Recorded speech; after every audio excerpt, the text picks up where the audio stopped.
Hey guys and welcome back to my channel. This is part 3 of What If Naruto Was in My Hero Academia Fell in Love with Momo and Kyoka. Before we begin, don't forget to like, share and subscribe, and also go and support the author, link in description. Class 1A just got back from lunch and Naruto could not be happier. Sure, he had gotten over being stupid and acquired knowledge in this world thanks it not treating him like a demon, but he still found normal class to be boring. Even if it was what they considered college level for most people. Naruto was sure Sakura and Shikamaru would ace all this if they ended up here. To be fair, Naruto was doing pretty well too, but his body itched for a good fight, or a bit of mischief. Seeing that their heroics teacher was running a few minutes late, he had secretly rigged the door for a prank. Not that any of his classmates saw, he was just too fast for them, and that made it all the better for him. "We are here." Naruto asked, as a sense of dread overcame him as All Might strode through the door, only to end up being pied in the face with a cherry pie, making him look somewhat bloody. "Yes, we are both your heroics teachers," a voice said behind him that made him shiver in fear. "You would not have had something to do with this, would you?" Managing to keep his composure, Naruto smirked as he turned around to see his mother, Lady Nagant, grinning menacingly at him, to the fear of the surrounding students. "That pie came out of nowhere, it was crazy." "I don't believe you."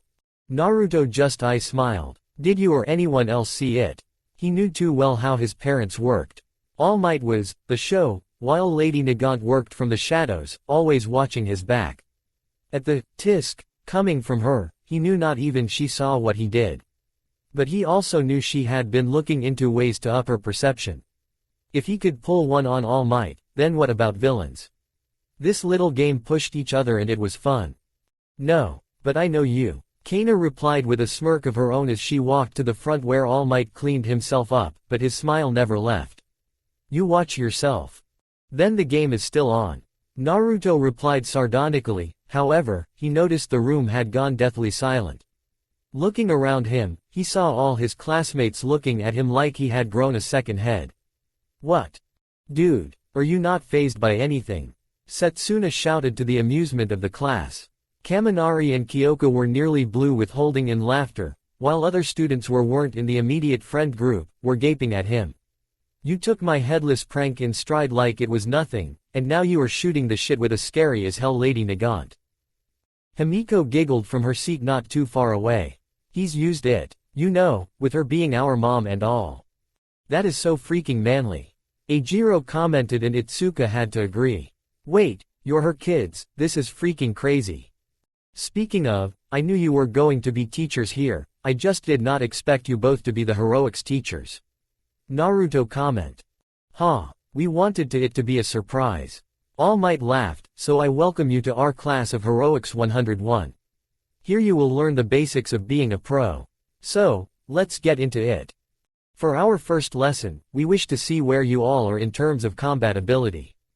Having read your files, we know what you should know, but seeing it in action is the best way for us to come up with ways to help you improve and teach you what you need to learn in case a fight should break out."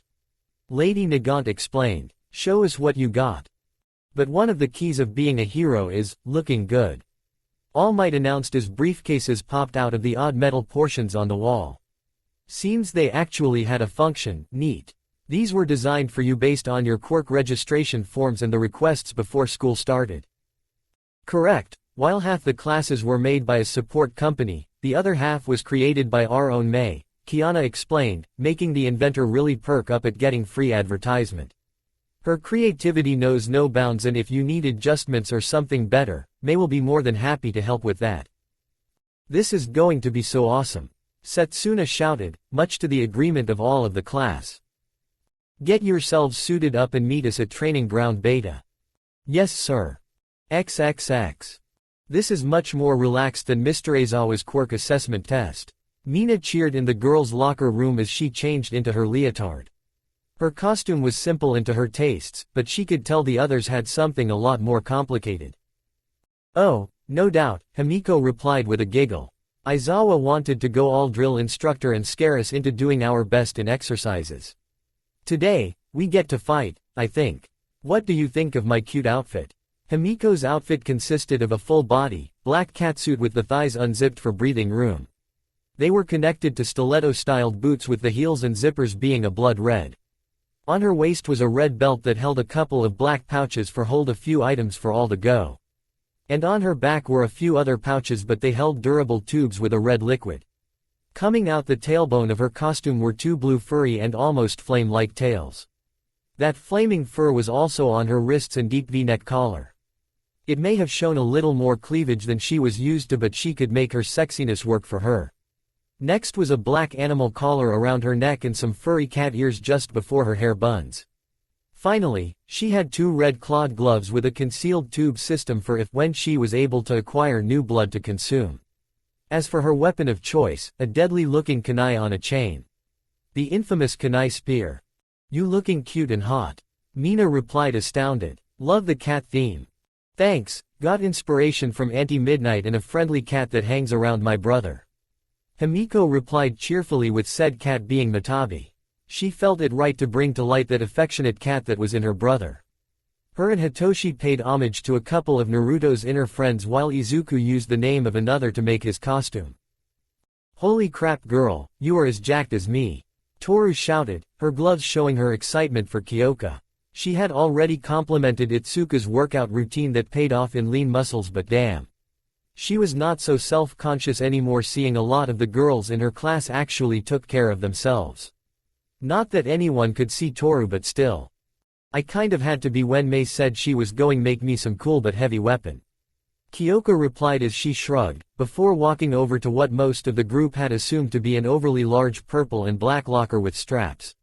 It turned out to be said weapon as Kyoka casually strapped it like a backpack. The metal contraption was bigger than her. The rest of Kyoka's outfit was much simpler. It stuck with her punk rocker theme. A black tank top that stopped just above her midriff with a frequency design, a black and purple rocker coat, a pair of short black shorts with a pale orange sash on the right with black at the end with diamonds of the inverse colors. A pair of fingerless gloves with black and white speaker devices on the knuckles.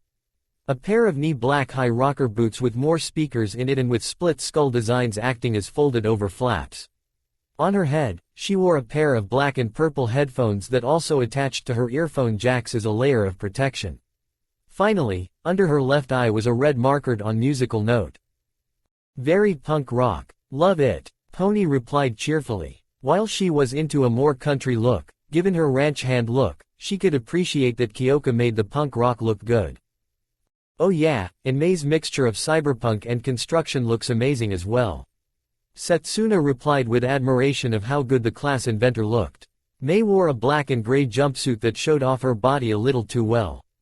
Over it, she wore an open high-collared yellow midriff jacket with black strips going down the sleeves. On her hands were orange metal gloves like Iron Man's, they even had the repulsors. On her orange utility belt were various tools and a couple of gun holsters for laser guns that the hero snipe made sure she had a license for and knew how to use. The video of her entrance exams really made him want to confirm that. She also had metal hover boots on that were orange, gray, and silver. These two had some hidden repulsors for flight capabilities. On her head, she figured she might as well go with her current theme and reworked her work goggles into what looked like yellow VR goggles with one shiny green eye staring at you. She still had more to add to her hero suit, but everything present would have to do for now. That and her trusty sonic hammer that may or may not have been inspired by Thor's hammer and the sonic screwdriver that a certain Time Lord called the Doctor uses. "You make the purple scales look good on you too," Mei replied. "Hell yeah, love reptiles and dinosaurs so much that I had to include it somehow," Setsuna replied proudly. "But man, Momo, you went cyberpunk night with your look. You mentioned you needed skin exposure to make your quirk. Let me guess, you requested DNA infusion in your suit like me." "Indeed I did," Momo explained. "At first I wanted to wear as little as possible to maximize the full usage of my quirk, but Midnight forced a change to the hero suit regulations. That meant my first draft was rejected." She smirked when Kyoka burst out laughing that a certain someone would have loved that. "Then my parents told me about DNA-infused suits and that they could help me get the materials so Mei could work her magic on them. Between Naruto, Izuku, Melissa, and Mei, I feel this came out great." By the way, May, if you need help getting yours and Melissa's own company up and running, they will certainly be willing to help set that up after what you all were able to pull off. They were highly impressed. Nice, one step closer. May cackled in happiness before looking over Himiko's, Kyoka's, and finally, Momo's costumes to make sure everything was in working order. She loved the tech she put into Momo's suit. It consisted of a red metal hair clip in place of Momo's normal daily one, which could also expand to act as a helmet when needed. The suit looked like a more advanced form of medieval armor, but she chose to keep her chest open for quick access to ready-made tools, despite the fact that other items she made could phase through the armor. Its main colors consisted of black innerwear with the actual armor being red and gold with some white stripes. She even wore a white, almost silver cape covering what looked to be a bag that both May and Naruto made to act like a bag of holding. Meaning there was a freaking pocket dimension in the bag to hold and reuse all the stuff she made. Over her eyes was an orange holographic visor with a built-in micro-portable, offline data vault to hold all chemical instructions and recipes to help her if she forgot something. Much better than the book idea. Yep, now come along dear, and focus on the fight to come over the future company plans. Momo replied kindly and she directed her manic friend to the training ground. Itsuka looked around at all their costume designs, and while she worried for Toru in just boots, gloves, and a belt, she still had to smile. This group is so out of this world, I love it. Setsuna laughed and put an arm around the orange-haired girl as they walked out. XXX. They say the clothes make the pros, young ladies and gentlemen, and behold, you are the proof. All Might said proudly as he stood next to his teaching partner. Originally for this exercise, he was going to fight them all to see where they were in terms of combat powers, but Kana convinced him that might have been a bad idea seeing as he intimidates villains on the daily, so he would scare the crap out of new students. Now, this exercise would be a bit more fun. Coming out of the tunnel, the class really did look amazing. Kana noted a few that needed work to be completed and others just needed something new, like that Toru girl. There was no way that was comfortable. Ripping her eyes away from the invisible girl's lack of clothing, her eyes rest on the costumes of her kids and their friends. May outdid herself on all of them, but that was to be expected. That girl really was a creative genius. She just hoped the girl did not suffer burnout. Most of the boys were around the same wavelength and she wondered how Shoto could get something of his own because it looked just like the boy's father's suit and that was rather boring. He would have a tough time getting out of the man's shadow at this rate, but hanging around that wind user would probably help. That boy already looked like a general who commanded the very air itself. Maybe they could have similar styled costumes. They could make a theme about commanding the elements. What was funny to her though was Hitoshi's costume. She knew he was trying to emulate his own hero in Eraserhead at first, but damn, that kid looked different. He was the Dark Knight to the Iida boys' White Knight.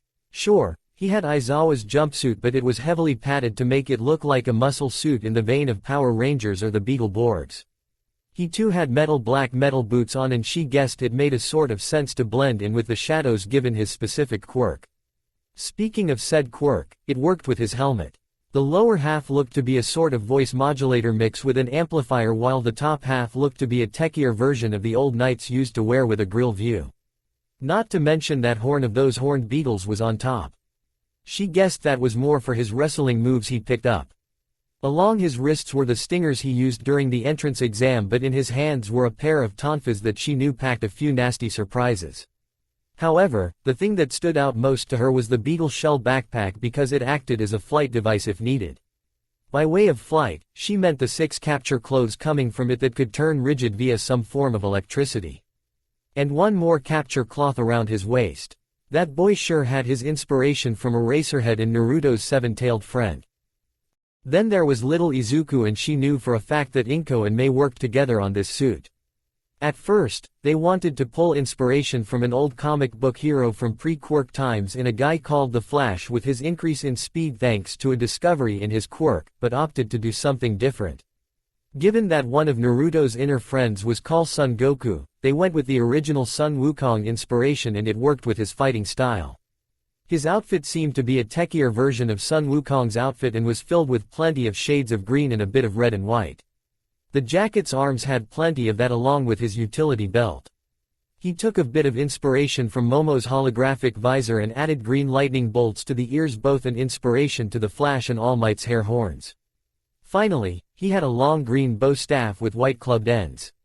She also knew that was hiding another crazy secret as well. Finally, was Naruto's complicated look that Mei and Izuku cooked up for him. As his base was a black jumpsuit that showed off his muscles and had orange running down his chest that merged into a line around his waist and then split down his legs. Over most of his chest was high-tech silver armor. A red utility belt went around his waist that had sealing scrolls on it and a large silver belt buckle that contained a blue flame design.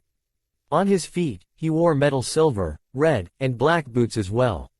He also wore a rusty orange hooded cape that had Magatama designed along the sides and back. He did not have a helmet, but he did have a black and silver crown with red tips, 10 in total. The odd part about his crown though was that 2 points acted as bull horns and pointed forward. Like they could direct an attack of sorts. Finally, he had a black royal scepter that had a silver device on top that worked in the same vein as Pop Step's portable microphone with a few other hidden functions, one of which was currently active and had Kurama's holographic face on it. Yeah, they did great jobs with their hero suits. Take this to heart, you all heroes in training. All Might shouted in glee, happy that teaching was going well so far. He wondered how the other hero class would look like. You are getting me all revved up. You all look so cool. Now let's get started, said a smiling Lady Nagant. To test your fighting ability we're going mix in a bit of a rescue element here. Think of this as an advanced form of capturing the flag. Indeed, this is to show that not all villain battles take place outside, unlike with the common villain fights you see on the news. All Might offered. Most are actually indoors. That is because the really dastardly villains know how to keep their operations hidden from the public. For this exercise, we will be splitting you all up in teams of heroes and villains. Offense and defense. The object of this game for the heroes is to capture a fake bomb in the building we put it in while the villain team will defend it. You may also use capture tape on the opposing team, they will be considered out. Most of these teams will consist of 2 people, but since we will have 2 people left over, this means a couple of teams will have 3 instead. Lady Nagant explained the rules. For the combat side of this, I want to say anything goes, but please keep it reasonable. We do not want to overwork Recovery Girl or yourselves. Remember, this is a test to see where you all are in terms of combat ability, so know your limits. And remember, combat is not all about punching the other guy in the face until he goes down. All Might stated, and damn wasn't that some form of irony that everyone felt. Some forms of combat include distractions, playing dirty, and mind games. Play to your strengths while covering for your weaknesses. Not everyone is a straightforward fighter like me. Or a long-range specialist like me. Lady Nagant replied with a smile to them all. Time is limited in this situation and for that, we will be drawing lots. Think of this as having to work with other heroes you do not know while on the job. Oh, that makes sense, Izuku replied cheerfully. Let's draw. XXX. It turned out that the very first villain team would have that extra teammate. This included Naruto, Toru, and Setsuna repping for the fake villains while Mina and Pony got to be the heroes. While Mina and Pony strategized on how they were going to sneak in and get the upper hand, the rest of the class went to an observation room. Alright, so how do we want to fend off the Horn Buddies? Setsuna asked cheerfully. I can think up some good strategies, but I have to know what you two can do. For example, I can split myself up, as seen when I pranked Blondie here and he quoted Shakespeare. I am invisible. Toru stated the obvious. I can do a lot. It is the perks of my family quirk. We are all about the same in base abilities but each has their own thing. Naruto explained as he activated his eyes. When he did, his face went red for a moment before the fox fur covered that and he held the bridge of his nose in annoyance. Toru, do you have an invisible costume to go with your boots and gloves? No, this is what the support company gave me. Toru replied flatly. Of course they did. I am sure Mei can help greatly in that department. Naruto replied in an annoyed tone before his teeth shone in a mischievous smirk that got their attention. He would help Toru no matter what. I have a silly plan to show off not just our combat skills. You will just have to play along to what you see. What we see? What does that mean? Toru asked. Tell me, have either of you heard of a local band called the Feather Hats? Oh yeah, they were pretty popular marketing for some local mall, but then they moved to America, well, most of them. Setsuna supplied. Yeah, I was too young to go with Pop Step and the others, and I wanted to be a hero more. However, even a hero can provide some entertainment as a form of distraction. Naruto explained as their eyes went wide with recognition. Oh, this is going to be awesome. Setsuna cackled.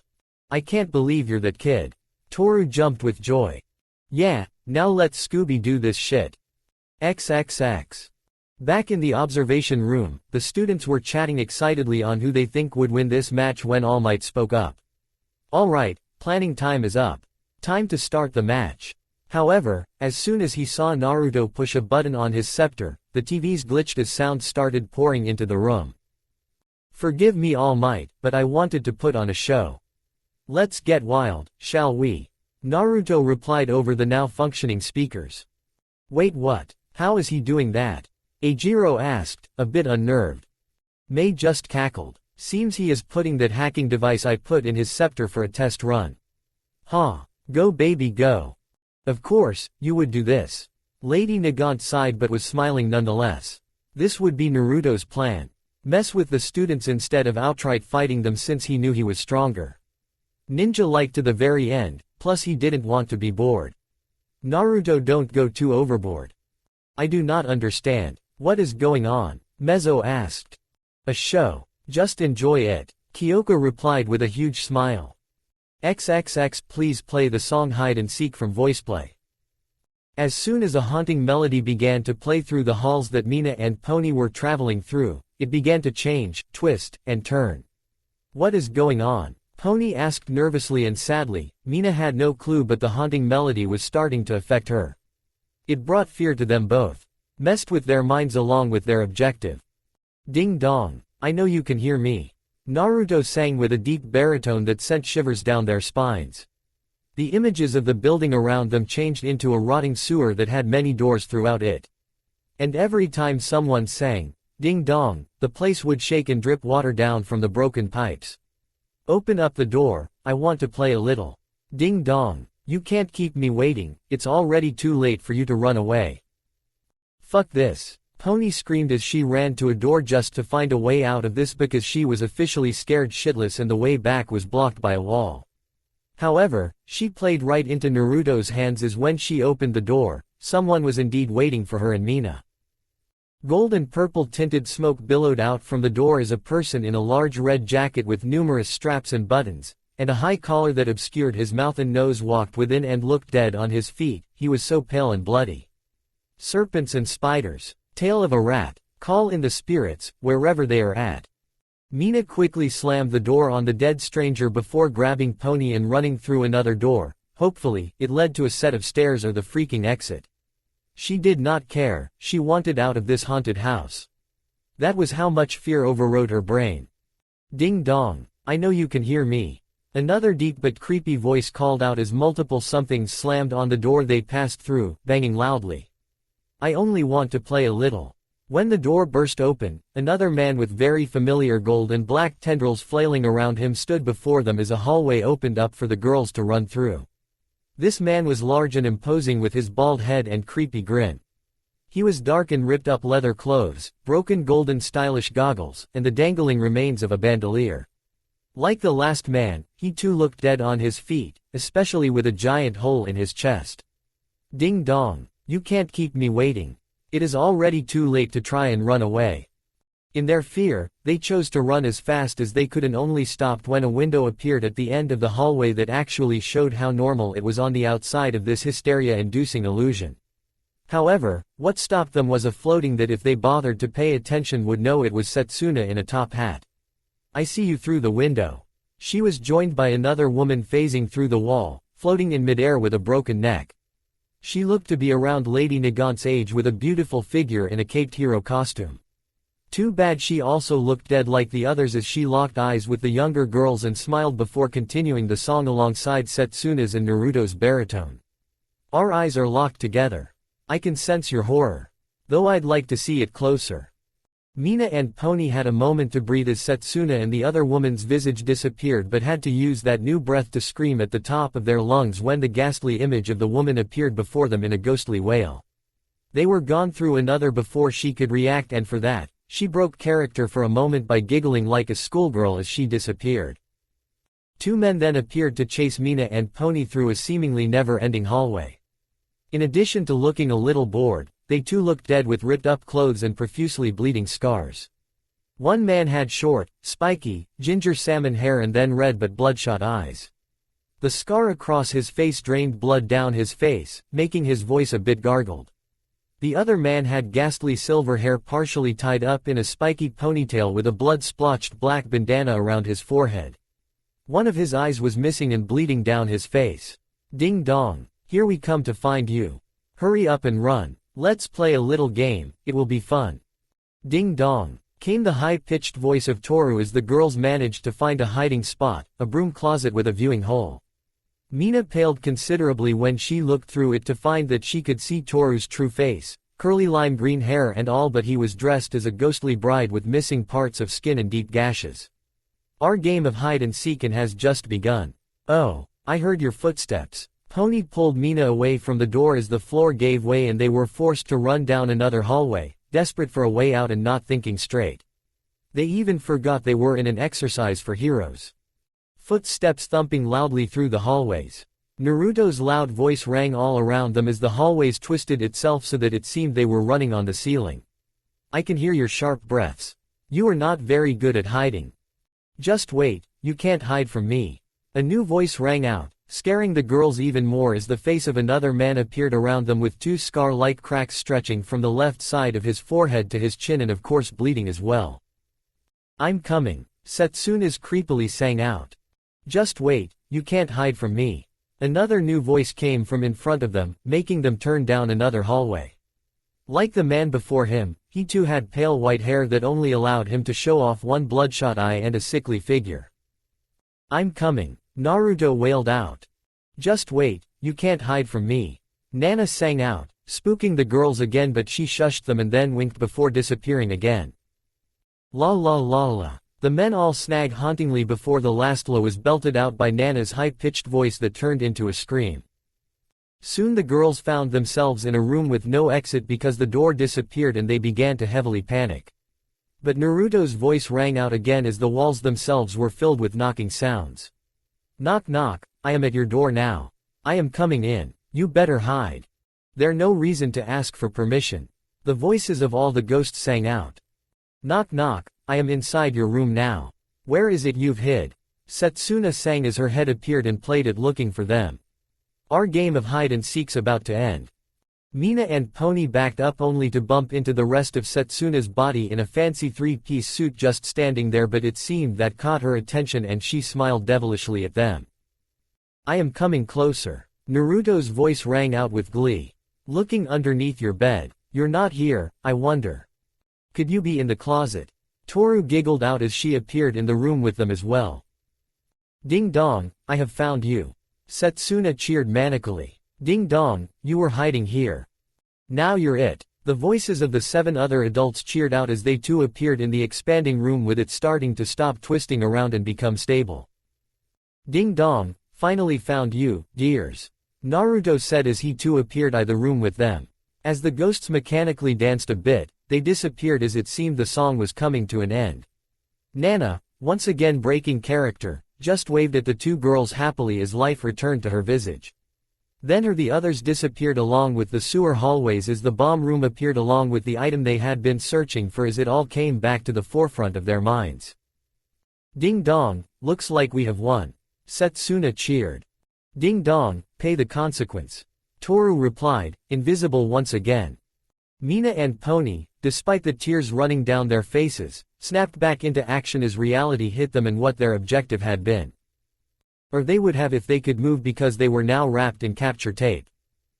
Holy shit. Came All Might's voice rang out through the radio in English but coughed as he caught himself. Villain team wins.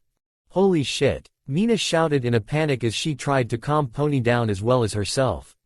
What the fuck was that? I may have gone a bit overboard with trying out horror. Naruto replied nervously as he went to console the two girls he frightened to near death. He was really glad he did not let Kurama have a bit of fun in the song. He was already getting an earful from Nana while the others laughed at his prank. XXX. All Might was conflicted as he watched Naruto console the two scared girls with a short explanation and a hug as they left the exercise building. He wanted to be proud for his boy and he was, but seeing Nana, his mentor, like that deeply unsettled him. Another part did want to laugh though because even if the ghosts of One for All, now 10 Tails, went along with Naruto's prank song as a way to defeat the heroes in this exercise, Nana was always going to be a poor actor. It was just how she was when he met her so long ago and she tried going undercover a few times. Gran Torino never let live it down, even in death. Both he and Kana were amazed he got all the past users of the quirk to work with him on this prank. Using illusions as an overlay on the ghosts was pretty smart to make them visible for this rather horrifying prank was a good distraction. Still, he expected pushback from the second and third users because they were all usually business according to Naruto. Maybe he finally wore them down. Shaking off the horrifying visage of an undead Nana out of his mind, he turned to his students just as the other 5 joined them. So, who do you all think the MVP of this fight was?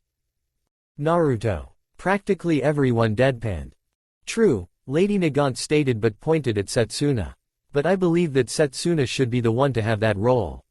She snuck up on Mina and Pony while Naruto distracted them with his haunting melody. That sounds about right, Naruto replied with a nod to his teammate. My illusion songs can be broken, if someone has a fair amount of willpower to fight off the effects. However, since Mina and Pony lost their composures in the face of fear and were not given any leeway to regain them, it left them relatively vulnerable and when they bumped into Setsuna's body, she easily captured them. The art of the distraction has been known to be quite devastating. Momo pointed out for those that were still lost. One hell of a distraction, Itsuka mumbled out nervously. She was not sure about Naruto's claim of having enough willpower to break an illusion like that. Just what kind of quirk do you have? Naruto merely smiled at her and the rest of the class before he let his blue chakra surround him to create a sort of pressure on the room. The base abilities of my family revolve around the energy called chakra. It lets us do a great many things but because of my eye mutation, I can do much more than them. My illusion songs are one of them and are great for distractions or just telling a story. After that, the pressure lifted, and those who were affected the most remembered how to breathe. Something that flashy would be great for heroes, Eijiro stated after a moment. You would think they would be popular if more people knew about it. True, but we usually kept to ourselves and now the choice was taken from them because the entire village is gone now. Naruto replied with a shrug but did not miss how a lot of people winced at that. Gone but not forgotten in another world completely. XXX. The rest of the matches went by smoothly after that. In the match between Izuku and Ochako as heroes versus Tenya and Itsuka as the villains. It was comical because Izuku and Tenya ran circles around each other until Izuku zapped the other boy's engines, allowing Izuku to capture him. Ochako had a harder time with Itsuka due to her martial arts and that ended in a draw because Ochako managed to float Itsuka just as the orange-haired girl captured the gravity girl. The heroes were declared the winners of that round and Izuku got the MVP for staying on target.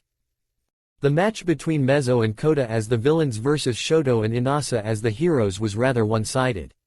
The heroes won by icing over the inside of the building and creating so much air pressure that the two villains were completely unable to move. The villain team of Kyoka and Denki were able to completely defend their fake bomb from Hitoshi and Tsuyu. Hitoshi was still working out the kinks for all of his capture scarves and may have left himself immobile, leaving Tsuyu to defend herself from the onslaught of electrical zaps sent her way from Denki, leaving Kyoka with not much to do. Kyoka restrained herself when Denki made a bad joke about when frogs are hit by lightning. The final match between Momo and Mei as villains versus Eijiro, Fumikage, and Himiko as heroes was pretty close. In the end, it came to a stalemate because the timer ran out. Momo and Mei were able to build a quick defense that blocked the heroes from ever getting near it and then defend themselves from Fumikage and Himiko's pincer attack, while Ejiro tried to get through the girl's defense, only to end up getting pushed back by a concussion device Mei planted and then completely knocked out by Mei's hammer. XXX. Naruto. Stop sitting on your desk, you are disrespecting the great men and women who used to sit there. Tenya ordered of his friend with his robotic chops as they all rested for the rest of the day after their heroics class. They could go home since this was basically a free period but chose not to and to get to know each other better. Friend groups were already forming. Oh, you do not know, Tenya? Naruto asked of his friend, who backed off a bit. Every few years they get new desks because they see a lot of wear and tear. So, no worries for others who sat here. I did not know, I was merely try. I know buddy, but you can't be rigid with everything. Naruto cut him off before putting a hand on his broad shoulder. Besides, there is something your brother and I have been trying to teach you by trying to have you relax more. Oh, what would that be? Smart villains could trick you into working with them if you aren't careful, Naruto explained. Some past experiences tell me that if you are rigid or dumb like I was, they really can pull the wool over your eyes. That means people like us need to take a step back and really observe the situation. An old teacher did say to look underneath the underneath. I mean, just look how new these desks are. I see. I will try. Tenya replied a bit embarrassed, but grateful for the knowledge and wondering if there was an elective class he could take to help him. I know buddy. Wow, you really are worldly, huh? Mina stated cheerfully as she walked up to them. Naruto noticed he had most of the class's attention. Most because Mei was in her workshop. I have had more than a few experiences, yeah. Naruto replied with a shrug. I guess that makes sense, Mina replied after a moment before her eyes lit up. I overheard you talking with Toru about a better costume. It was crazy listening to Izuku as he broke down her quirk too. All I got was that she was somehow a prism of sorts. I am guessing you want a bit of help improving your look or quirk as well. Naruto asked with a good-natured chuckle. That would be great. I was a solid B student back in middle school, but I noticed that place is college level. They expect more. Mina cried. If you need help with studies, I am more than willing to help. Kyoka has the same issues and it is understandable with the jump. Momo offered while Kyoka flushed with embarrassment and grumbled about being called out. I would love that. Mina cheered while a few other students shifted uncomfortably as they pondered the offer as well. For now, let's go with my look. I love my purple and turquoise bodysuit, but I think I need weapons or support gear for my acid. Naruto nodded at that as he observed Izuku start to take notes. Given that you are a melee support combatant, I could see you needing some support gear when you run out of acid. I suggest two things: learn a bit more about martial arts and have a support item that limits and directs the use of your acid. Someone from my village had a quirk like your, so he would be a great example here.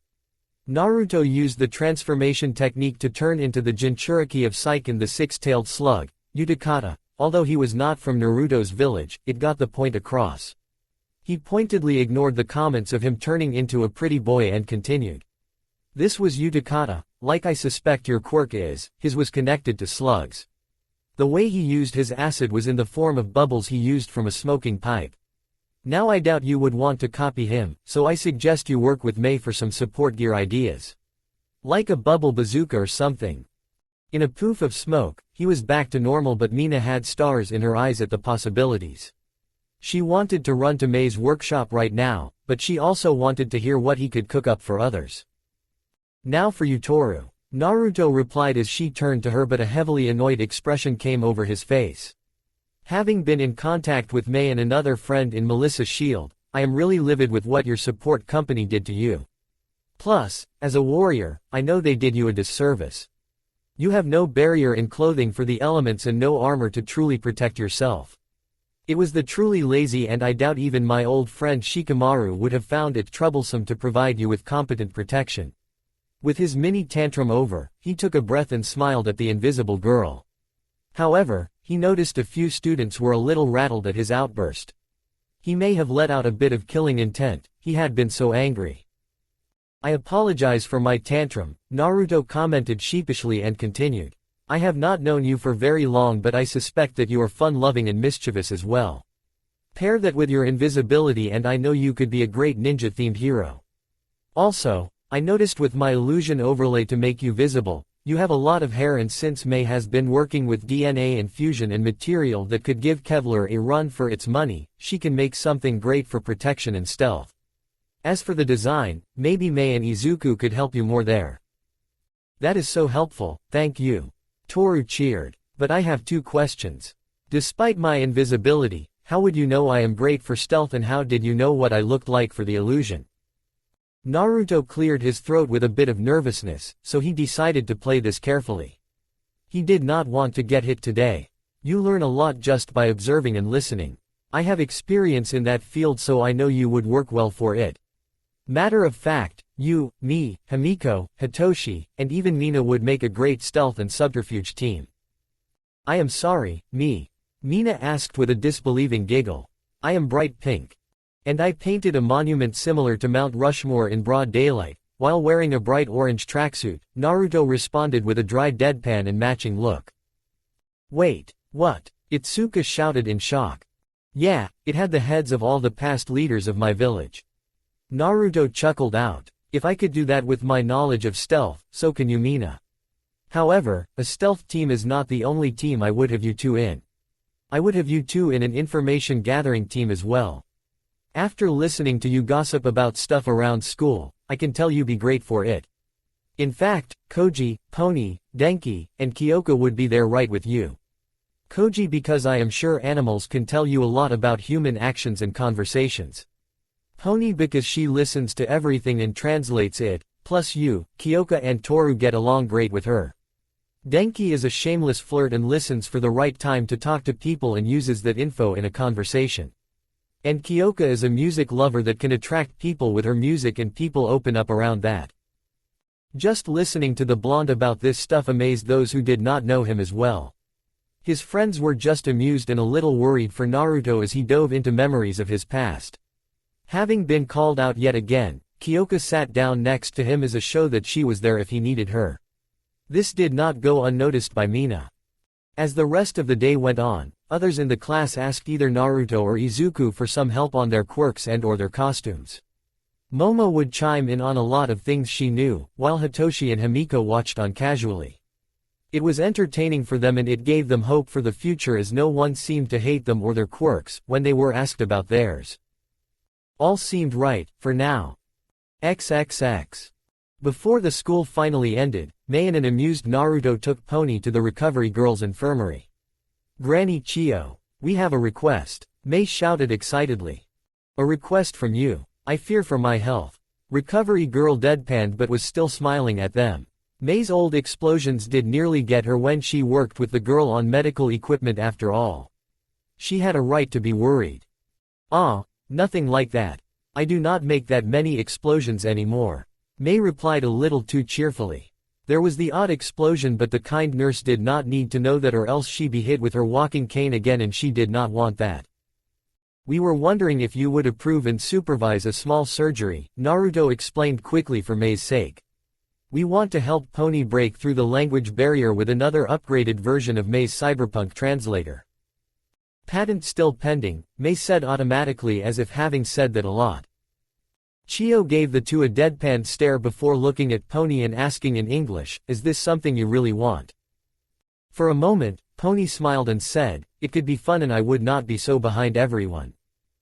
Fine, we can schedule this for this weekend. Chio replied after an exhausted sigh. She did not want another incident of May going to some back alley, Dr. XXX. I do not have the patience for this so early in the morning. Oh come on, don't you love having cameras flash in your face first thing in the morning? Himiko asked sarcastically with a giggle. The next day Naruto and Himiko found themselves being blocked by a crowd of reporters trying to get an interview with All Might and Lady Nagant since it came out that they were working at UA. Now, you kids, can you tell us what it is like being taught by All Might and Lady Nagant? Wait, why do you two look familiar? I do not want to. Please leave me alone, Naruto grumbled as he walked through the crowd of reporters. No thanks, Tilda. Come on, one lady insisted. You gotta give us something, they aren't letting us into the school. Having enough of this nonsense, Naruto unleashed a bit of chakra pressure and killing intent to cow the crowd. We are just trying to learn how to be heroes, not feed useless information to you sharks. All Might would probably talk to you if he was here, but he is not. I saw him in another part of city on the way here saving the world. So, leave us alone. It is too early for this. As soon as they were through the UA barrier and past an amused Aizawa, he let the pressure fall and the crowd could breathe again. What he said, "Get out of here, you have disturbed my students enough. XXX. Decent work on yesterday's combat training you guys," Aizawa stated as he stood his desk in homeroom. "I saw the video feeds and went over each of your team's results. Naruto, your quirk is as baffling as it ever has been, but great use of the art of distraction as Momo put it. Setsuna, good job on making that capture. Toru, I am glad you made the song work for you as well." Mr. Aizawa shuffled some papers and continued. "Momo, good use of defense, but you cannot always wait out the clock. Make sure to put a little more pressure on the opposition next time. Eijiro, next time try not to get caught in traps like that. Your quirk may be great for defense, but there are times where it can be used as an offense." "Right, Izuku mentioned yesterday I could be a juggernaut if I wanted to be." Eijiro replied with some determination. Mr. Aizawa had a thoughtful look on his face before nodding. He is not wrong. Anyway, the other thing I wanted to mention was you, Hitoshi. I see what you are doing with the capture scarves, but you need a better handle on them. Since we use the same materials, I will give you a few pointers later so you don't take yourself out of the fight again for so long. Yeah, that had been rather embarrassing for Hitoshi, and any help was appreciated. Nodding with a happy grin was all Hitoshi could do without sounding dumb in front of his personal hero. "Now, our first task this morning will decide your future," Aizawa stated, once more trying to intimidate his class. "You all need to pick a class president and vice president." Hearing that, relief swept through the classroom that it was just a normal school activity. Soon after, the class erupted into a loud mess of people wanting to be picked as the class representatives. Others like Naruto and Izuku just sat back and watched everyone else with some amusement. "Silence, everyone, please." Tenya shouted of the din of voices that wanted the position, and Naruto had to smile that it would be Tenya to break this up and offer a reasonable solution. It is the representative's duty to lead others. It is not something just anyone can do. You must first have the trust of every student in the classroom. Therefore, the most logical way to fill these positions is democratically. Let's vote on it. Is this really the best idea? We have only known each other a few days, how do we know who's best for the roles? Suyu asked the major question that was on everyone's mind. Besides, everyone will just vote for themselves. Eijiro replied with a shrug. Most people probably will, Tenya replied with a serious nod. Besides, that means the people with the most votes will get the positions. It is the best way, right, Mr. Aizawa? I don't care how you choose, just get it over with before my nap is over. Mr. Aizawa promptly got in his sleeping bag and fell asleep. They wondered how he could get any sleep with all the noise, but Naruto knew better. XXX.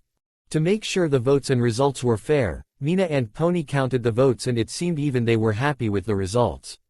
Still, Naruto was dumbfounded when he was chosen to be the class president with Momo as his vice. Damn, I was hoping to be out of the spotlight on something like this. It is why I voted for Momo. She excels at stuff like this. Fine, I will just get Izuku and Tenya to be some of the other class officers. I am sure them and whomever else Momo chooses will be great at this stuff. Ah, what's the matter, brat? Being the leader too much? With all the talk of being Hokage back then. That is rich. Kurama laughed in Naruto's head, much to his annoyance. It is not that, and you know it. I just don't think I am ready for something like that. Naruto responded. Boo it is good to start somewhere. Get them all on your side sooner if you really want to go through with your dream here. Nana chimed in happily. We all know you can do it. We will make a great team, Naruto. Momo said in a bubbly manner because she was rather happy with the choice herself. It was someone she could trust. Plus, Naruto had proven to be helpful many times already, and it seemed he gained a lot of people's trust. This is great, Eijiro stated with a grin. It is like we have the dad and mom of the class as true leaders. So manly. Wait, seriously, that is how you view us? Naruto asked curiously, ignoring how his discomfort was causing Kyoka to laugh a little and Momo's face to go completely red but have a smile plastered on her face. Yet another thing Mina noticed with a grin of her own. Well yeah, Ochako replied with a shy smile. Seeing how you interact with your friend group and then it makes that obvious. Then it is settled, Naruto is class president with Momo as his vice. You can pick your officers later. I do not really care.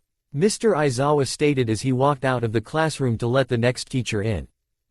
XXX. What? Most of you really voted for me. I guess I left a good impression then. Naruto stated with wide eyes at his large lunch table. His inner circle was there of course, but so were Mina, Toru, Ochako, Eijiro, Kendo, Setsuna, and a few others. Hell, it seemed like most of the class was there. Naruto would have killed to have that many friends back in the ninja academy. Seems his life here really was improving. Of course, you know our group would. Izuku stated with them nodding. Plus, you have something about you that just brings people in. Mina replied cheerfully. You, and Deku. Yeah, but sometimes the people it brings in are annoying and rude. Naruto sighed as he turned to the speaker, only to find Bakugo and a few other members of 1B, mostly two other blonde boys. One with a manic look in his eyes and another that seemed to mindlessly throw glitter around in their wake. Bakugo, how's it been? Have you been a good boy for Santa? They really picked you and that useless flesh bag to be in 1A over me. It just goes to show they will pick just anyone to be in 1A. Another blonde with a manic look in his eyes stated with a haughty smirk. If UA had more class, they would have seen that we are the better talent. Oh Bakugo, Naruto stated condescendingly, completely ignoring the other blonde who was trying to get a raise out of him. When will you learn? Learn what, you bastard? That this is not your story. It never was. A deadly silence followed. Before Bakugo could quite literally explode in his face, both he and the other stuck-up blonde were suddenly bound, gagged, and tied up by thick green and thorny vines. Please forgive the other members of our class who are steeped in envy. We are not all this antagonistic. A girl's voice rang out and the members of 1A saw that the vines were connected to this girl. I am Abara Shiozaki, by the way. I am currently the president of my class and felt it was my duty to stop them before a fight broke out. It would not have been much of a fight, Naruto muttered under his breath before bowing and then gesturing over to Momo. Well, I am 1A's prez and this lovely lady is my vice. Nice to meet you, Abara. I am guessing, SPLODY boy saw either me or Izuku here and, at this, he directed a bit of killing intent to the bound boy, who stopped struggling as that familiar feeling brought back the nightmares he thought he buried. Dug up old grudges. Grudges, oh dear, whatever for? Abara asked worriedly. Ego and the, might makes right, mentality, Naruto replied in a bored tone, not wanting to air out his and Izuku's dirty laundry, which he saw Izuku take a breath of relief for. He turned to the glitter boy and asked, you don't hold the same amount of envy your friends have, what is your stake in this? I just want to show the world how much I twinkle and they have the most attention on them. The glitter-throwing boy replied with a shrug and a smirk. Naruto suspected that was not all, but he was not going to ask any more. Not by choice anyway, because a moment after he said that, alarm bells started ringing and the student body in the lunchroom all started to cause a mass panic. Naruto only figured out from a passing student that it was a level 3 alarm. Meaning someone got past the barrier. The panicked crowd was so thick all of a sudden that their table got overturned and pushed them all towards the windows. In the midst of it all, he noticed a lot of his friends were getting overwhelmed by the panic and the noise. He had to think of a way to help them and stop this. It is just the press. Izuku shouted after a moment of them all being separated and pushed against the glass windows. Naruto gained a bit of annoyance that this was all it was about. The fucking press. When he looked, he did narrow his eyes at the way the press got in. A part of UA barrier was simply gone. Not torn apart or broken through, just gone, and that did not bode well for his nerves. So it was a distraction for something and UA was a target, wonderful. It was in this anger that Naruto let out a good amount of killing intent and chakra pressure that started to freeze the entire mass of panicked students in place. That's enough of that. Naruto chided the crowd like a disappointed father. When he walked, the crowd parted for him as he moved to get his friends to safer spots. This is UA, a school that trains heroes, act like it. Even if you are not training to be a full-on hero, you need to be prepared for instances like this and remain calm. Look outside, it was just the press. He released the fear-inducing killing intent but kept the pressure on to keep their attention. Holy shit, he is right. And the police are here to clear that up. A random student shouted, making everyone feel just a bit better. See, now calm down and listen to me, Naruto stated with the air of a leader bearing down on them. No place is infallible and that means we have to be prepared. We are UA, students, and that means everyone will be looking to us for guidance and we cannot let panic and fear take us so readily. Someone could have died in this panicked stampede, it happens all the time. He paused to let that sink in for a moment and smiled at them all. When I look at you, I see warriors that the people will look up to and know it does not matter if most of you are not in the hero course. I see warriors of support, warriors of business, and warriors of intellect. You are at UA, the best school in the country, you will be dealing with heroes and their crises for the rest of your lives. It is time to find your mettle. XXX. Damn, way to get the whole school on your side. Kyoka replied with a proud smirk towards the guy she liked once they were back in the classroom. I know, right, it was so freaking manly seeing you give a speech like that. Eijiro cheered. He tends to have that effect on people, Momo replied with a smile. He helped me get over a few hang-ups in my fighting ability as we grew up. Then it was indeed a good choice to make him our class president. Mezzo stated firmly. I'll say, Itsuka replied with a grin. I am impressed. It felt like we were about to march in battle. We might be in the future. Naruto calmly stated, catching everyone's attention, even Mr. Aizawa's. Izuku was right on the money about the press charging their way through the front gate, but when I looked, the part of the barrier they got through was not torn or broken through. It was just gone. So, you noticed that as well, Aizawa stated with a sigh as he stood up from his sleeping bag. Nezu is speculating on what we could be dealing with. Like with my illusion song, I think this could have been a distraction, Naruto replied after a moment before looking at his classmates. We need to be ready, just in case. The next major lesson that the class had to learn was rescue training and made perfect sense since they were all going to be heroes one day. After all, blindly charging in to save someone after a disaster was a recipe for disaster. It made perfect sense to Fumikage as he watched everyone file in the bus that would take them to the rescue training facility off-site. He was ashamed to admit this, but his control over Shadow was flimsy at best.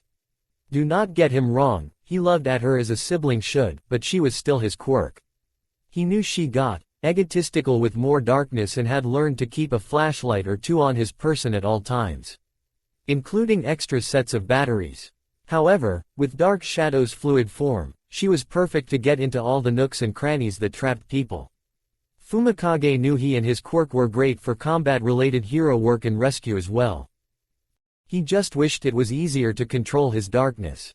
It was part of the reason he was not as social as the others because he had been attempting to control it all his life. He was at a loss to true control though, and it haunted him every day, because he feared she would accidentally hurt someone again. Part of the reason he had no friends before now. The other was him having a heteromorphic quirk that turned only his head into that of a blackbird. Quirks and their bullshit. So, he stayed partially quiet as he partook in his old pastime of people watching as he boarded the bus, seeing Naruto be so casual about the seating arrangement while Tenya nearly blew a gasket, especially when it was revealed that the bus was open concept compared to other buses. Next, he saw the friend groups that had begun forming, mostly around Naruto and Izuku. Naruto was mostly an open book to people and was quite friendly to everyone. Where it was hard to gauge him was his quirk. Although that friendly attitude only went so far, as seen in that incident with that Bakugo boy to show he was hiding even more of his quirk with that strange paralyzing feeling he let out against the boy and then to the entire lunchroom when panic set in because of the press. Despite that, Naruto and Izuku seemed the best of friends, bouncing ideas off each other and talking about their interests.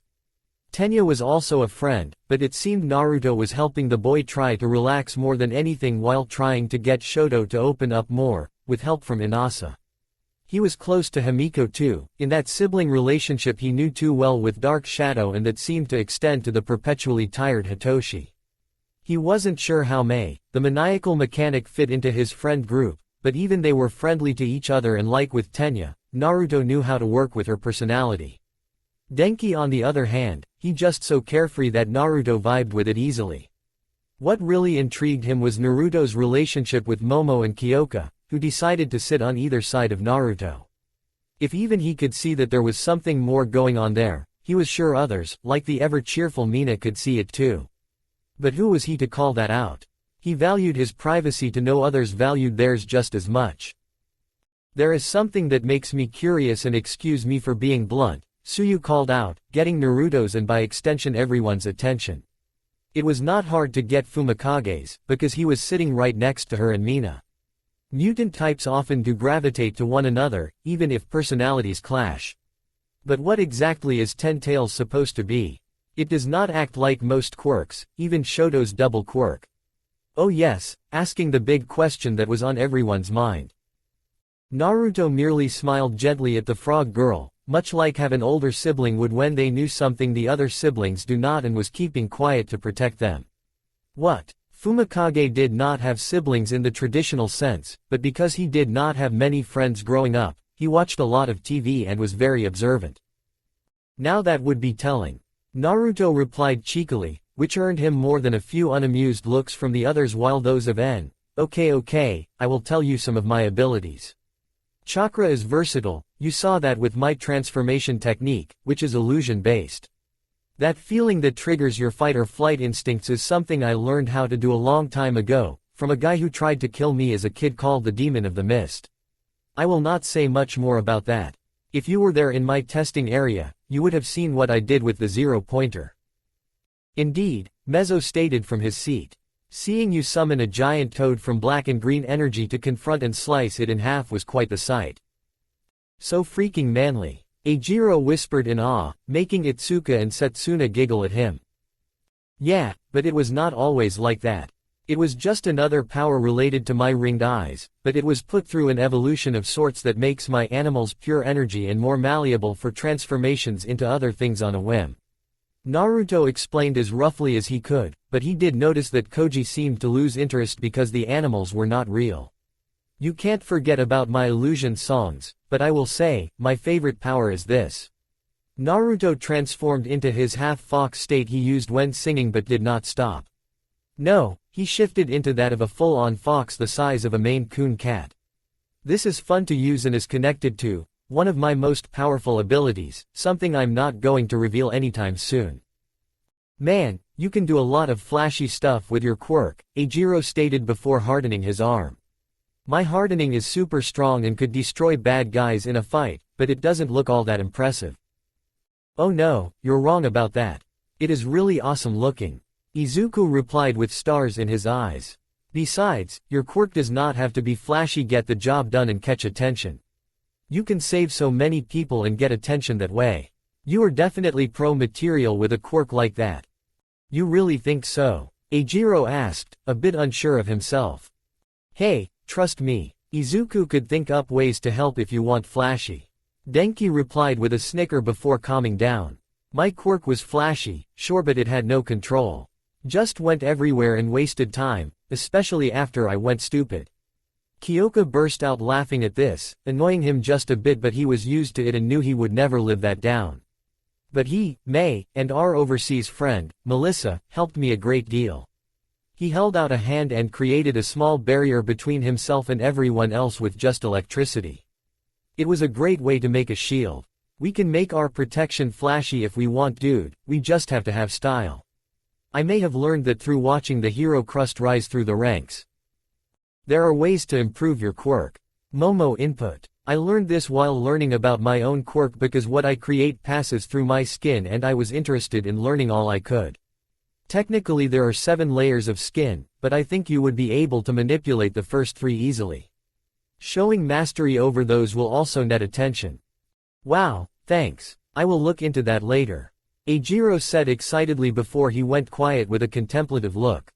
Mina just smiled towards her old middle school classmate and said, We can look into that later together if you want. I am curious as well since it could help me understand my quirk as well. Plus, if we do not, we can just ask the smart people in our class. Eijiro looked relieved he would not be alone in that endeavor. Thanks, Mina. Fumikage hid a smile when he saw that interaction. It seemed that those two knew each other before coming to UA. And decided to stick together. That was nice. Indeed, arcane knowledge of one's quirk would help learn control. Look at Naruto and his macabre Song of the Dead during our hero training yesterday. Despite us learning a little more about his quirk, it is still a grand mystery. It must be a great burden in controlling all of that. Naruto gained a small smile as he directed it toward Fumikage, their animal forms making it hard to discern their emotions to the others. It is not about control, Fumikage, it is more about understanding.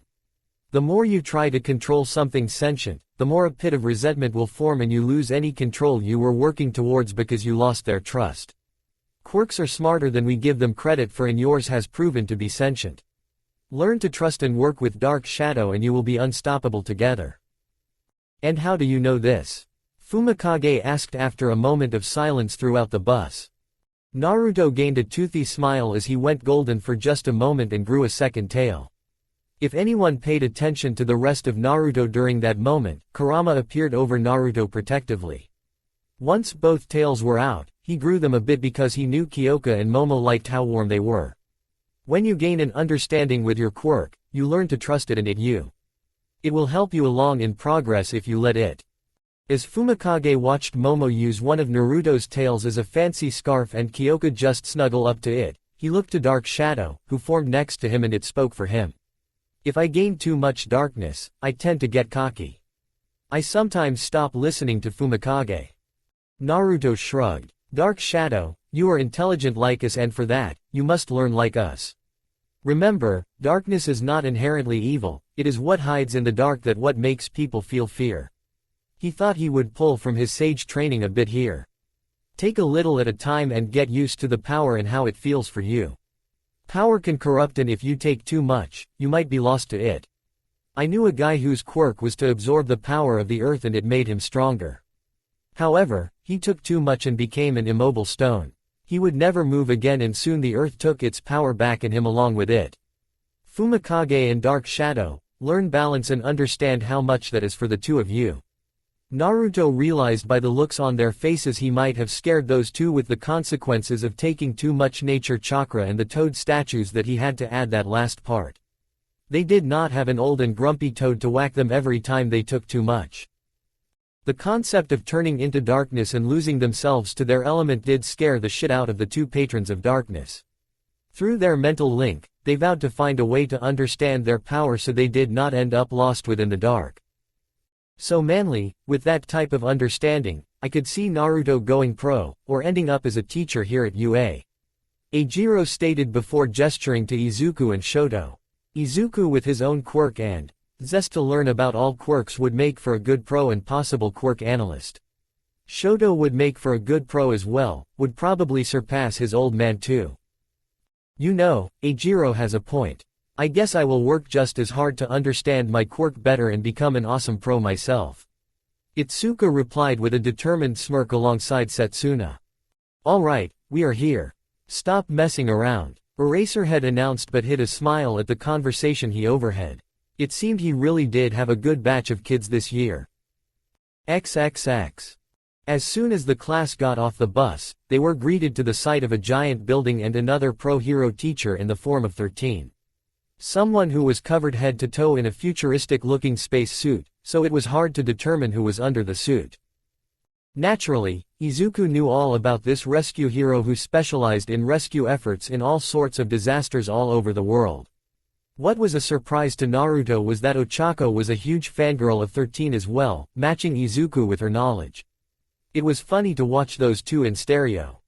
As soon as 13 let them in the building, Naruto noticed it was a lot bigger than even he thought.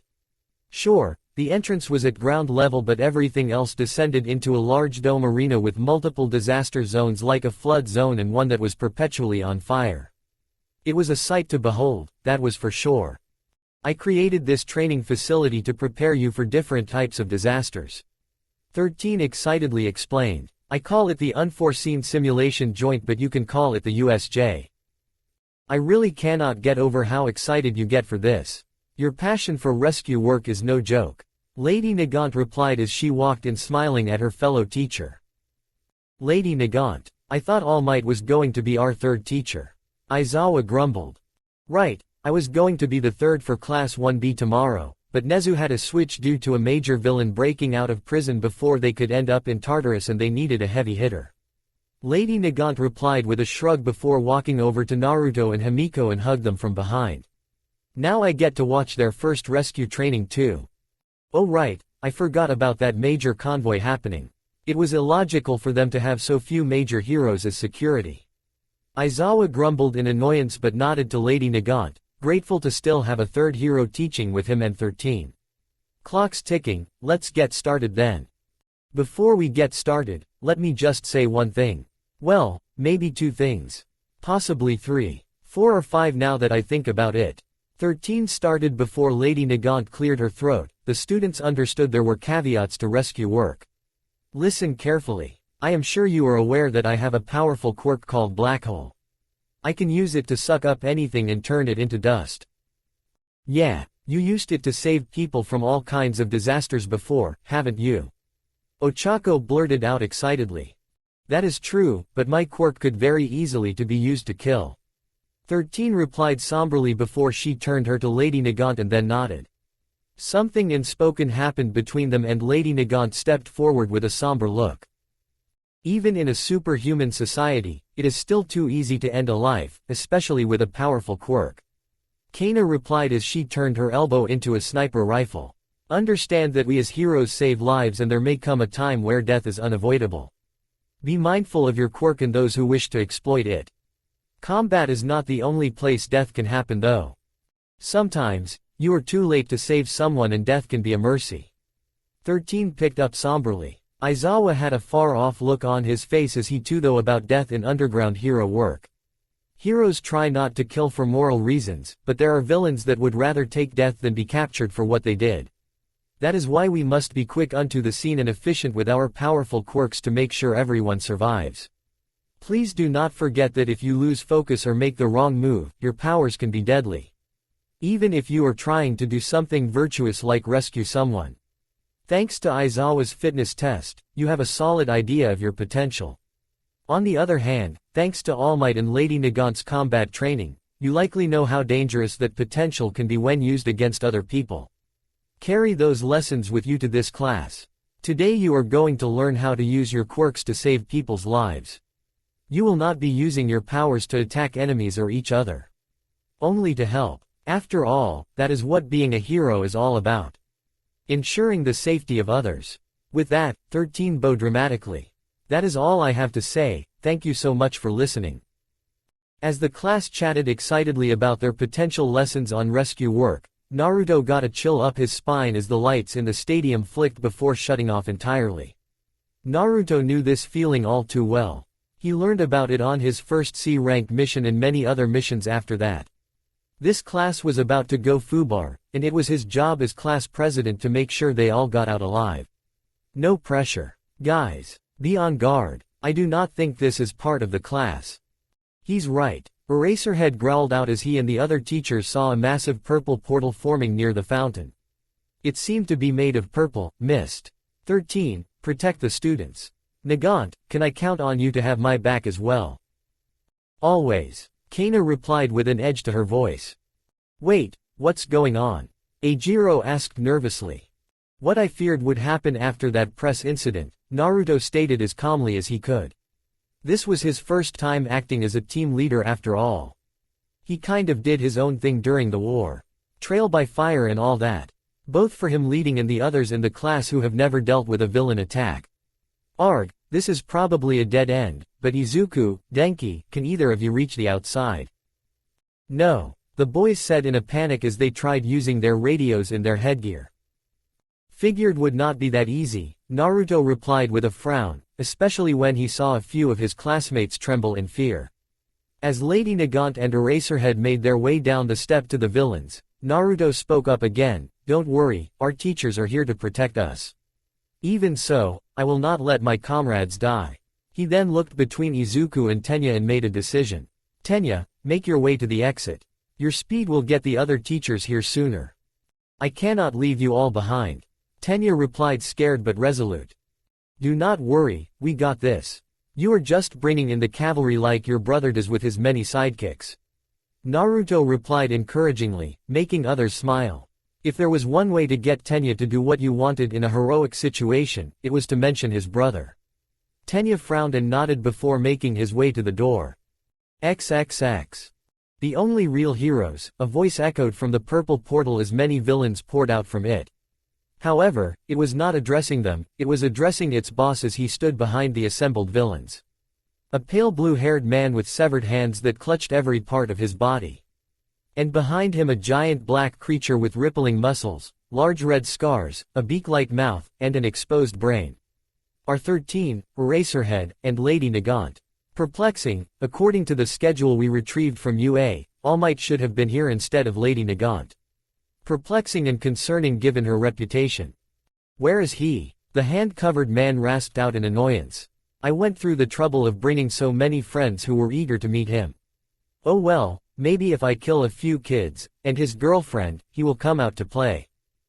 As entertaining as this is, I would still be careful of that line of thought. Low-ranking heroes or not, attacking kids will get their full wrath on you, Tamura Shigaraki. Or did your sensei not teach you that? Orochimaru replied before walking off in a random direction towards one of the disaster zones. Of course, he knew what All for One taught Tamura. Not much other than to hate everyone and everything. That ancient man sent Tamura here as a lesson in failure. This would be fun to watch, and if he got a few more bodies to experiment on, all the more fun. Where do you think you are going? Tamura asked. To find a high point to watch the show. What else? Orochimaru cackled as he walked away. Whatever, Kurogiri, you're next. Their purple mist transport did not say a word as he dissipated. XXX. Now where are you going? You will not miss the show. Kurogiri suddenly said as he appeared next to Tenya before his mist swallowed up the boy, but his entrance still caught the attention of the class. Naruto grimaced at the fact he suddenly felt Tenya's presence deeper into the facility. So, this one was a teleporter, which made his job of protecting his classmates that much harder. No matter, he could trust Tenya to defend himself until he and the others got him. What did you do to Tenya? Mina shouted in fear. There is no escape for you. Kurogiri stated as a matter of fact. His misty form towered over the class menacingly. It is a pleasure to meet you, young heroes. We are the League of Villains. I know it is impolite, but we decided to invite ourselves into this haven of justice to say hello. And besides, is this not a fitting place for All Might, the symbol of peace, to take his last breath? I believe he was supposed to be here today, and yet I only see his partner, Lady Nagant. There must have been some change in plans we could not have foreseen. In the end, I suppose it does not matter, I still have a role to play. 13 was about to use their quirk on the Mist Man, but they saw Naruto take a calming breath and wink at them before sauntering up to the villain with a smirk. My, you are a dramatic villain, but what do you think you can do against 22 pros? He was bluffing, as it was more like one pro hero, a ninja from another world, and 20 new students. Worth a try though. With overwhelming force like that, you live up to your school's reputation. Kurogiri chuckled, but was caught off guard by a large clap that had disrupted his form, blowing part of it away. He looked to see an orange-haired girl with huge hands to be the culprit. Before he could do anything about that, the red-haired boy had punched the only physical part of him away further from them. Good job you three, now let me finish this. 13 ordered as they uncapped a finger to begin using their black hole quirk to suck the mist villain into oblivion. Clever 13, Kurogiri said as he struggled against the suction. Thinking quickly, he opened up a portal behind 13, turning it back on them. Watch out, Naruto called as he pulled the pro hero out of the way, stopping the attack altogether. 13 shook a bit at the prospect of their own attack being used against any of them and thanked the blonde's quick thinking. Cute, but you are merely children who just started school. I will send you across this facility to meet my comrades and to your doom. Enjoy the culling young ones. Kurogiri roared as he created a dome of purple mist and began sending them to different parts of the USJ randomly, but he made sure to keep Naruto, 13, Eijiro, and Itsuka away from each other in case of another team-up. Once that was done, he appeared next to Tamura. It is done, none of the children have escaped and it is the job of our hired help to deal with them now. Good job, Kurogiri. Tamura growled out in pain as he held his bleeding shoulder. Now make sure that crazy bitch on the stairs does not hit me again with her bullets. In fact, Nomu. Shield me. XXX. Naruto ended up crashing into the ground rather roughly. Damn, I just talked to the guy and I pissed him off. For an elegant talking guy, he sure has a short trigger. Naruto laughed out as he dusted himself off. Not longer after, Momo and Kyoka appeared next to him. As he was looking at them, he felt out to where his other classmates were. He knew he was at the mountain zone just by looking around. It seemed that in the landslide zone, Shoto had things handled alongside 13, Toru, Mina, and Setsuna. In the urban zone, Eijiro, Hitoshi, Pony, and Ochako defended themselves well.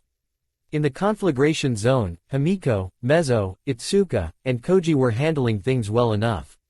In the downpour zone, Izuku, Inasa, Fumikage, and Dark Shadow were making quick work of the enemies there. Finally, the flood zone, Tsuyu, Denki, and Mei were handling theirs, creatively. Those poor villains in the water. All that was left was Tenya. Take this, villains. Tenya shouted as he clotheslined a few villains before running towards Naruto. Hey, looky here boys, we got more kids to play with. A villain shouted in glee. I know how we are having fun later. Naruto's eye twitched at that. He had heard that line too many times when dealing with bandits. You see, I don't like that, Naruto said, catching their attention and making the villains laugh. It doesn't matter what you like, brat. We are here to kill you to send a message to All Might. We might even get to kill him and his bitch. Bansho Tenin. Naruto called out in the calmest demonic voice ever as the one that spoke came flying into his fist. He then proceeded to take hold of the man's leg and everyone heard a crack and the man scream. That bitch. He began again, his fox features appearing on his face, making him look even more intimidating in his anger. Something had to be self-conscious about. Is my mother. Her and All Might taught me a lot, but it is not just me you have to worry about. Now the villains were shaking, not only at the casual display of power from the blonde, but from the look of Tenya in his suit of armor that had already taken a few of them out and two attractive girls with guns and swords. Momo had a thermal gun in one hand and a futuristic sword in the other. As for Kyoka, her massive metal backpack transformed into something that almost resembled a minigun. It was actually a gun that emitted sound waves and could be played like a large stringed instrument if she wanted. Your purple mist friend called this a culling. Naruto continued, squeezing the man's leg again as he lifted him high in the air. He was right, but not for us. Soon after, screams of horror and pain erupted from the mountain zone as the four tore into their horde of villains with ease. Tenya did worry for Naruto, until he saw him beat his opponent with the guy still in his hand. Yes, Naruto beat motherfuckers with another motherfucker. It was quite the sight to see as Tenya cloth-lined his opponents, but he swore he saw a lime green bulging on his forehead. XXX. Damn, he tried, he really did, but Tamura himself could not get close to Eraserhead. The man was just too quick for him and his minions. Added onto the problem was Lady Nagant closing any and all windows in his defense. You two are just so cool. Your co-op is simply amazing. TCH, not very flattering coming from you. I am doing my job and protecting my students. Eraserhead roared, charging in and slugging the hand villain in the face and then retreating again under the cover of a gunshot that Nomu blocked for Tamura. And what the hell is this thing? It is obviously not very alive considering Nagant shot through its heart, lungs, and face multiple times. He is the bioengineered anti-symbol of peace. Tamura laughed gleefully. He is the boss of this raid battle.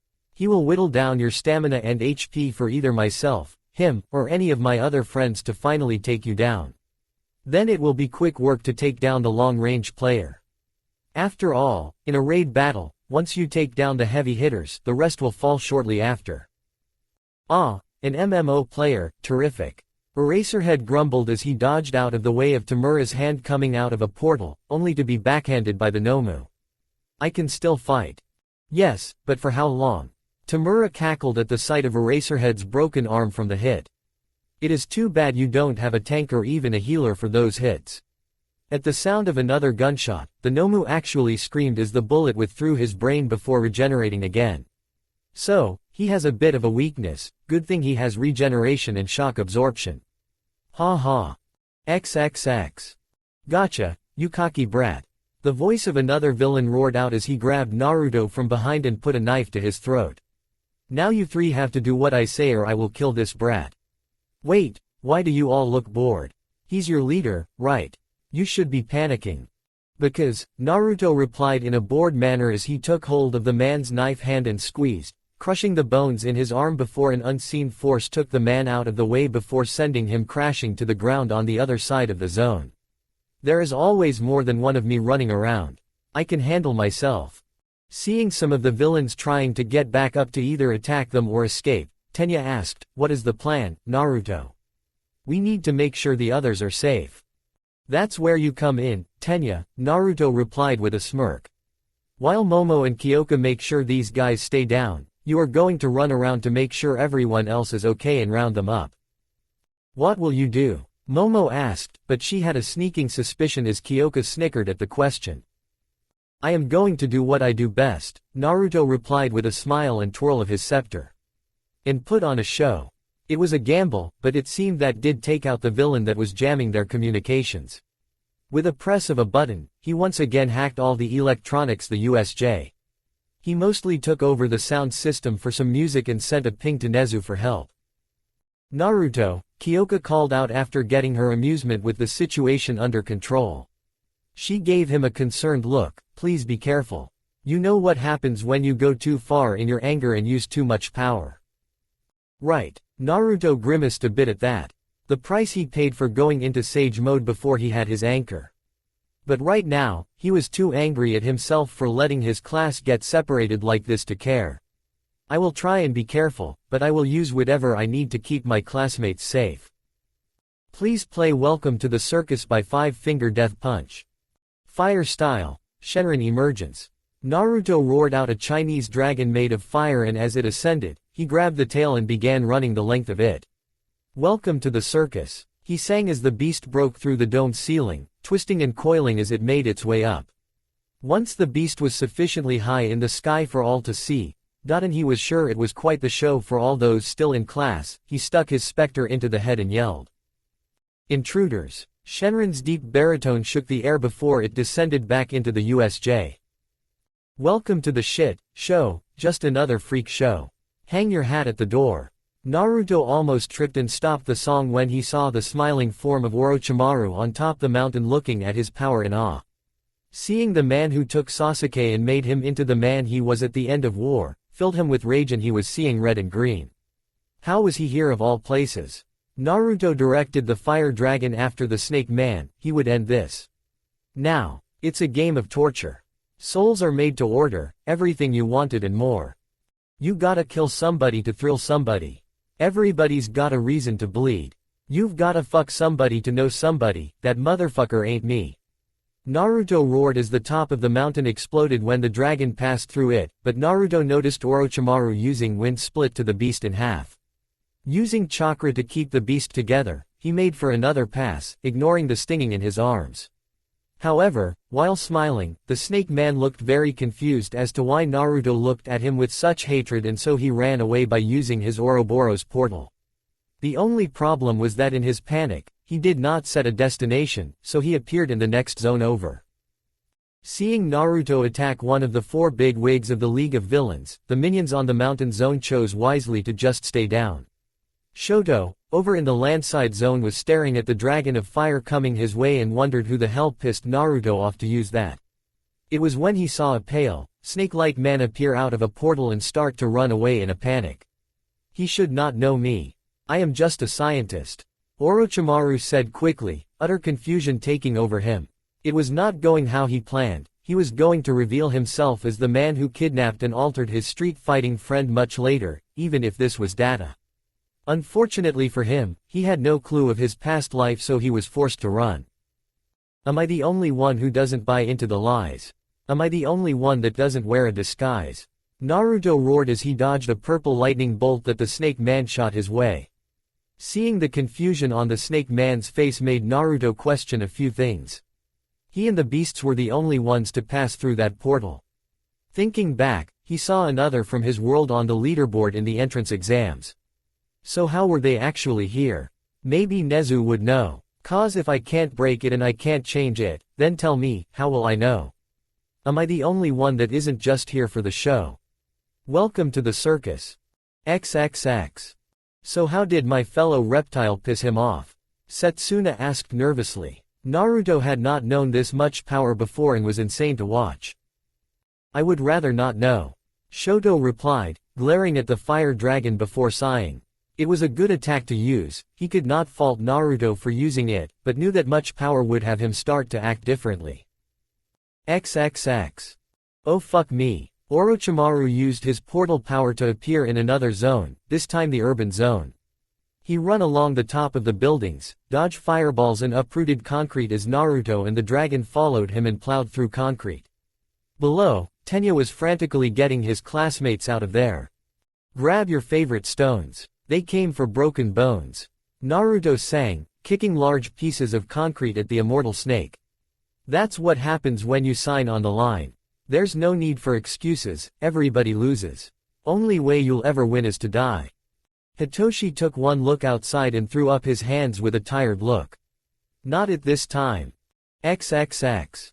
What the fuck?" Tamura yelled as he missed another chance at dusting Eraserhead when the dragon passed overhead. That thing, and the song, was distracting. "Since when do you have the guy on your side?"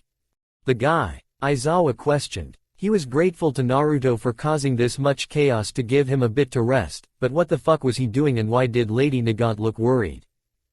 "The random legendary asshole who shows up when the raid team is losing against the raid boss," Tamura screeched. XXX. You gotta burn somebody to learn somebody. Everybody's got a Jekyll and Hyde," Naruto said excitedly now as he burst through the conflagration zone. Messing with this other Orochimaru was fun. The man was still a villain, after all. You gotta curse somebody to hurt somebody. Everybody needs a reason to die. Uh-oh. Himiko chuckled nervously, someone made Naruto mad. That was when she caught a glimpse of Naruto on the dragon, his eyes were glowing green. No, what does he think he is doing? What is wrong, Himiko? Itsuka asked, unnerved by the sudden shift in her blonde classmate's personality.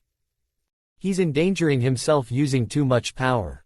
Himiko shouted as they ran to the plaza, their enemies already dealt with. There is a reason Naruto told Fumikage about the Earth Man, his power is similar. Mezzo and Koji gave a nervous look to each other as they ran. XXX. Am I the only one that doesn't buy into the lies? Am I the only one that doesn't wear a disguise? Naruto sang as he passed over the plaza again, this time using his dragon to take down the remaining minions trying to get at Aizawa, making his mom's job easier. He even passed through the side of the hulking Nomu creature that tried to break Eraserhead's other arm. By now, green veins were glowing on Naruto's face along with a big grin, making him look deranged. "'Cause if I can't break it and I can't change it, then tell me, how will I know? Am I the only one that isn't just here for the show? Welcome to the circus. XXX. Be lucky he isn't over here with that," Mei said, a serious look on her face for once, unnerving Tsuyu. The pink-haired mechanic did not even look this serious when her and Denki were performing a Shakespeare in the Park maneuver with one of Denki's electric shields and Mei's sonic hammer. The villains in the water learned how sound waves, electricity, and water mix a little too well, and not in their favor. "Yeah, I can only shield us from so much," Denki replied, eyeing the dragon nervously. XXX. When Naruto made his way into the downpour zone, he let his dragon fizzle out of existence, mainly because keeping it around was starting to hurt his body. Finally, he found Orochimaru again, having tripped over the unconscious bodies of the minions Izuku, Inasa, Fumikage, and Dark Shadow had taken down. They were standing in shock at his new look while Izuku looked more fearful for his friend than anything. As he was stalking to Orochimaru, Naruto's form shimmered to normal look but even that looked panicked. Izuku knew this to be a clone and when clones look nervous, that meant something bad. "You gotta hide your face." The The clone sang urgently before something grabbed it and it switched places was the green-veined Naruto, who had kept his insane smile. Sell them what they bought, cha, teach them what they taught, cha. Naruto sang, thrusting his free arm forward at a knife point, but it was held back by the arm of the clone appearing from nothing. Something still happened as it appeared. The air rippled with lime green, reflecting off the rain, and the next moment, Orochimaru screamed in agony because he lost an arm. The two Narutos flipped again. You gotta hide your veins. The clone screamed, looking around frantically for help. Izuku, help. Oh crap, it's this far already. Izuku asked in panic. We gotta stop it before it realizes it can use his full power. What is? Inasa asked. The earth taking back its power. Izuku screamed over the roar of the music and the storm. Fumikage gained a look of panic himself for the reference before looking to Dark Shadow, who nodded to him. Izuku shot a bolt of lightning at the Naruto, who had switched back with the clone, to stun him before Dark Shadow grabbed hold of his arms. One of which had the sleeve torn to reveal the glowing veins on his arm. This is how they got, cha, right before they cut ya. The insane ninja roared, fighting desperately against the wind pressure Inasa was using to weigh him down. He looked fearful for a moment as if he was seeing monsters that were not really there. You gotta hide your pain. The clone's mouth appeared next to his ear, trying to calm the original down. Ugly how they rule you, that's just how they screw you. Naruto roared, his rage building, allowing him to fight Inasa's air pressure, Izuku's stun bolt, and Dark Shadow's growing tether. The voice of the clone came again and sounded more urgent, making the original question why he was fighting again. You gotta hide your rage. Everyone has earned this. Welcome to the circus. Naruto roared, flexing his power by flinging them all off him. The green veins, even in his eyes, looked more prominent. In a sense, Mr. Hyde had fully emerged. It set its sights directly on Orochimaru's crouched form, ignoring the others like flies. Ticky, ticky, tack it, time to burn the casket. Time to burn this motherfucker down. Not today, brat. Orochimaru roared, his form surging with purple lightning as he shot a blast at the deranged Naruto, sending him up and away from the downpour zone. Seeing the threat gone for now, he chuckled to himself, just loud enough for the three boy and one quirk to hear him. Our battle will come, when I am the perfect being. Yes, our battle will be legendary. He then slumped to his knees and with his blood, formed his Ouroboros symbol. He smirked to his audience and said, do be sure to keep him alive until then, won't you, Midoriya? I have much to torture him with. He laughed weakly as he fell through his glowing green portal. Izuku looked highly unnerved that a villain he had never met, knew his name. XXX. As Lady Nagant reloaded her rifle, she saw Naruto's form land in a crater in the plaza area and Eraserhead looked worried. However, she was worried for another reason. They had learned the hard way that when Naruto used too much power, of any sort, he would lose it. All because of a simple mistake during the transfer process. Naruto had been in pain during the transfer of One for All as it changed his body. He did the only thing he could think of: dull the pain and focus his mind. Enter Sage Mode. But because the anchor had not set yet, their world's nature chakra rejected him and corrupted him a bit. It took All Might to take him down the first time and he was not here today. He was not coming. It was all up to Naruto and his inner friends to help him. I hate that I can't help. She growled out. Over with Naruto, his corrupted form slowly getting back up and set its sights on Tamura, who was laughing at his misfortune. Something about a hacking and the consequences in an MMO. Suddenly, golden energy erupted from his back and pinned him down with what looked to be a giant golden paw. Focus, brat. Kurama roared in Naruto's head. Ha ha, I win. I win. Kurogiri, portals. Tamura Shigaraki laughed in glee as portals were formed so that he could dust Naruto from a safe distance. Too bad he forgot Naruto's crash landing took out part of the Nomu, again, and it was regenerating. That meant it was easy for Lady Nagant to get in a good shot on one of his hands while Eraserhead used his capture cloth on his other hand to halt it.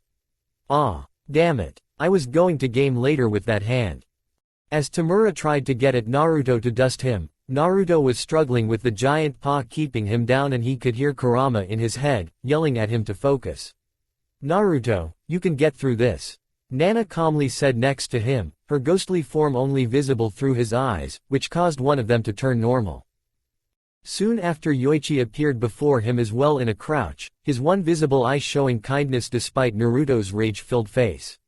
"I think it is time you tried what we talked about," he said kindly. "I know it is a risk, but we have to try something to get rid of the corrupted nature chakra. Go Sage mode, for real this time. You need the constant flow to get rid of the bad chakra." The corrupted green left his eyes as he calmed down, but the green remained in his veins, making his body feel like it was in so much pain still. "Right," he mumbled, closing his eyes, and going completely still. For a moment, nothing happened, then the world seemingly took notice. The air seemed calmer despite the situation. Even the villains noticed a stillness in the air. Even those with animal-based quirks felt compelled to look in his general direction. Slowly, the green veins lifted off him as if repelled by an unseen force. It stared at him before screaming into oblivion. With the corrupted sage mode gone, the original was able to take its place once more until Naruto let that go too. He stood up as the golden paw of Kurama dissipated. "Now that has been taken care of, I believe it is time I dealt with you, Tamura. That is what that mist guy called you." "Oh yeah, you and what army? I have got a Nomu." Tamura taunted while laughing. It was funny to the villain because almost all of Naruto's classmates were scattered throughout the facility. Nagant was farther up the stairs, 13 was who knows where, and Eraserhead was panting on his knees. "Poor choice of words, I am an army unto myself. So we have a Naruto." Naruto replied with a coy smirk. "But it is you who will do the work for me. Did whatever happened to you make you lose a few brain cells?" Tamura asked incredulously. "Given how I grew up and who punched me on a daily basis, I probably lost more than a few." Naruto replied sheepishly from behind Tamura as he knocked the fake hand off the top of the pale blue-haired man and put his own on there before Tamura or Kurogiri could do anything. If either of you move during this jutsu, the handy man's soul will be ripped out. Now let's see what we can learn in this noddle with Ino's deep dive jutsu." After a moment of just standing there, Naruto frowned and then looked directly at Kurogiri. "Seriously? All surface-level thoughts this guy has are video game references. How much does this guy play?" Kurogiri was at a loss for words here. This cocky brat also had a mind-walker quirk too. What was he, an old experiment of all for one, or was he that Akatsuki brat that the Garaki brothers ranted about on occasion? You know what, it did not matter, and it was best if none of his superiors knew this happened, or else he would get tortured for it, and he had enough dealing with Tamura for that to be a thing. He would volunteer nothing to them. Sadly, yes, he has latched onto them quite hard. Shota looked at the scene dumbfounded. It took him and Lady Nagant quite some time to get in Tamura's guard, and Naruto just walked up and did something that made him look brain dead. Tamura was speedy, but Shota mainly blamed his condition on the dead-eyed Nomu doing nothing now. He knew the kid was powerful, but damn. Old hands here should really pick up puns as well. This guy is a wreck. Oh wait, what is this? Naruto grimaced as in his mind's eye he saw a mass of hatred that looked like a cityscape in a ball. It was weird to look at, but everyone's mind was different. His curiosity was piqued when he saw a crack in the mass and peeked inside to see a small black-haired child. It would seem that someone has paved the way to easily manipulate you. I doubt it was Snake Boy. Nope, just the quirk boogeyman. Wonderful. Let's fix that, shall we? Back inside Tamura's mindscape, he broke the shell of hatred, freeing the kid, who looked around confused. The mass turned into the current form of hatred and looked just as confused. Back on the surface level, Naruto smiled. Whomever you choose to be now, that is on you, but before you go, dust the Nomu for me.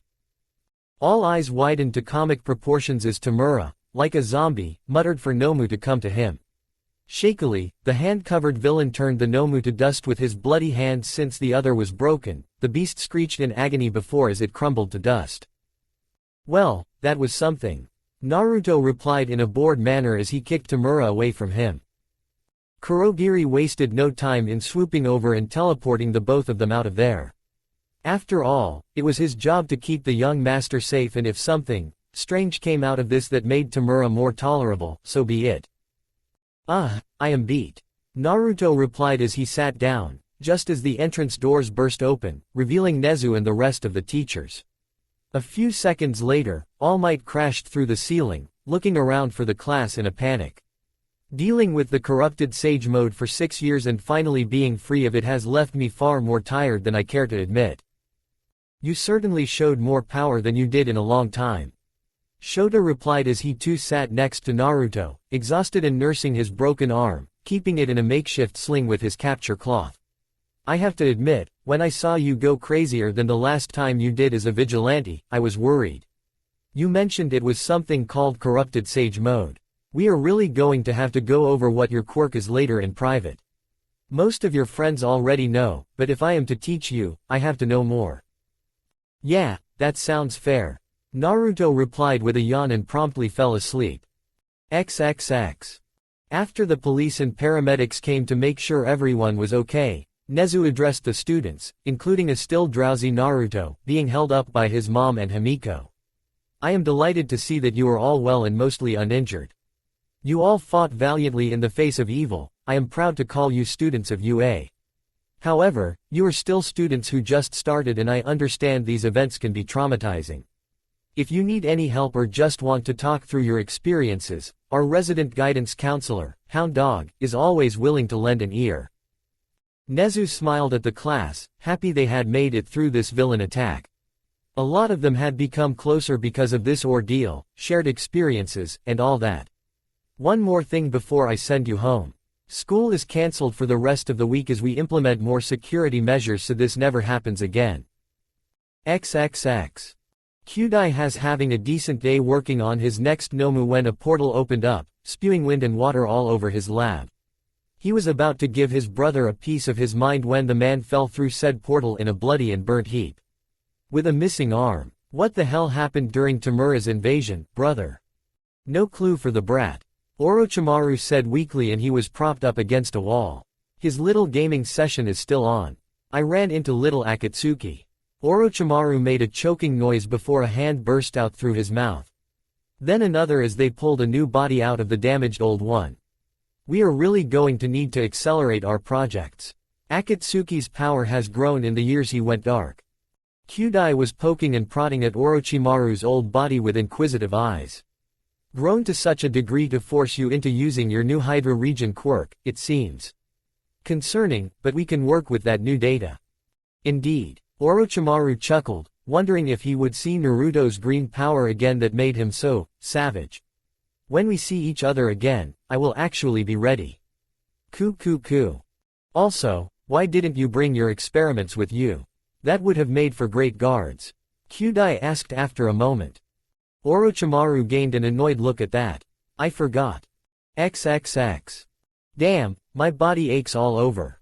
Tamura complained as he was dropped into the bar hideout he lived at with Kurogiri. Despite the aches and pains in his body, he felt different.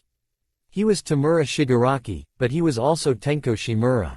What did he really want to do with his life? His father always hated heroes ever since grandma gave him up, even beat him for it. Then sensei took him in and told him that everything wrong in his life was because of heroes. It did not really make sense now that he thought about it. Tenko remembered being quirkless until I met All for One. Sensei, that was a shit show. So, I heard, Tamura. All for One commented from a TV. It seemed that little Akatsuki has grown up and is causing more trouble for us. All Might sure did pick a good heir, that is for sure. But that is why I am here, my boy.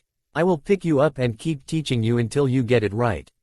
Keep failing and you will learn much. Now, where is the Nomu?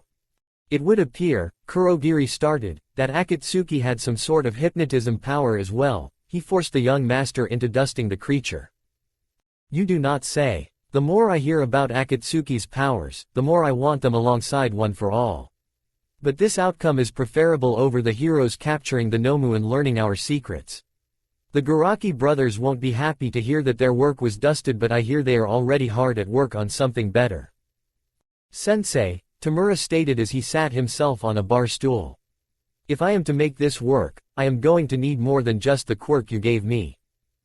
There was a long pause as neither party knew what to say for a moment. All for One thought Tamura forgot all about that little detail. Ah well. My boy, I thought you would never ask. I will provide a list of what I have and we can go from there.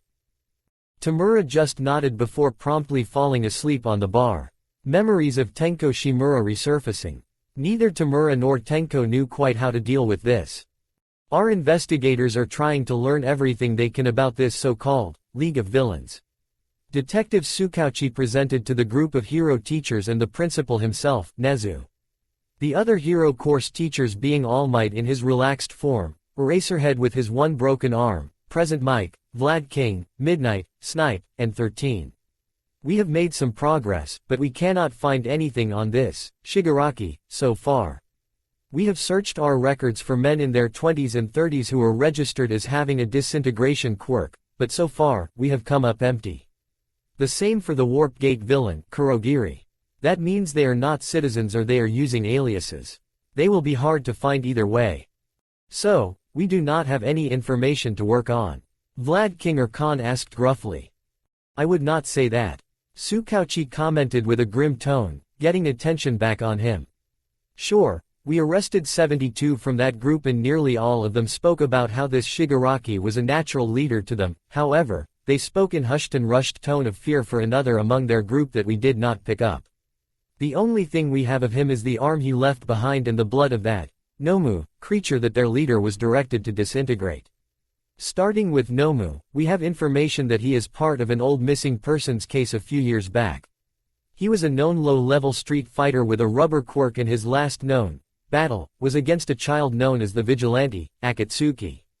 Tsukauchi and Shota gave each other a tired but knowing look and then continued. Tiger Bunny's underground fights soon petered out to keep the rest of the combatants safe after a few more went missing as well, both before and after that fight. Tiger Bunny, huh? Wonder who that could have been.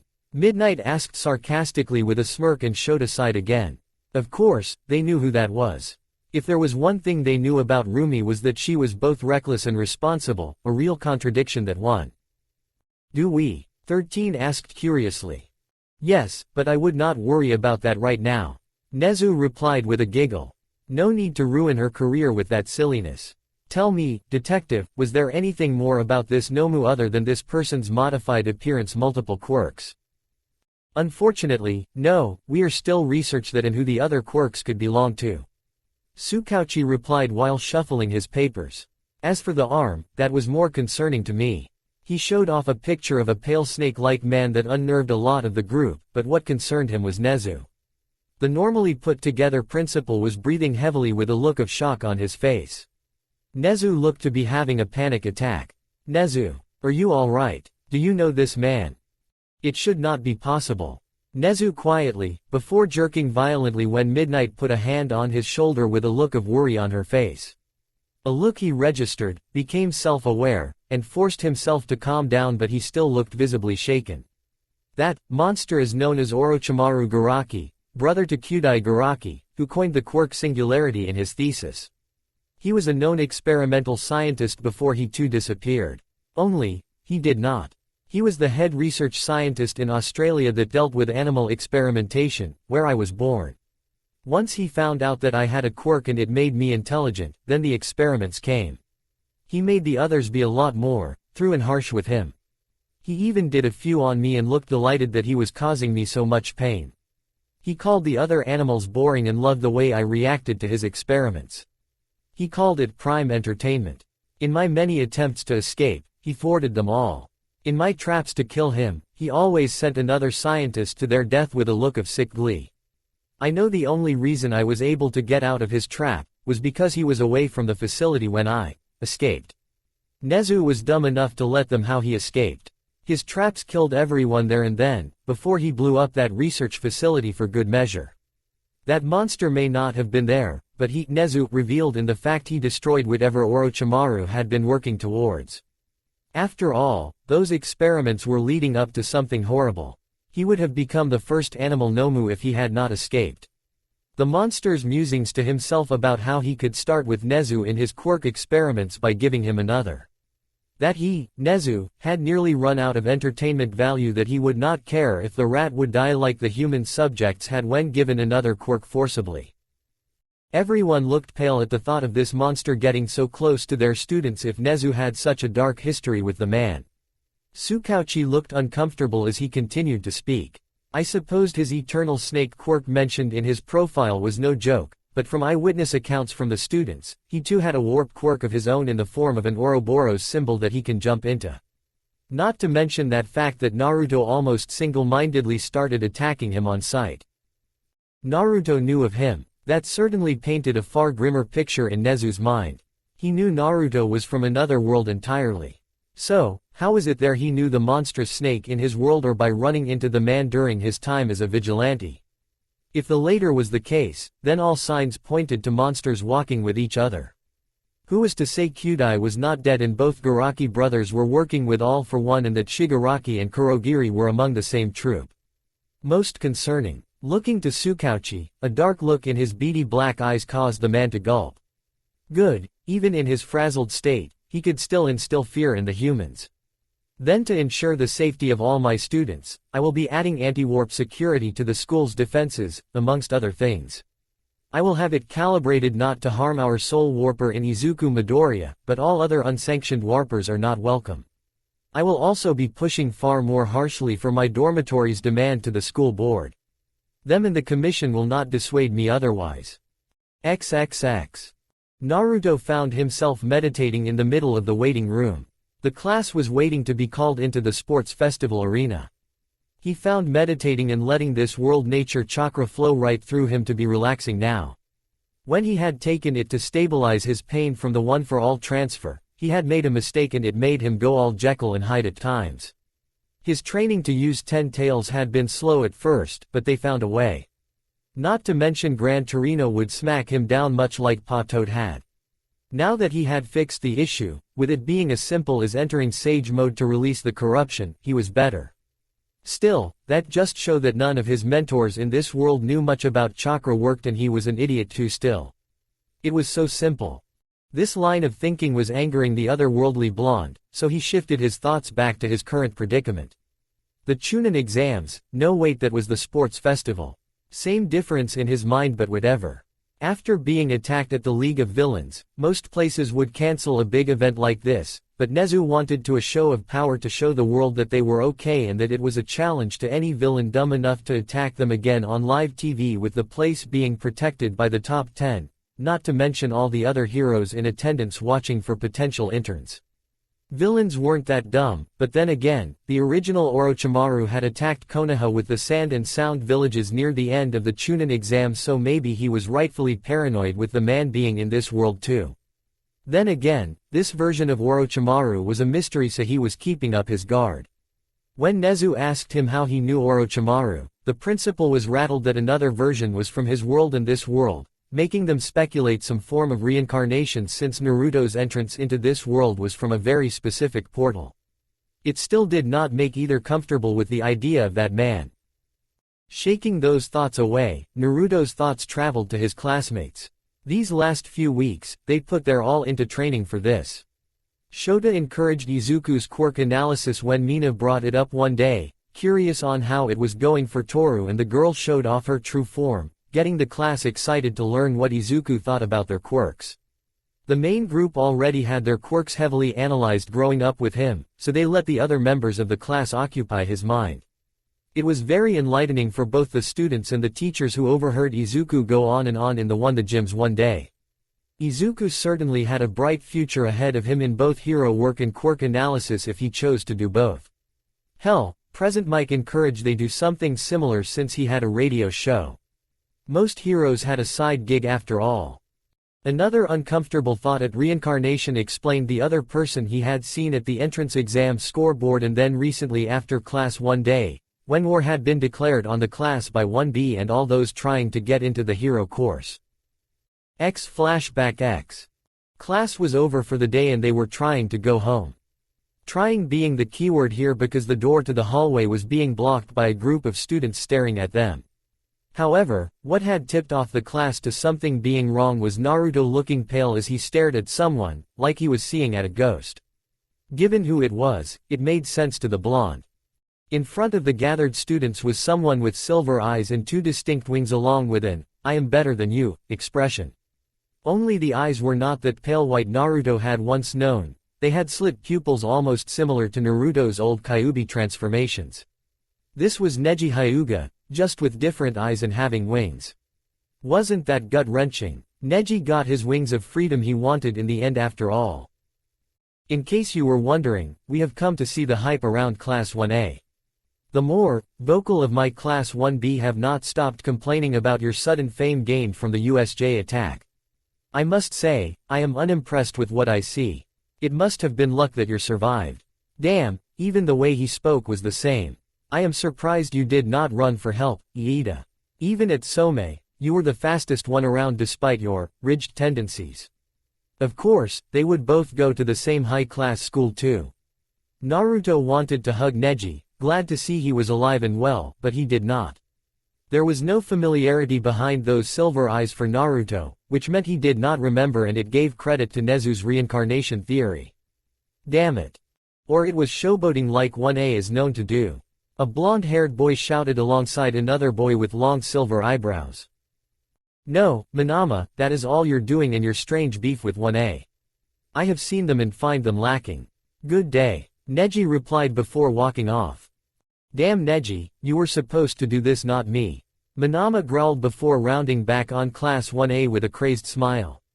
You all in 1A fought some villains in some petty game that society set up, poor you. I bet you are using your recent fame to get special treatment, especially you, Naruto. Yeah, we are coming for all of you in the sports festival. Tetsu roared out. I heard if we knock you down a peg, they'd kick you out and bring in new blood from the other classes. A game? Naruto asked quietly, his voice sending a chill down everyone's spine, especially as his blue eyes bled red and that pressure from the lunchroom came back. You think surviving an attack from villains is some game? An attack that could have killed us. That game. Well, Manama stuttered out, not able to think under this pressure. Naruto put a hand on Manama's shoulder and replied grimly, we are here to learn how to be heroes, to take down the likes of villains. However, that was only our third day and some uppity villains wanted to mess with All Might when he was not even going to be there. We did what we had to do in order to survive. So, I called for help in a loud way with that dragon. We know what to expect now. Naruto's expression lightened up as the pressure lifted and people could breathe again. We got off on the wrong foot, Manama. I am not sure what you heard about us, especially from Bakugo, but we aren't bad people. Otherwise, why would we be here to learn how to help people better? Manama had the decency to look embarrassed and took Naruto's hand to shake. I apologize for my behavior. Your speech in the lunchroom should have been enough for me, but I still feel like we should be rivals. Different classes and all. But the same school, so there is no need to be enemies. Naruto replied with a goofy smirk before that pressure came back just a bit. We can be friendly rivals. See you at the sports festival. X flashback and X. Naruto. Izuku. Shoto said, standing above Naruto in his meditative pose. I know how powerful you and you know the same for me. However, I will do my best to beat you, for old time's sake.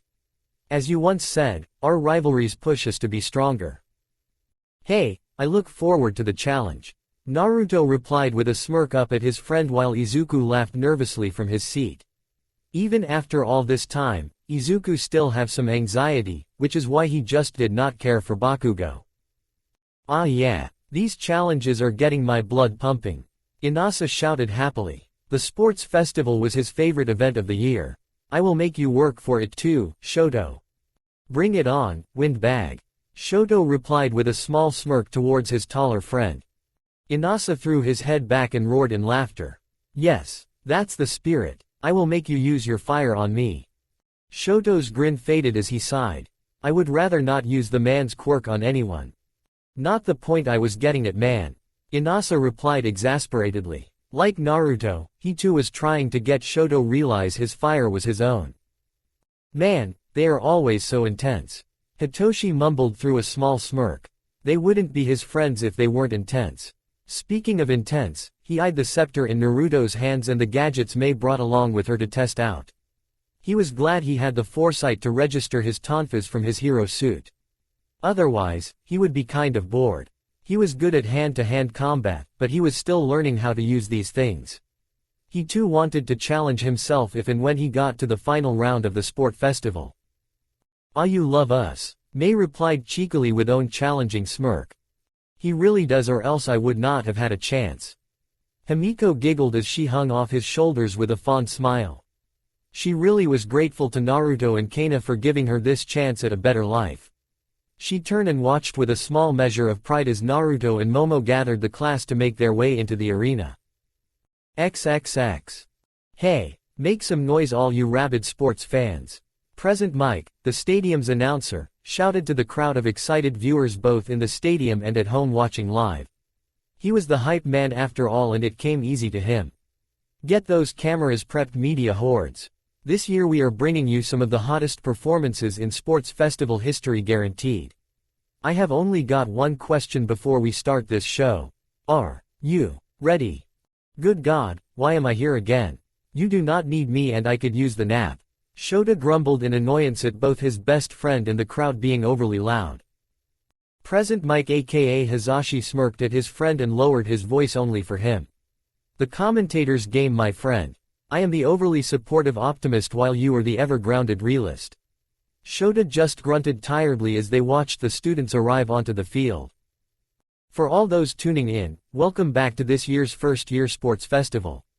Watch as all these up-and-coming heroes leave everything on the line for a chance at worldwide fame. This first group already has the world's eyes on them for surviving a villain attack. I present to you the Hero Course students of Class 1A.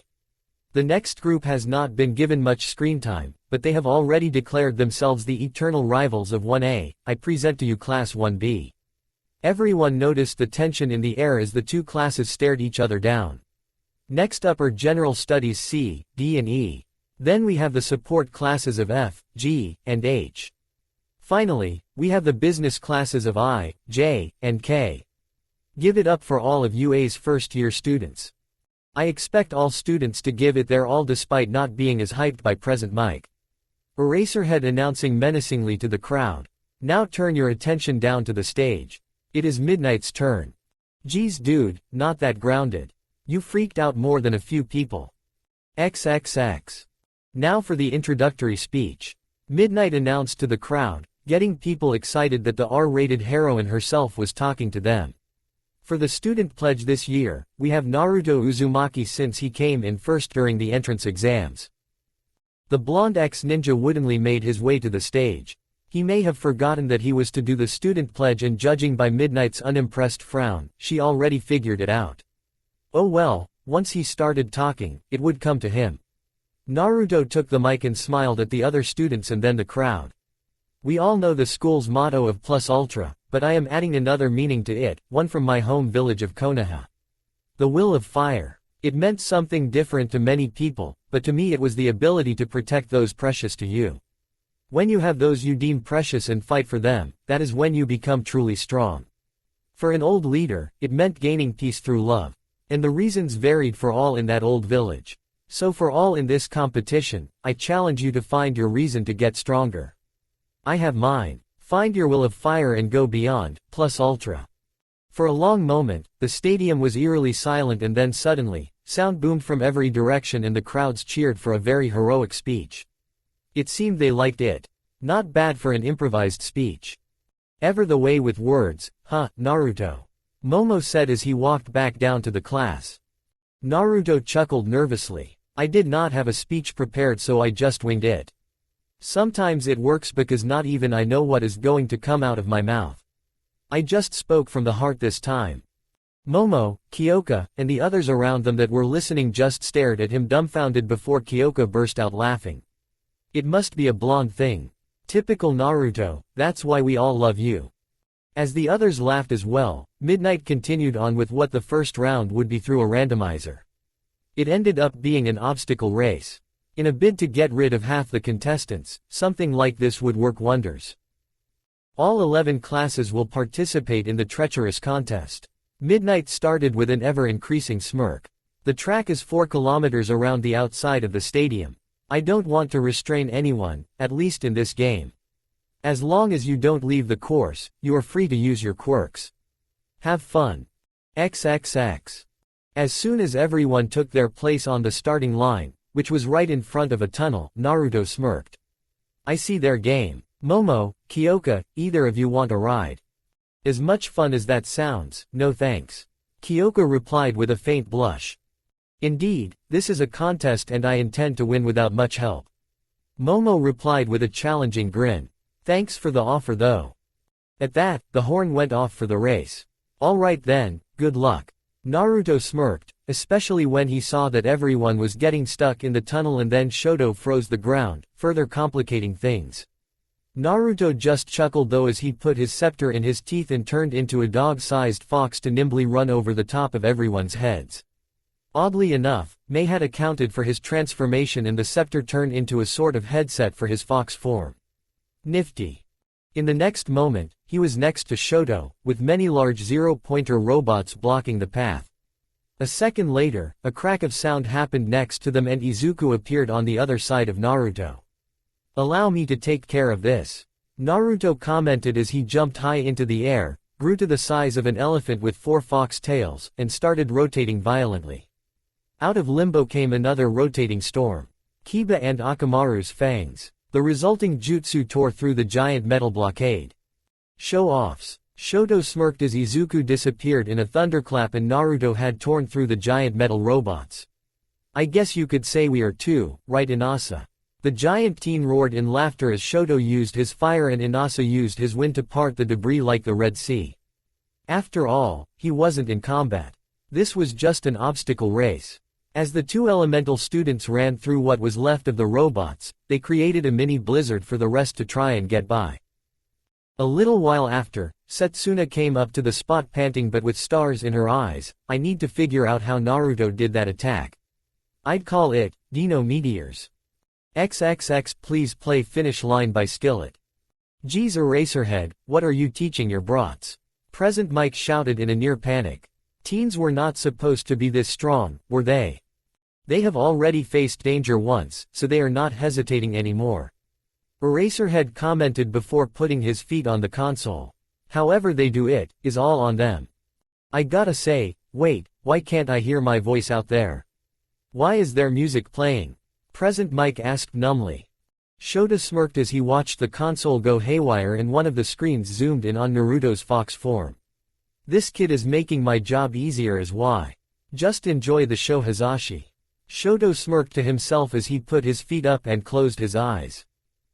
Naruto's voice rang out through the stadium as he casually made his way away from the decimated robots. Well, casual for him anyway. The others were still making their way towards his form. Izuku Thunder stepped next to him in a bid to paralyze him with the stray electricity but failed. The two boys smirked at each other as they ran to the next obstacle.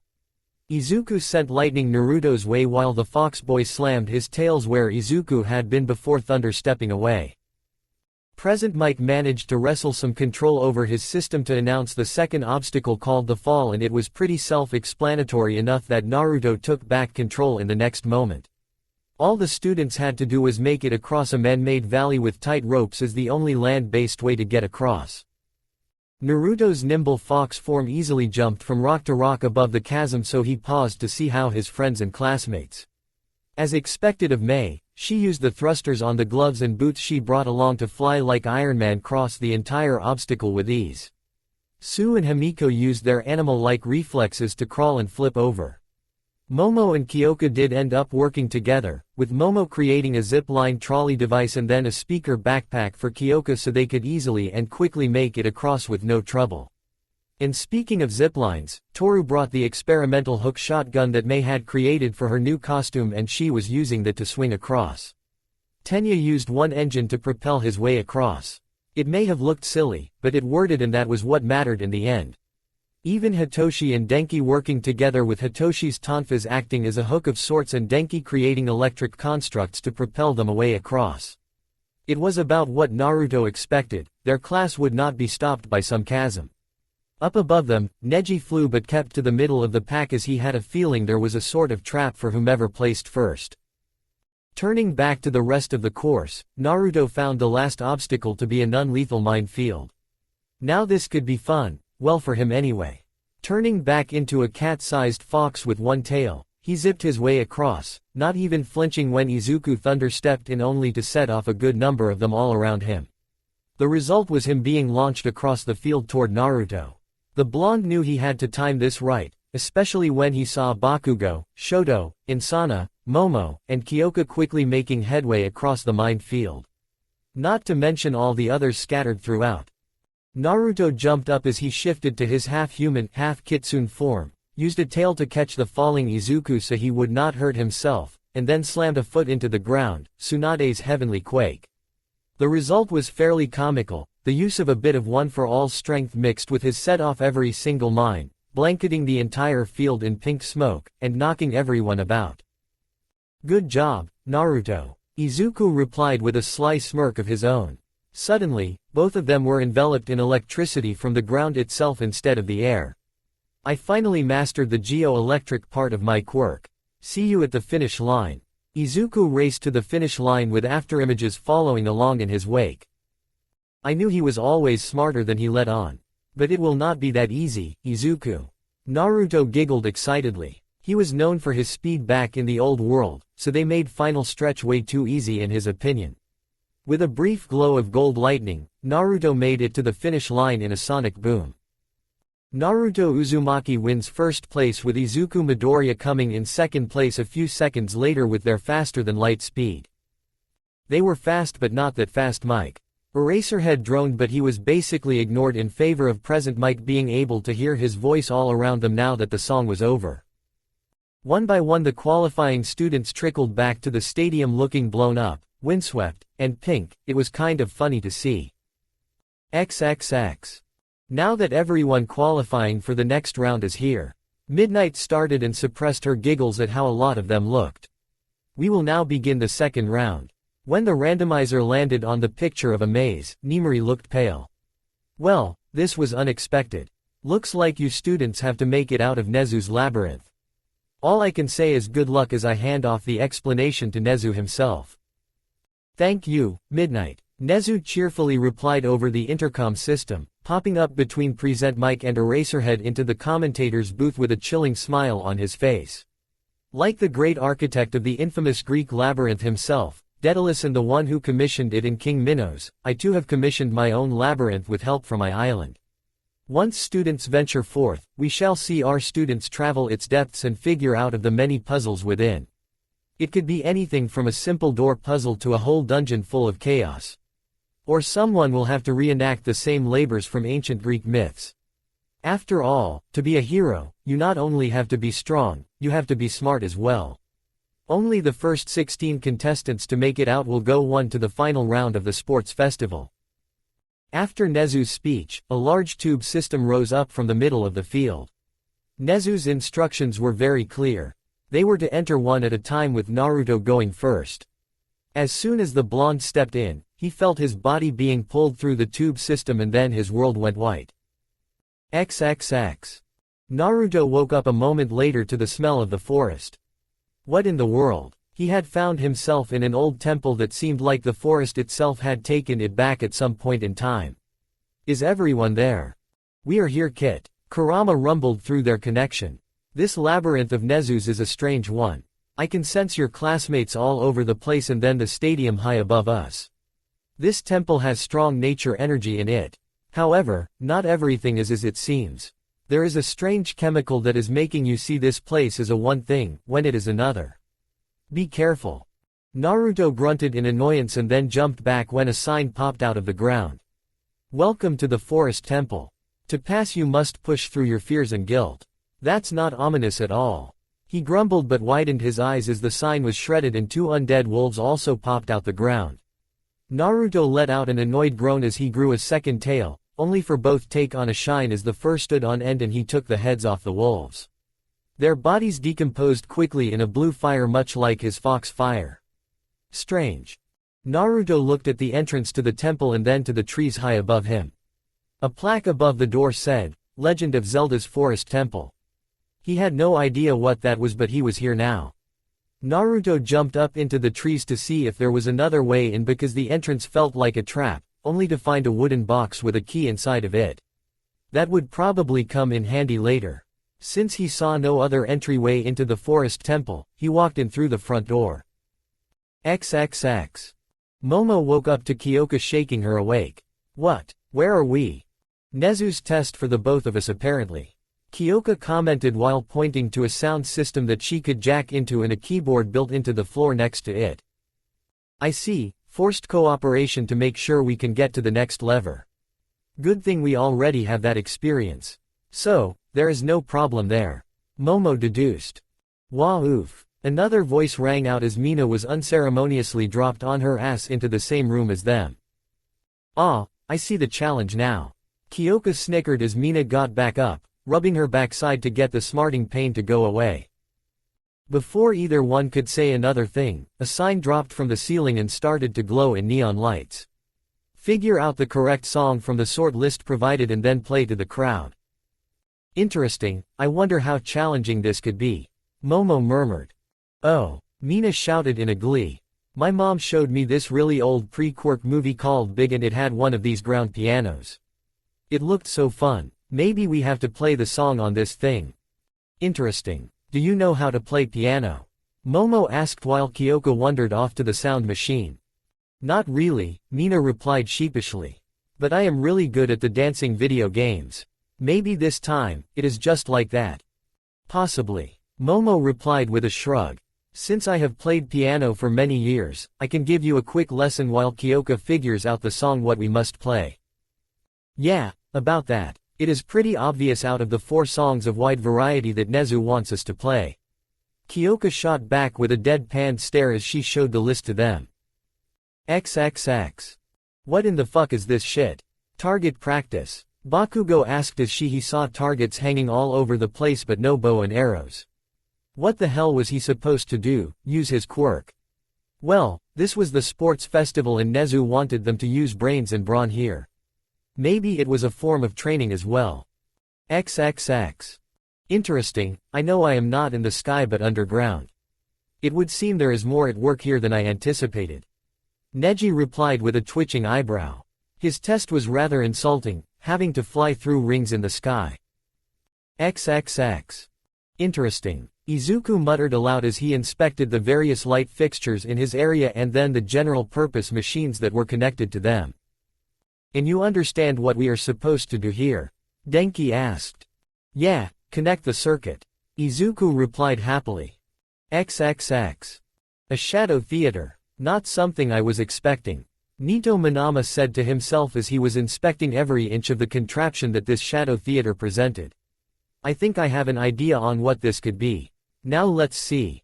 XXX. Naruto growled to himself as he caught the final ghost he had to deal with in this decrepit temple. He knew Nezu to be on the line to be genius and insane, but he did not think the animal was this cruel. The ghosts he had to catch were Neji, Jiraiya, the third Hokage, and Haku. He already had a lot of sadness and guilt in him but damn.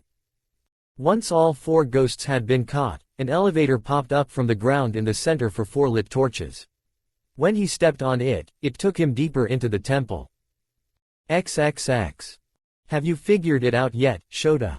Nezu asked as them and the rest of the audience watched as Shoto and Inasa hid from a mechanical minotaur. They had to be very quiet to get to the end. However, that was difficult for the usually loud and brash Inasa, who seemed to understand that one of them would pass this test. Of course I have. You already rigged the second event to be this mass puzzle fest. I have a feeling you know who is going on to the final round yourself. Shota replied as he watched his students with a critical eye. More than a few were struggling while others had already passed either by accident or with their smarts. Those being Mei Hatsume of Class 1A, Mashiro Ojiro of Class 1B, Hirayu Rin of Class 1B, Abara Shiozaki of Class 1B, Fumikage Tokiyami of Class 1A, Ochako Uraraka of Class 1A and Hitoshi Shinso of Class 1A. Indeed, but it is another show of force to our enemies that we have more than just powerful heroes in training, they had the smarts to back them up. We will not be caught lacking again. Nezu replied with a crazed grin on his face, making the 2 men back away just a bit. XXX. Mortal Kombat. Momo, Mina, and Kyoka all shouted in glee as they danced to the beat of the infamous fighting game's theme song in a ground piano. Well, Momo and Mina did while Kyoka gave it a techno beat with her sound machine. They were only to do a part of the song and they did wonderfully. However, there was no change to the room they were in. It made them wonder if they had done it wrong because they had fun while doing it. Maybe Nezu was a hard ass like Eraserhe's was. After a few moments, the ground shook and the piano and sound machine were activating by themselves. The door out lit up, but it had a neon sign above it that said only one may exit. The song began to play by itself and the girl unfortunately knew what had to be done. They had to fight their way out. Only it was rather hard to fight when the floor was rotating. While the girls figured out how they were going to fight each other, it seemed that the song was playing throughout the stadium and the various other testing sites. It seemed Nezu was playing 3D chess with all of his students and their testing sites because it seemed that the last few remaining were all synced in a way. The song started playing for Izuku and Denki, but they were on opposite side of the room with a divider in between. The boys looked at each other in confusion before a door appeared at the end of the room. They looked at that, the machines they powered up with their quicks and then each other. It seemed they had built their own obstacle course and they had to race each other to get out. Neji and Katsuki were both annoyed as the rings and targets they had to deal with started playing the song as well. Itsuka, however, was jamming to the beat and she used her big hands to fight and dance her way through the cardboard cutouts of various villains. Eijiro and Tetsu also danced to the beat as their bodies controlled the real steel robots they had to use in order to pass. As for Naruto, he was fighting a phantom version of himself to the beat and winning. XXX. Nezu, you scare me. Present Mike said honestly. He knew his boss was smarter than him. Hell, the animal was probably smarter than most people in the world. Still, to see all the later testing sites all sync up because of an old and still popular fighting game theme was out of this world. And after Shota explained things to him and that Nezu set this up as a show of power to the world, it was amazing and scary to him. That was the intention. Nezu laughed through his tea before calming down. Also, I may have modified the song so we can use it internationally like we have. Parody is fair use after all. Instead of the fighters in the game, I have input who will win. You have to be kidding me. Shota groaned while Nezu continued his later. Still as he listened into the song, the ground glowed all around the mentioned contestants. Mei Hatsume. Mashiro Ojiro. Hiryu Rin. Abara Shiozaki. Fumikage Tokiyami. Ochako Uraraka. Hitoshi Shinso. Then, the contestants that won the final test started popping up through the ground's tube system. Neji Hyuga.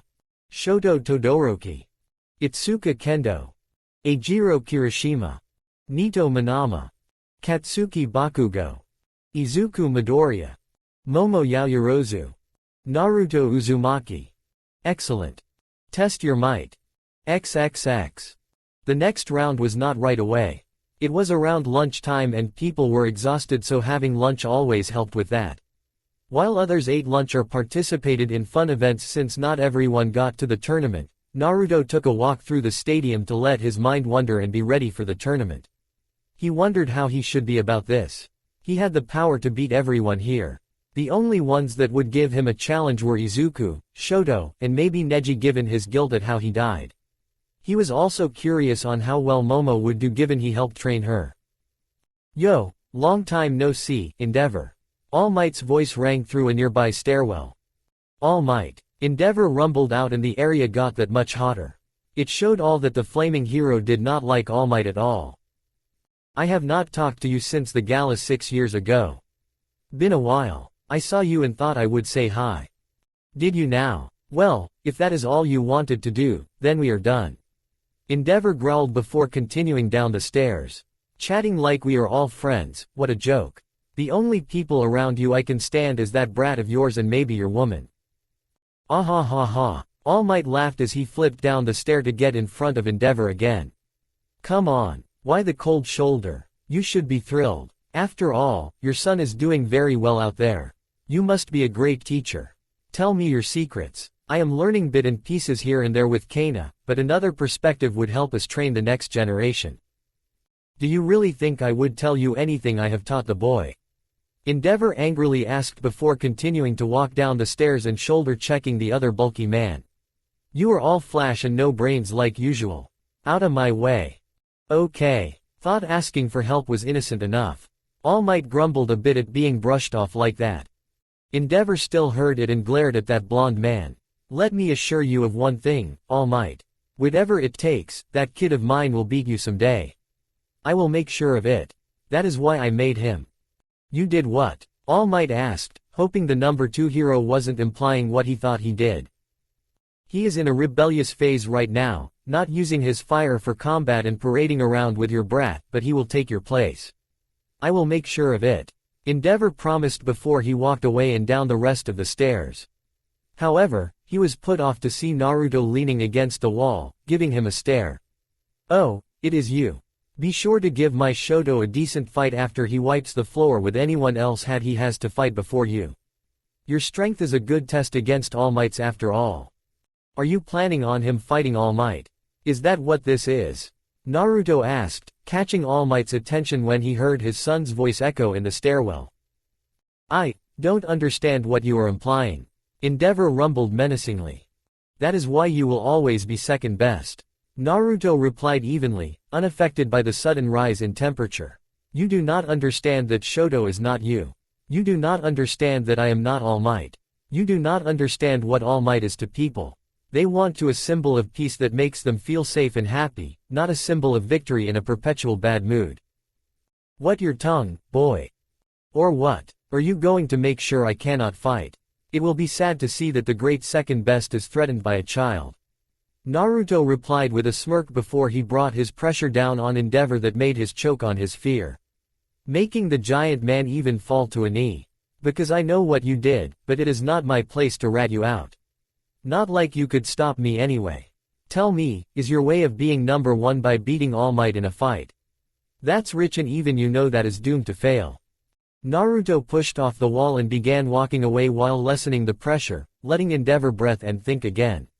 If you really want to be number 1 so bad, look beyond the ambition that broke your family and see what the people actually want. You gotta remember that the rankings are a popularity contest after all. When Naruto's footsteps disappeared, Endeavor fell on his ass, breathing heavily. For the first time in a long time, he felt like a kid again, scared and not knowing what to do. That pressure was far more than he ever felt from villains. He looked up when a shadow fell over him to see a not smiling All Might reaching a hand out to him. Should he take that hand? XXX. Once everyone was full of energy again, they were back on the field, waiting for midnight to tell them who the matchups would be. Come to the stage to draw lots to see who you are up against. Midnight commanded. One by one they all took a number and it was recorded. Once done, a randomizer picked their names and displayed them on the screens for all to see. Naruto Uzumaki vs Katsuki Bakugo, Mei Hatsume vs Mashiro Ojiro. Neji Hyuga vs Hitoshi Shinso, Eijiro Kirishima vs Hiryu Rin. Isuku Midoriya vs Shoto Todoroki, Abara Shiozaki vs Nito Manama. Ochako Uraraka vs Itsuka Kendo, Fumikage Tokiyami vs Momo Yaoyorozu. We have a few recreational activities before we start, so you have the option of participating in those if you want. I will say that Naruto and Katsuki will be the first to fight in the tournament, so I would be ready to start if I were you too. XXX. I bet you all cannot wait any longer. Let's get to the first fight already. Present Mike's voice rang out through the stadium, causing the crowd to go wild. Speaking of the first fight, we have the foxy trickster Naruto Uzumaki versus the explosive Katsuki Bakugo. Begin. Midnight shouted next to Smintos, who made the fighting right and would stop the fight if it became too dangerous. For a moment, nothing happened because Naruto was looking up to the sky, watching the clouds and Lone Bird fly by. It reminded him of his fight against Neji back in the day. Something he might have to do again, if Hitoshi did not get to beat him. Are you fucking ignoring me? I will kill you. Katsuki roared suddenly, getting a lone blue eye to look back at him. It unnerved Bakugo a bit, but he pushed that feeling away to observe his opponent just little bit more. In addition to Naruto's usual gym clothes, they all had to wear for this event, Naruto also had two things that stood out. That damn scepter of his and both of his arms had medical wraps around them. It was like Naruto was begging him to set those on fire with an explosion. Tell me, have you ever been to war, Bakugo? Naruto asked with a frown, and those that heard him bristled at the thought. Naruto then pressed a button on his scepter and tossed it over his head, where it landed on of its staff off to the side, messing with the electronics in the stadium for another song. Please play, You're Going Down, by Sick Puppies. The fuck? Of course I haven't, growled out Katsuki, a stray explosion popping off his hand in utter annoyance to the chosen song filling the air. Both ignored Present Mike's sudden cut-off cry. Then I doubt you truly know the meaning of death, Naruto intoned, once more unnerving those that heard him. No, I don't think you truly know that meaning, or else you would not throw words around like that carelessly. You have never felt that rush of chaos and confusion around you. Never had someone take a fatal attack meant for you. Never had to hold someone dear to you as you watch the light fade from their eyes as they smiled at the thought that we're finally free. A chill went up Bakugo's spine as he heard that, not noticing Midnight and Smentosa's forms fading away. Never noticing how quiet it had gotten for a stadium full of people. The fuck are you on? This isn't some war, but we are in combat. I will easily beat your ass because I am the best. I will be number one and won't let some 2-bit quirkless lover rise above me. And that is the root of the issue, Explody boy, you're an unchecked ego and your learned hatred. Let me guess, all those around you told how great you were because you had a flashy quirk. No one ever told you no. Tell me, if Izuku was still in your life growing up, would you have let him exist peacefully or beat him down for being powerless? Would you let it get so bad that you would tell him to off himself, or worse, do it yourself? Naruto asked, his voice echoing and his form becoming fuzzy. Bakugo had a look of absolute rage on his face and leaned forward to scream some more at his fellow blonde, only to panic as he suddenly had no mouth. He clawed at that spot frantically until he heard a child's voice say, yes. Snapping his head back up, he saw in place of Naruto, a younger version of himself. He broke our promise. We were going to be heroes together, even if we dragged him through the mud of a misreading of his name. It was easy since he was a weakling with no backbone. Just another follower. Bakugo froze at the sound of Izuku's voice and half his vision left. Half of his face became Izuku's. I just wanted a friend. We were just kids. Kids with a big dream of being heroes together one day. Arg! The young Bakugo screamed and he held his head until he split in two. I was just trying to protect Izuku. The world was not going to be kind to him, so it was my job to toughen him up. Oh please, that worthless shit was always weak. Him not getting a quirk was proof of how worthless he was. Then he dared to try and help us after we fell off that log in the forest. Like we were the weak one. As if we needed some worthless trash to help us. We can look after ourselves. After all, we are going to be the number one hero, just like all the adults said. We just had to crush everyone under our foot to do it. Stop it. No. We are supposed to save people as a hero and make them feel safe, just like Izuku tried to do for us. Fat chance of that. If the weak need saving, they should just die off now and save us the trouble. Our job is to crush the weak, especially those shitty villains who think they are better than us. Like the Deku. Him coming to our aid shows how weak he thinks we are. He thinks he is some hero. What a joke. A worthless, quirkless, Deku like him as a hero. That's insulting. And villains, they are the ones who do that and try and make us feel weak, when we are so much better than them. Deku is just some weak villain that needs to die. His very existence is an insult to us. To Auntie Inko who has to live in a world with a quirkless son. I would be a true hero and make her happy by being her son and killing that quirkless shit. Stop it. But you know that Auntie Inko loves Izuku despite that fact he is quirkless. You would make her sad. She doesn't care that you would be the number one. Only those manipulating us at Aldera ever cared about that. She'd get over it and those scums can rot in hell for all I care. Who talks about their fucking middle school after they become famous? What about mom and dad? Stop it. The mouthless Katsuki looked at his mini-me's in horror. One was reason, the other ego.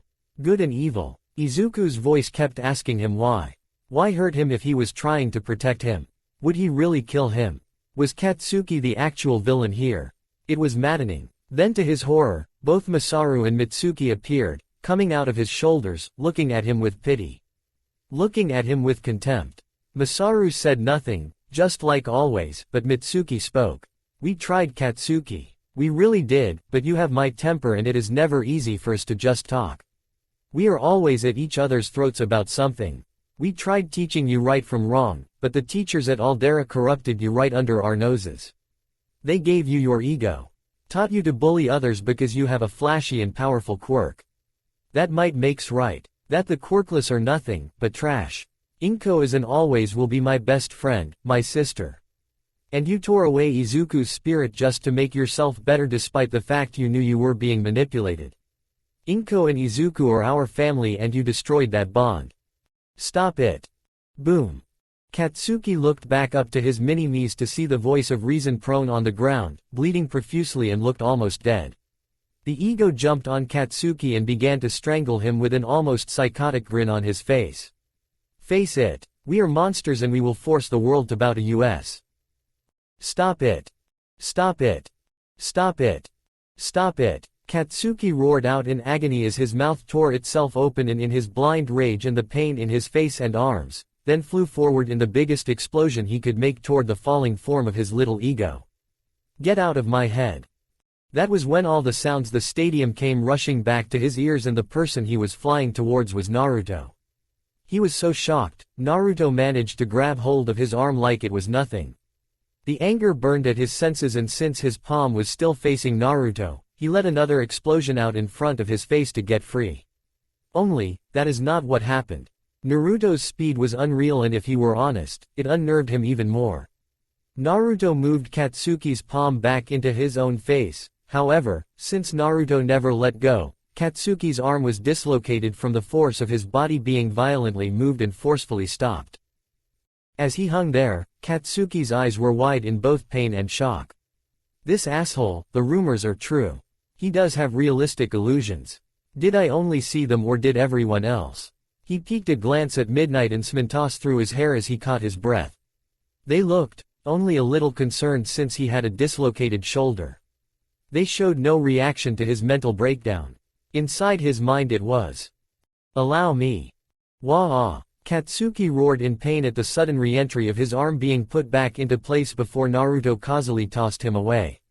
Katsuki stumbled a bit but caught his footing. To answer your unasked question, I am barely taking you seriously. Naruto said, grabbing Katsuki's attention again. You have issues, there is no doubt about that, but you have the drive to be the #1 hero. However, you are currently like the #2, you don't see what the people want. The fuck are you on about? Katsuki roared and he charged forward again, only for Naruto to easily bat away each explosion like they were nothing. Like he was nothing. With you calling everyone an extra and that they all need to lay down and die, that will get you nowhere. Naruto replied before kicking Katsuki back on his ass. He threw his arms out and gestured to the crowd. It is a popularity contest and people want to feel safe and happy. When All Might retires, the people are already going to have to lower the bar for Endeavor, the ever unhappy grump. You are telling me they will have to lower the bar even lower, for you. The same person who tells them all to fuck off and die. Fuck you. What do you know? Katsuki roared as he launched himself at the other blonde with an explosion, going for a flying kick to Naruto's face. Unfortunately for Katsuki, Naruto caught him and then threw him over his shoulder and on the ground, making him bounce as spittle flew from his mouth. A lot more than you.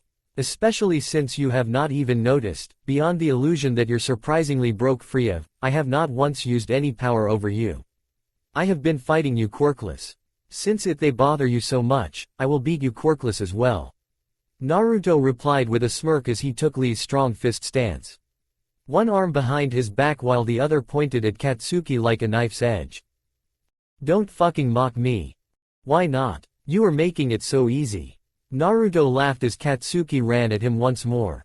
However, Katsuki froze in shock as Naruto disappeared in a burst of speed, running in circles around the exploity boy like Lee did to Gaara.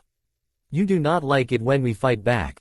Too bad. Now just remember, the lotus of the UA blooms twice. Katsuki's response was to send explosions all around him in an attempt to trip Naruto up, but it did nothing. He was not prepared for Naruto to come sliding then to launch him into the air with a jump kick him under the chin. Hidden Lotus. Naruto roared as he continued to kick Katsuki into the air as if defying gravity. Each kick hitting his solar plexus and stunning him. Once they reached their apex point high above the arena, Naruto punched him into a 6-point star formation. Each blow breaking a bone in Katsuki's body. Both his forearms, upper arms, and both shins. Then Naruto planted his knee in Katsuki's gut, but used the now loose medical tape around his arms to catch Katsuki by his arms, forcing another scream out of the boy. Even I know broken bones cause excessive sweat, so let's point those in a safe direction. Naruto snarked, manipulating the clothes to force Katsuki's palms to point at his neck before wrapping him up tightly in the medical tape. Primary Lotus. Naruto roared as he drove them both into the ground, causing the arena to break and shatter, forming a stone lotus on the ground. However, Naruto had not a scratch on him as he casually walked away. Katsuki on the other hand, was out cold. Well, that was fun. It may not have been exactly as Lee had done all that in the past, but it was still brutal and effective. The stadium was dead silent for a moment before Mirko, who was in the audience, started laughing in excitement. Holy shit, that was awesome.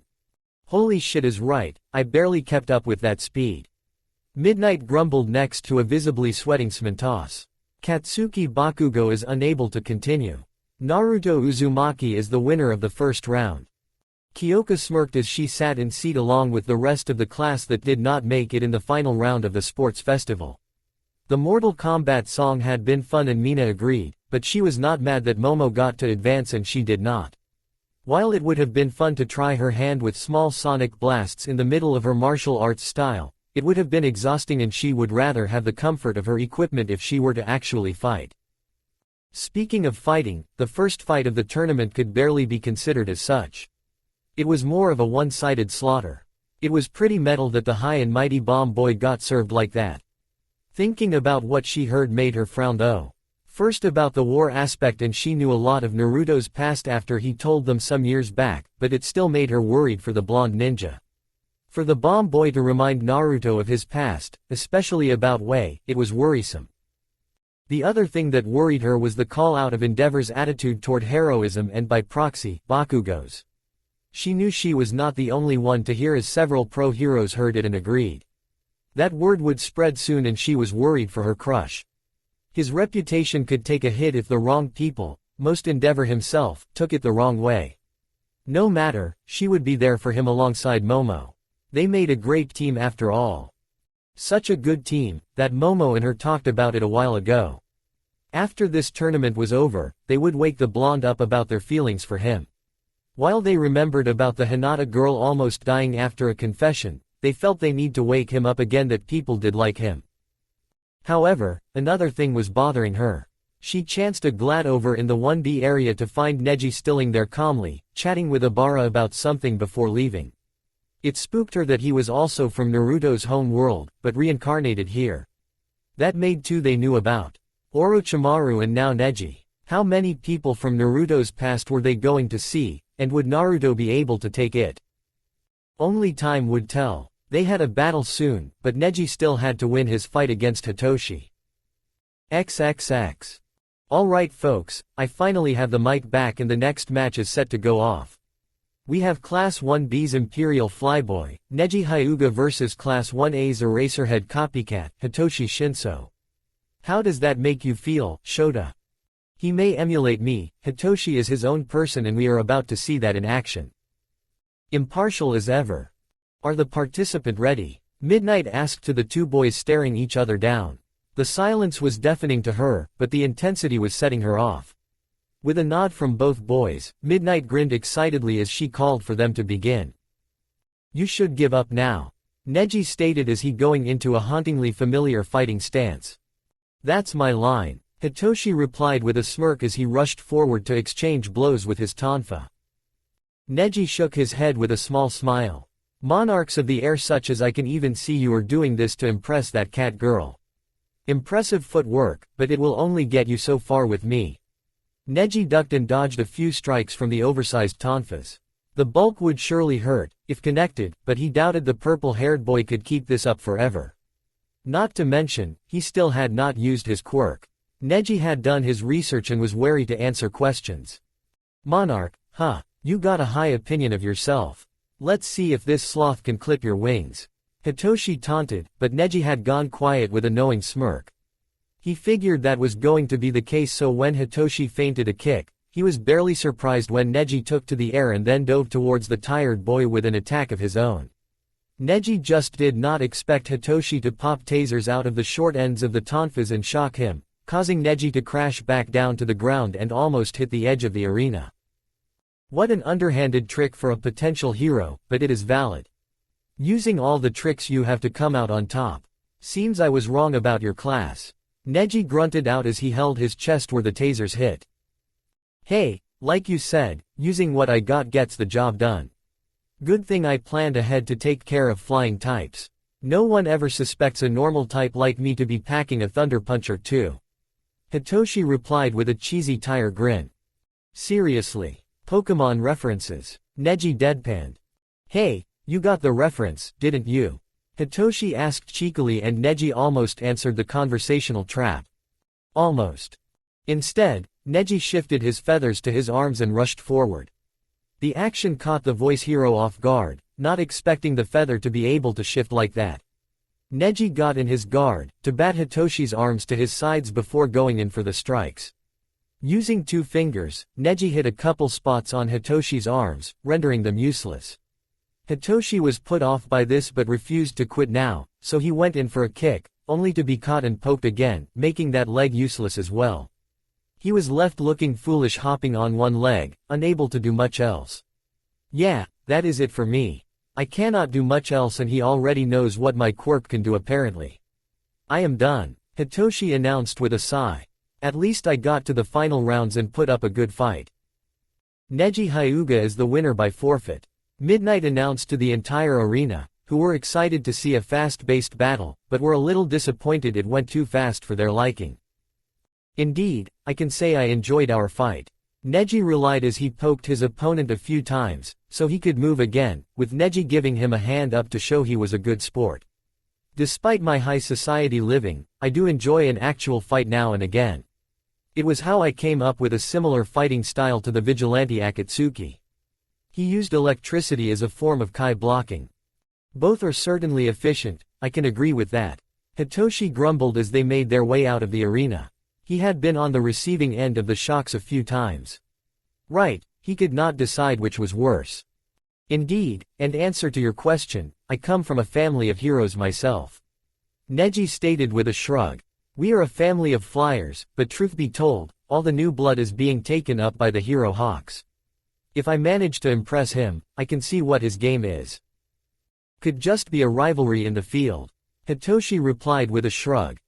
Could be, but flyers are rare outside my family, and we wish to make sure nothing nefarious is taking place since he is the commission's lapdog after all, and we don't trust them. Neji affirmed before he looked contemplative as he walked the hallways of the stadium. Shinso, I have a question. Ask away. You seem to be friends with that Naruto boy. The way he looked at me at first, it was like he had seen a ghost. Problem is, I have never seen him before in my life. Is there something I should know? Hitoshi's reply stopped as he contemplated his next words. It seemed that Neji really had no memories of his past life, which was a bit sad, but good if what Naruto had told him was true. You look like someone Naruto knew once back in his old village. They died saving his life. Well, that was concerning. XXX. Next up, we have the other 2 powerhouses of 1A. The Master of Thunder, Izuku Midoriya versus the Big Freeze himself, Shoto Todoroki. Present Mike announced wildly to the crowd's amusement. As soon as the match begun, Shoto instantly froze. Izuku's entire side of the arena was a massive glacier, trapping the green-haired boy with it. Midnight was about to announce the match a second later because he was worried about the boy fully encased in ice. But a green bolt of lightning crashed down, cracking and steaming the ice. Then another, third, fourth, finally the 5th shattered and evaporated what was left. That was freaking cold, Izuku screamed out in shivering rage. Sorry, I thought you could handle it. Shoto replied dully but looked a little sad. He still had his issues with his father and had expected the man to do what he always did, tell him to get over his rebellious phase. Only, it did not happen. Endeavor had been oddly quiet since the start of the third round of the sports festival. What was his game? His confusion turned to anger and he took it out on his friend. He should not have done that. He would apologize later. Warn a guy next time, Izuku said, rubbing his arms before pausing. Is this about your dad again? Well, do not worry about him. Focus on me. With that, another green lightning bolt struck Izuku, but he never teleported like he usually did. He just stood there, menacingly.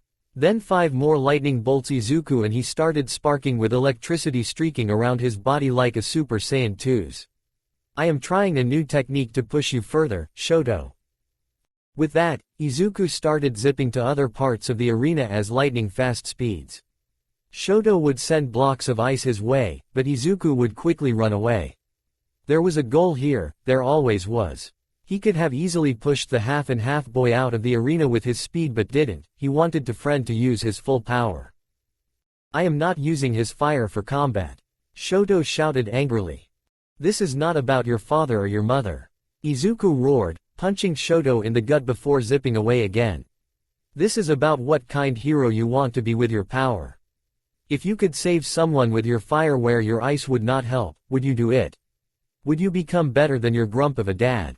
Everyone here is giving their all, stop hampering yourself. You already are a better person than your dad. Show the world what Shoto can do. Shoto sighed. Inasa, Naruto, and now Izuku, were all encouraging him to be himself, just like his mother did once upon a time. He wanted to be a hero they could believe in. He could do it if he really tried. So, he let his fire roar free alongside his ice, but he never heard a peep from his father's gloating about what he could be. It was just the crowd going wild. The two friends smiled at one another before Shoto punched forward letting out a torrent of flame, which promptly missed Izuku as he began to run circles around Shoto as Naruto had done to Bakugo. It wiped the flames out, which annoyed Shoto, so he sent out waves of ice at the running boy. That did absolutely nothing to hamper him.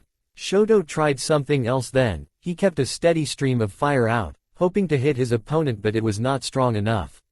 He used his ice side to keep him cool as he ramped up the temperatures of the fire. More fire. Hotter fire had to do the trick.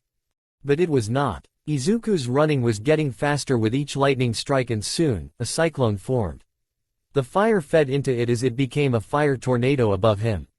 He could see Midnight and Smintas starting to panic, but they kept it going. He could see Izuku glowing with electricity all around him, becoming nothing but a blur. He was not prepared for any of this. He was not sure he could stop. As soon as the fire tornado started to change color due to the heat rising so much, he heard Izuku shouting above the roaring winds and fire. Infinite mass.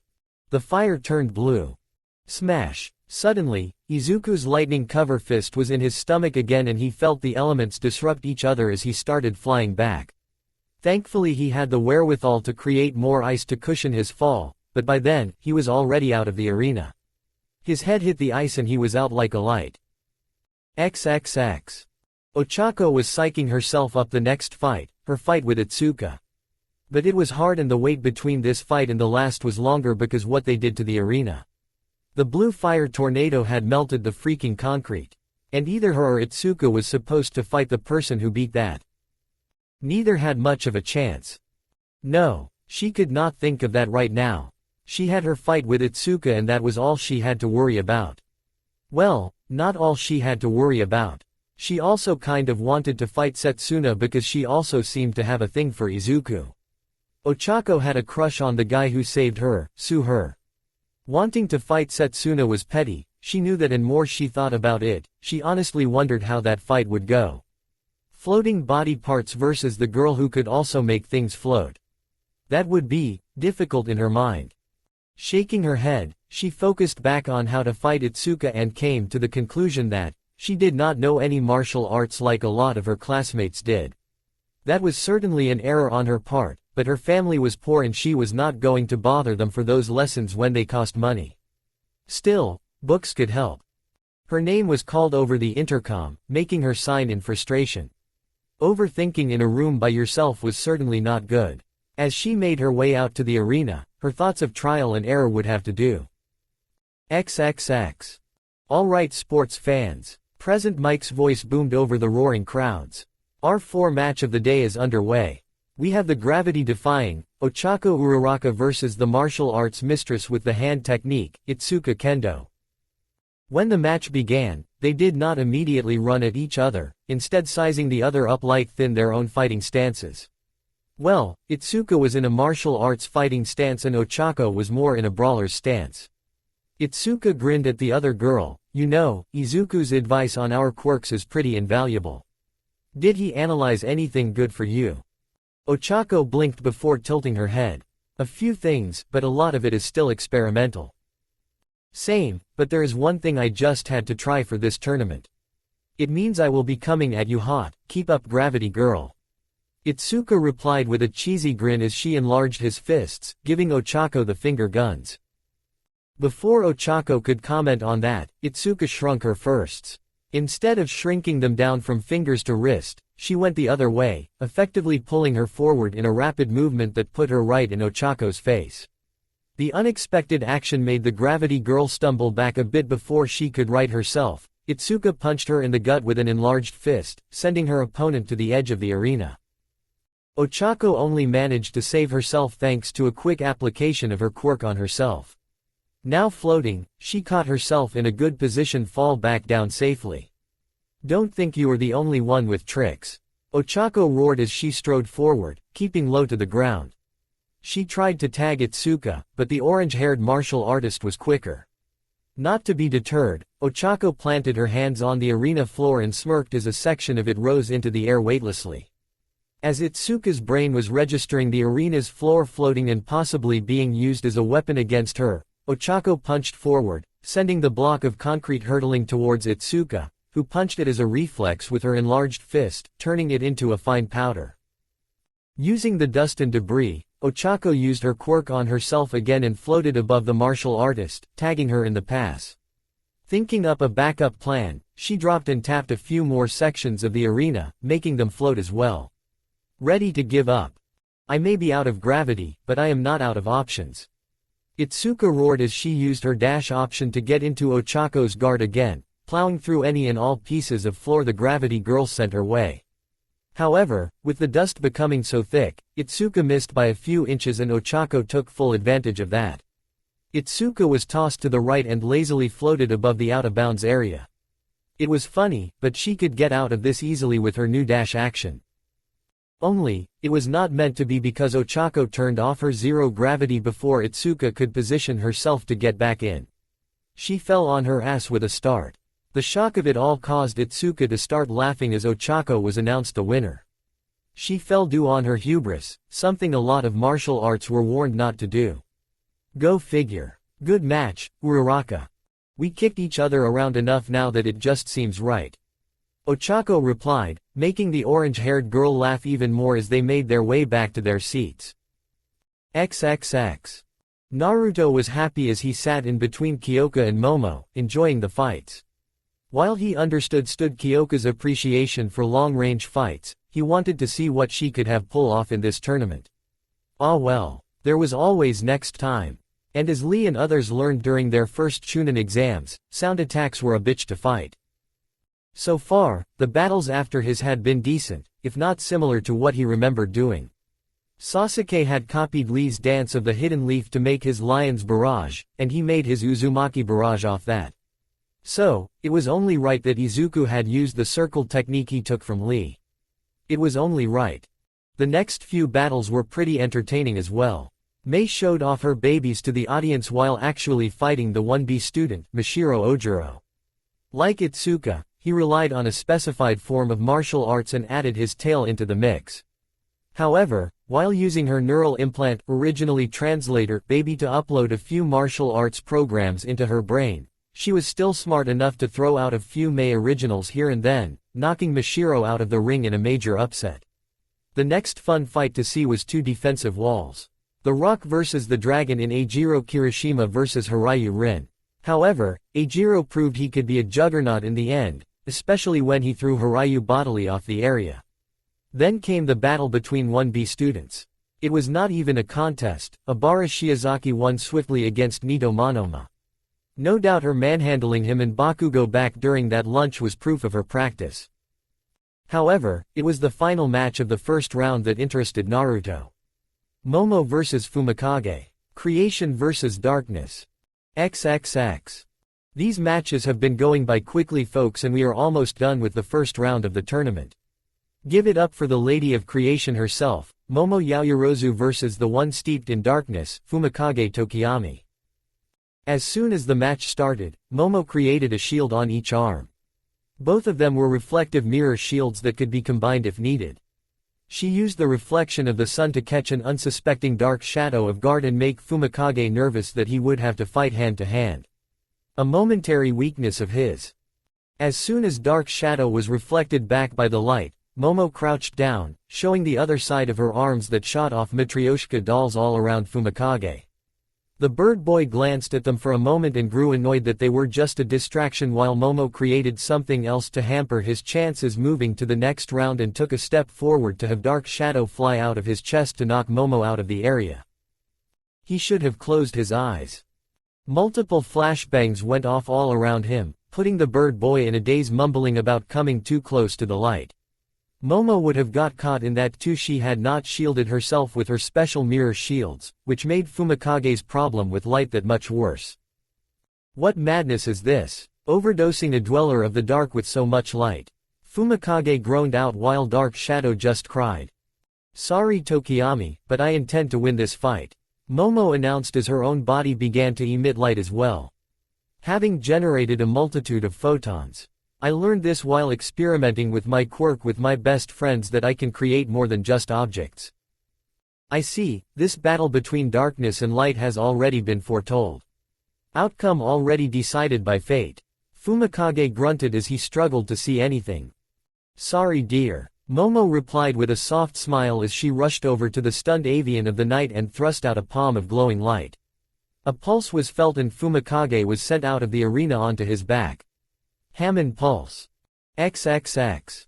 Damn. Both Naruto and Kyoka shouted while leaning back in their seats. That was quite quick, she never gave Tokiyami a chance. Tenya commented a bit nervously. Tokiyami would have gone the same, if given the chance. Izuku replied with his seat, looking at his notes. He has been known to over-rely on Dark Shadow that I doubt he has made time to train himself like we have. We know Momo be too quick and efficient in our spars, so her going for the kill in this battle makes sense. I mean, that is how I taught her to fight. Naruto replied with a big grin.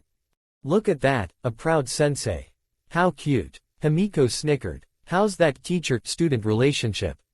Better than mine was. In fact, you are all lucky you are never going to get the 1000 years of death technique used on you. Naruto replied, not getting the hit, making the group groan for the wrong reason. Ignoring the clusterfuck that was your home village, it looks like you are up again, Naruto. Hitoshi replied, not wanting to continue this conversation even though those like Mina wanted to know what Naruto was talking about. XXX. Alright, we are finally in the second round of the tournament section and once again we have the Deadly Lotus fighter, Naruto Uzumaki, starting first versus the dual-winged wonder, Neji Hyuga. Present Mike announced to the roar of the crowds. As Naruto walked onto the area, he had a sudden urge to look up and a couple of birds flew by. That you up there, watching history repeat itself. Before we begin, Neji stated after the crack of midnight's whip signed them to start. I understand that a wayward family member of mine saved your life. Tell me, how are they doing? Naruto gave off a soft smile. This Neji certainly had no memories of his past self. In a way, that was uplifting. It was just sad he would never get another chance to talk to that version. They finally found the freedom they had been searching for. Neji's smile became sad. I see, a caged bird finally found their wings. Not all Hyuga are born with wings and all wish to fly in some way. He paused and smirked at Naruto. The life of a Hyuga is not easy, we are free spirits living on high. Just as one Hyuga saved you, you have returned the favor. I know your vigilante identity, thank you for being the inspiration for my Kai blocking fighting style. Oh, a fan from Tiger Bunny's arena.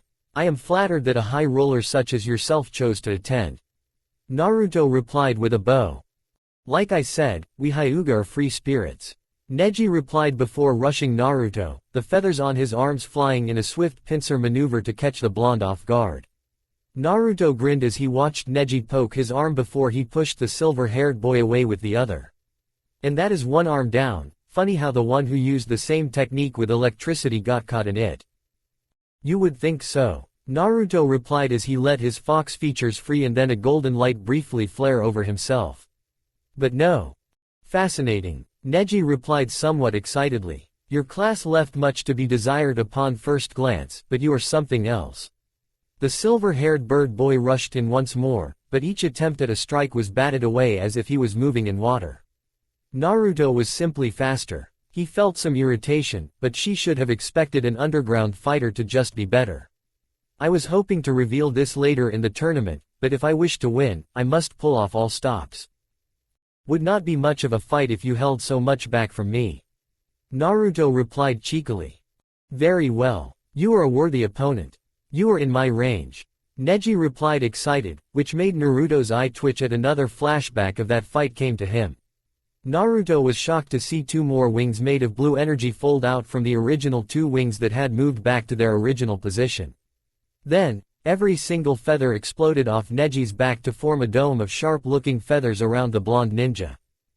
Well, that was certainly unexpected. This was a tournament where they were supposed to show off, right? He combined his strength of one for all as gold lightning arced across his body. Bring it on, flyboy. Naruto replied excitedly, let's get wild. Neji chuckled softly. Apt description of their animal sides. Indeed, let's. 360 sharp feather spear. Naruto punched forward, shattering one of the energy feathers, but one catch his shoulder, slicing into it. So that is how it was. Very well, he just had to go faster. In fact, he had to go so fast, he would borrow another of Might Guy's techniques. If he recalled correctly, the morning peacock set the user's fists aflame. That was fine for Naruto as he punched at the feathers so fast, blue fire sparked to life. Furious foxfire. Where fists met feathers, a blue shockwave was heard as Naruto punched all around him. To the outside viewer, it looked like two animals had taken form. A giant silver hawk looked to attacking a flaming blue fox as they roared at each other in defiance. With one final flaming shockwave, Neji found himself flat on his back on the outside of the arena, part of his gym uniform burnt off from where Naruto and punched him. His feathers had all burned up, but he wasn't worried. This wasn't the first time he lost them. They would grow back even stronger than before. Neji is out of bounds. Naruto is the winner. Midnight announced enthusiastically and grew even more excited as Naruto offered his opponent a hand up. Most of these students were great sports this year. I got to ask, Naruto said as he helped Neji to the nurse's office to get that burn looked at. Have you ever thought about turning that feather attack into a rotating defense? Neji blinked rapidly before he put on a thoughtful face. No, I had not even given that a thought. I am curious how you came to that idea. XXX. The next fight was between Izuku and Ochako. Both were nervous about fighting a friend. Izuku also was nervous about Ochako's ingenuity with her last battle, using the arena to her advantage. Ochako was nervous because she recognized Izuku as a genius and figured he had multiple quick way of taking her out of this tournament. She had made her peace with that already, happy she got this far and maybe she already had the right attention on her. When Midnight called for the match to begin, Ochako immediately began to duck, roll, and dodge all the lightning sent in her direction from Izuku's overflowing store of electricity. His fight with Todoroki had been quite illuminating. However, the gravity girl observed that a few of the bolts had missed her entirely. Ochako turned her head a bit to see that the out-of-bounds zone was crackling with electricity in multiple spots. I got to say, I am kind of embarrassed that it took me this long to figure out, and not use this on Shoto. Izuku replied sheepishly. Even worse, it took seeing that missed villain's warping abilities for me to get the idea. What's the? Ochako started but froze when Izuku used his geo-electric static on her as he ran past, locking her in place a bit painfully. How the hell did Naruto win the race when Izuku did this to him? I can warp other people. Izuku replied excitedly as a green lightning bolt crashed down on Ochako and she was gone, only to reappear in the static in the out-of-bounds zone. It took a moment for Ochako to regain her bearings as she squawked and spun around in shock. "You just now figured this out," she roared as Izuku was declared the winner. "I mean, I had theorized it as I thought up multiple plans while watching the matches, but yeah. Please do not be mad I tested it out on you," Izuku replied with a wince. "I should be furious that it was a test that could have gone horribly wrong." Ochako replied tiredly as they made their way back to their seats. "But it is you, Izuku. You would have made sure I would not have gotten hurt." XXX. "I can't say I expected that." Naruto chuckled a bit. First Izuku and Ochako's fight was super quick and then Mei and Eijiro's was barely a minute when Mei walked out of bounds on purpose. She had shown off all she wanted to for this tournament. She could have easily used her sonic hammer to knock Eijiro out of the arena, but she just did not care. Like Ochako, she was content. However, both Kyoka and Naruto were excited to see how Momo's next battle would go. True, but it is Mei we are talking about. She cares more about making her babies, than some boring award for fighting. Kyoka replied with a snicker. Mei's verbiage always got to her and she used it just to mess with those listening in. But she also mentioned that since she could not bring in her full arsenal that there was little point. Still, it would have been pretty metal to see a fight between Mei and Momo. Well then let's see who will give our manly rockhead a run for his money in the next round, Momo or Ibara. Naruto replied cheekily. We both know who will win. XXX. Are you two ready to fight? Midnight asked as Present Mike shouted who they were over the intercom to hype them up further. Ibara blatantly ignored the loud voice hero after he mistakenly called her an assassin in her first round match. I am, my lord has my back. Ibara replied calmly. Indeed. Momo replied with a smile and respectful bow to her opponent. With a crack of Midnight's whip, Ibara's hair dug into the ground. Same tactic as before, she was going to try and overwhelm Momo with multiple vines sprouting from the ground all around her. However, Ibara was not expecting Momo to pull two swords out of her stomach Kamakiri style, much less for one of them to set itself on fire and burn away everything around her. Those flames must have been extra strong for her normally resilient hair vines to perish like that, and while Ibara was hesitant on the other blade, she cut off that part of her hair before the flames could reach her and then tried again while the vines wriggled all around Momo.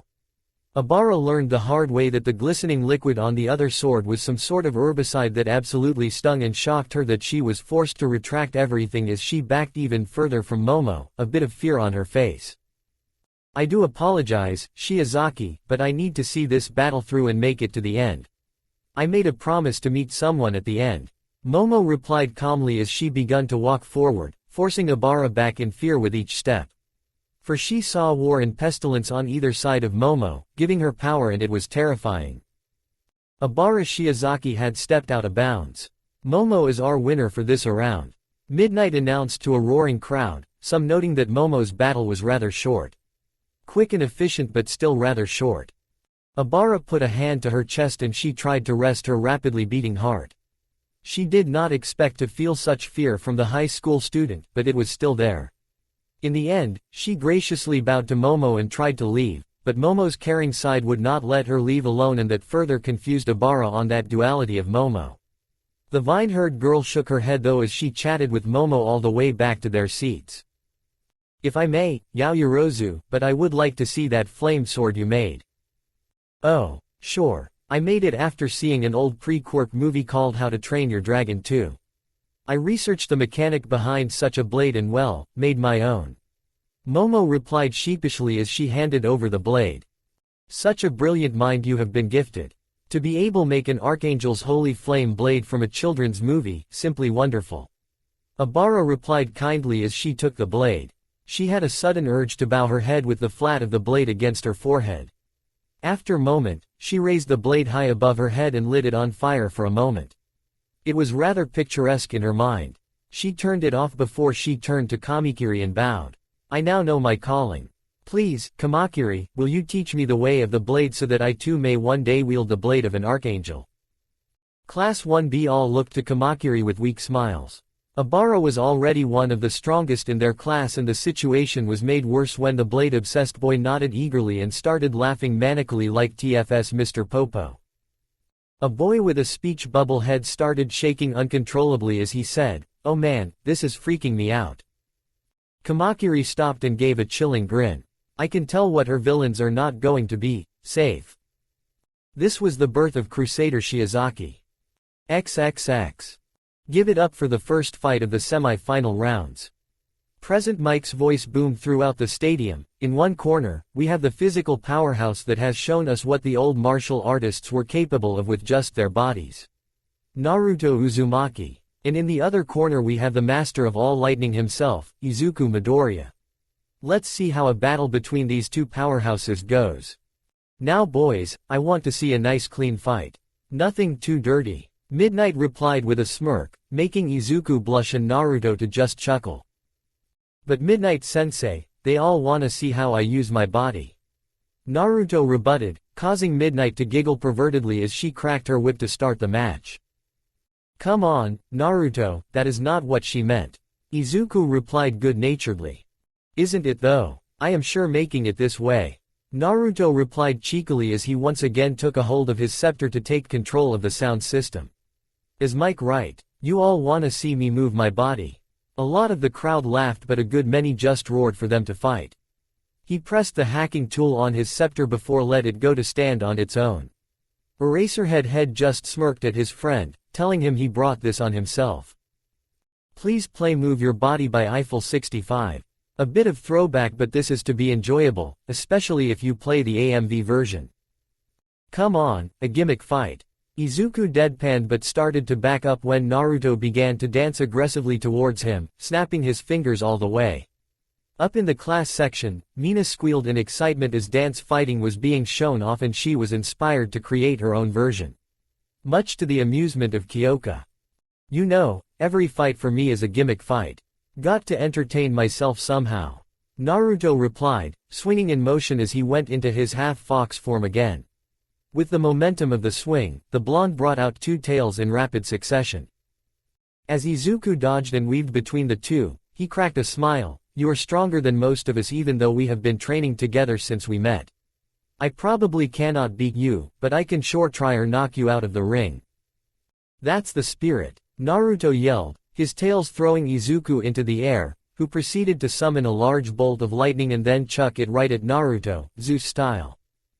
Almighty bolt. Cute, Naruto replied, growing another two tails that wrapped around him and acted as a hardened shield. He really loved that Jiraiya had taught him the Needle Jizo Jutsu, he just never expected to be able to use it until he got furry tails. Try again. Izuku, despite grinning through the whole fight, did show a bit of annoyance at the taunt. Another lightning bolt took him out of the air safely, and he let his eagerness to fight show. He summoned a deluge of lightning bolts all along the arena floor, destroying parts of it. But there was now an ionic charge that made it even easier to summon even more lightning by attracting dark storm clouds above them. However, this field was twofold. It let him charge up his main attack and let him use a bit of magnetism. Summoning a small cloud of metal sand out of his pockets, he let it coalesce into a silverish black marble between his thumb and forefinger. Momo actually inspired this idea when she was researching railguns. So, we have her to thank for this awesome attack, huh? Naruto replied, still swinging to the beat of the song. Hey, railgun. Izuku replied calmly as 4 columns of lightning struck down on the corners of the arena and he flicked his thumb. It took a bit of their energy, but it blasted its way toward Naruto at lightning speed. However, it looked like it was going to miss Naruto, due to Izuku's aim being slightly off. But Naruto was not about to let a crowd of people get hurt from an errant attack. So, he caught it at the last second, with his teeth. You know, if it has been anyone else, you'd have won that. Naruto replied with an excited look as he spat it out.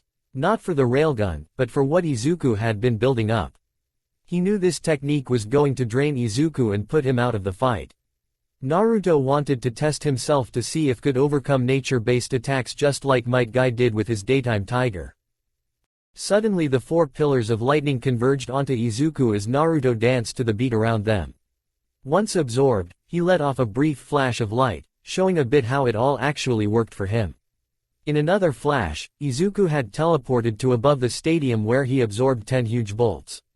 His body began to glow brightly as if it was turning into pure energy, but he redirected it all towards Arm. The result looked like a huge fight made of pure lightning was about to crash down on the arena.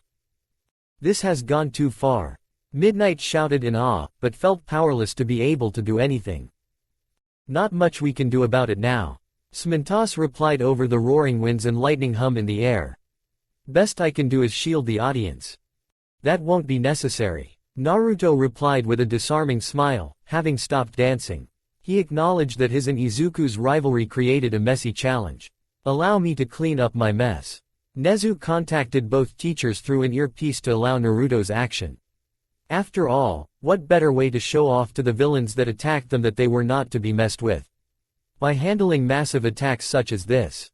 Shatterpoint smash. Izuku roared from on high. I guess we did go overboard. Naruto chuckled to himself as golden lightning and chakra arced over his body once more.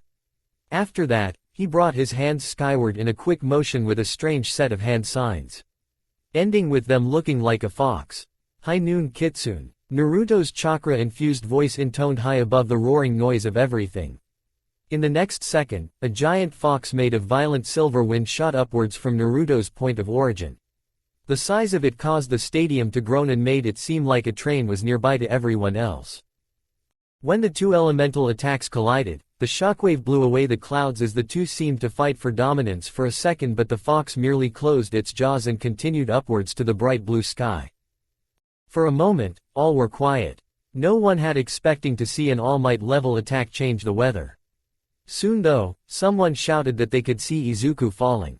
A figure could be seen falling from the sky, and knowing who it was worried the people for how he would land. In the end, they did not have to worry as Naruto transformed into a large four-tailed fox and safely caught him. What do you think, Izuku? Up for another round? Naruto asked in an eerily quiet stadium. I am good. I put everything I had into that last attack. Izuku chuckled weakly, completely unable to move, the problematic side effect of his ultimate attack. You heard it folks, Izuku is unable to continue. Naruto is once again the winner. Midnight announced before going to leaning on Smintos for support as she greedily gulped down a bottle of water. She was right to have a panic attack after that. Her fellow teacher was close to it himself. The crowd went absolutely nuts. And once present Mike had control again, he shouted in glee before asking Aizawa a burning question. Eraserhead, what sky-shattering nonsense are you teaching your kids? I did not teach my problem children that. No teacher can. This was all their own ingenuity at work here. Aizawa stated after a moment, deeply sweating in his seat. He was already making plans to give them control and power them up further. However, as a teacher, it is my job to help them grow that creativity and ingenuity so they can take it to greater heights. The crowd could not argue with that. XXX. As Smintos was repairing the arena, again, Naruto had taken Izuku to Recovery Girl after seeing some electricity burns on Izuku's exposed flesh, around the areas of burnt-off cloths. You boys are going to give me a freaking heart attack with all this loud noise and resulting damage. She roared before directing Naruto to place Izuku in a bed. And do not think I am not mad after what you did to that Bakugo boy. Naruto just shrugged and took her cane to his shins like a champ. He would scream in pain later.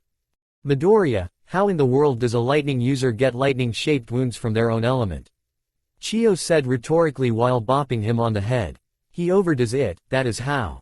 My healing will knock you out for a few hours, but what were you trying to accomplish? I can somewhat already turn into energy when I travel through cables and other landlines. Izuku replied with a grunt. And when I teleport via my lightning, but I later learn my body can store all that energy for attacks. Continuously storing that energy has a limit and I have been breaking it a lot. I can still overdo it and the results are the burns. Maybe one day. But not today, now go to sleep. Recovery Girl replied exasperated as he healed him with a kiss and he was out like a light. You better get back to you friends, and try not to send them back to me. Naruto saluted her as he disappeared in a swirl of smoke and leaves. All the while, the old nurse grumbled to herself about reckless teenagers. XXX. Now that we have a usable arena again, we are on to the second semi-final battle. Present Mix announced excitedly. In one corner we have the unmovable wall, Eijiro Kirishima. In the other corner we have the high-class maiden of creation, Momo Yaoyorozu. Please don't go overboard like the last two did. Midnight pleaded with that before starting the fight. Did you see that last attack they did though? So freaking manly. Kirishima boasted in awe before hardening his fists and smacking them together, creating sparks.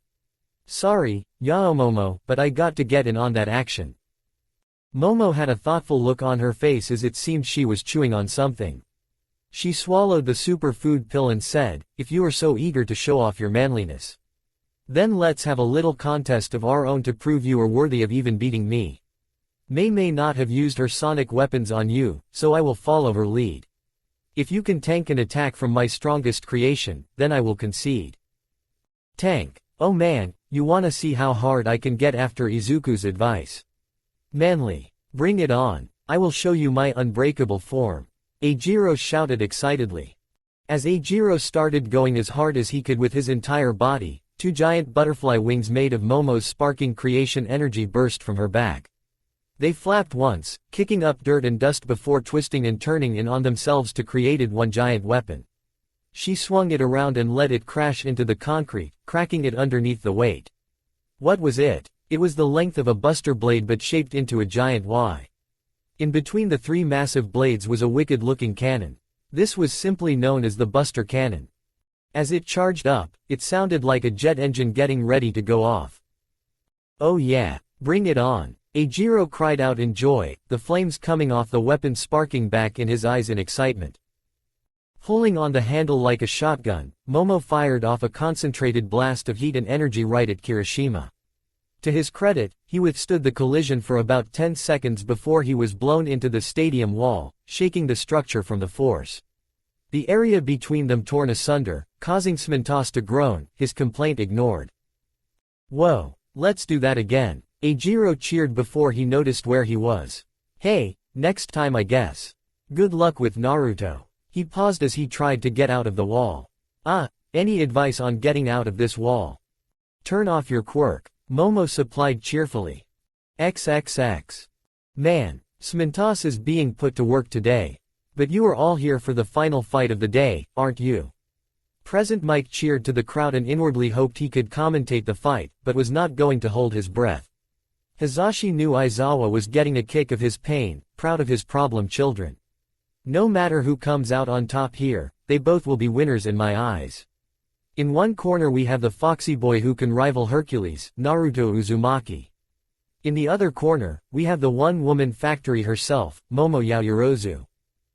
Midnight looked between the two, grinned cheekily, and cracked her whip. Speaking of topping, think you can finally beat me today? Naruto asked with a grin. You taught me to fight without overthinking, but I can try. I will sure make you sweat for it. Momo replied with a smirk. Kyoka and I have something to ask you after this fight and it has been a long time coming. We should have said something sooner, but given your history and the crazy attack on our class, it probably would not have ended well. Well now I am curious. Naruto replied as he twirled his scepter, wonder when he would need to use it in battle, if at all this tournament. Deciding to taunt his opponent, he bowed dramatically, then let's dance, my lady. Oh, would you consider this the first date then? Momo replied with an overdramatic bow herself, loving how that tripped up the blonde. Momo grinned and she thrust a fist forward and a spring-loaded boxing glove rushed forward and clocked him in the face. You wanna play like that huh? Naruto asked as he rubbed the spot where her glove hit before rushing forward in a fencing stance with his scepter, hoping to catch her off guard as much as she did him. Momo created a shield and parried his move away before pointing a small cannon that come out of her arm at point-blank range. Naruto let the cannonball push him back to his side of the arena as he caught it. You will need more than medieval weaponry to get me to yield, he said as he dropped the ball, his hand smoking, which he blew out in overdramatic fashion. Why do you think I ate that superfood pill last battle? I have plenty of energy left over for something big, behold. Momo shouted as the butterfly wings made of her creation energy appeared once more, only they were much bigger this time. They flapped once before folding over her in a cocoon. A moment later, Momo was covered in a red and black exoskeletal suit that tripled her height over Naruto. While Momo's limbs were covered in metal, she left the rest of herself exposed for a reason.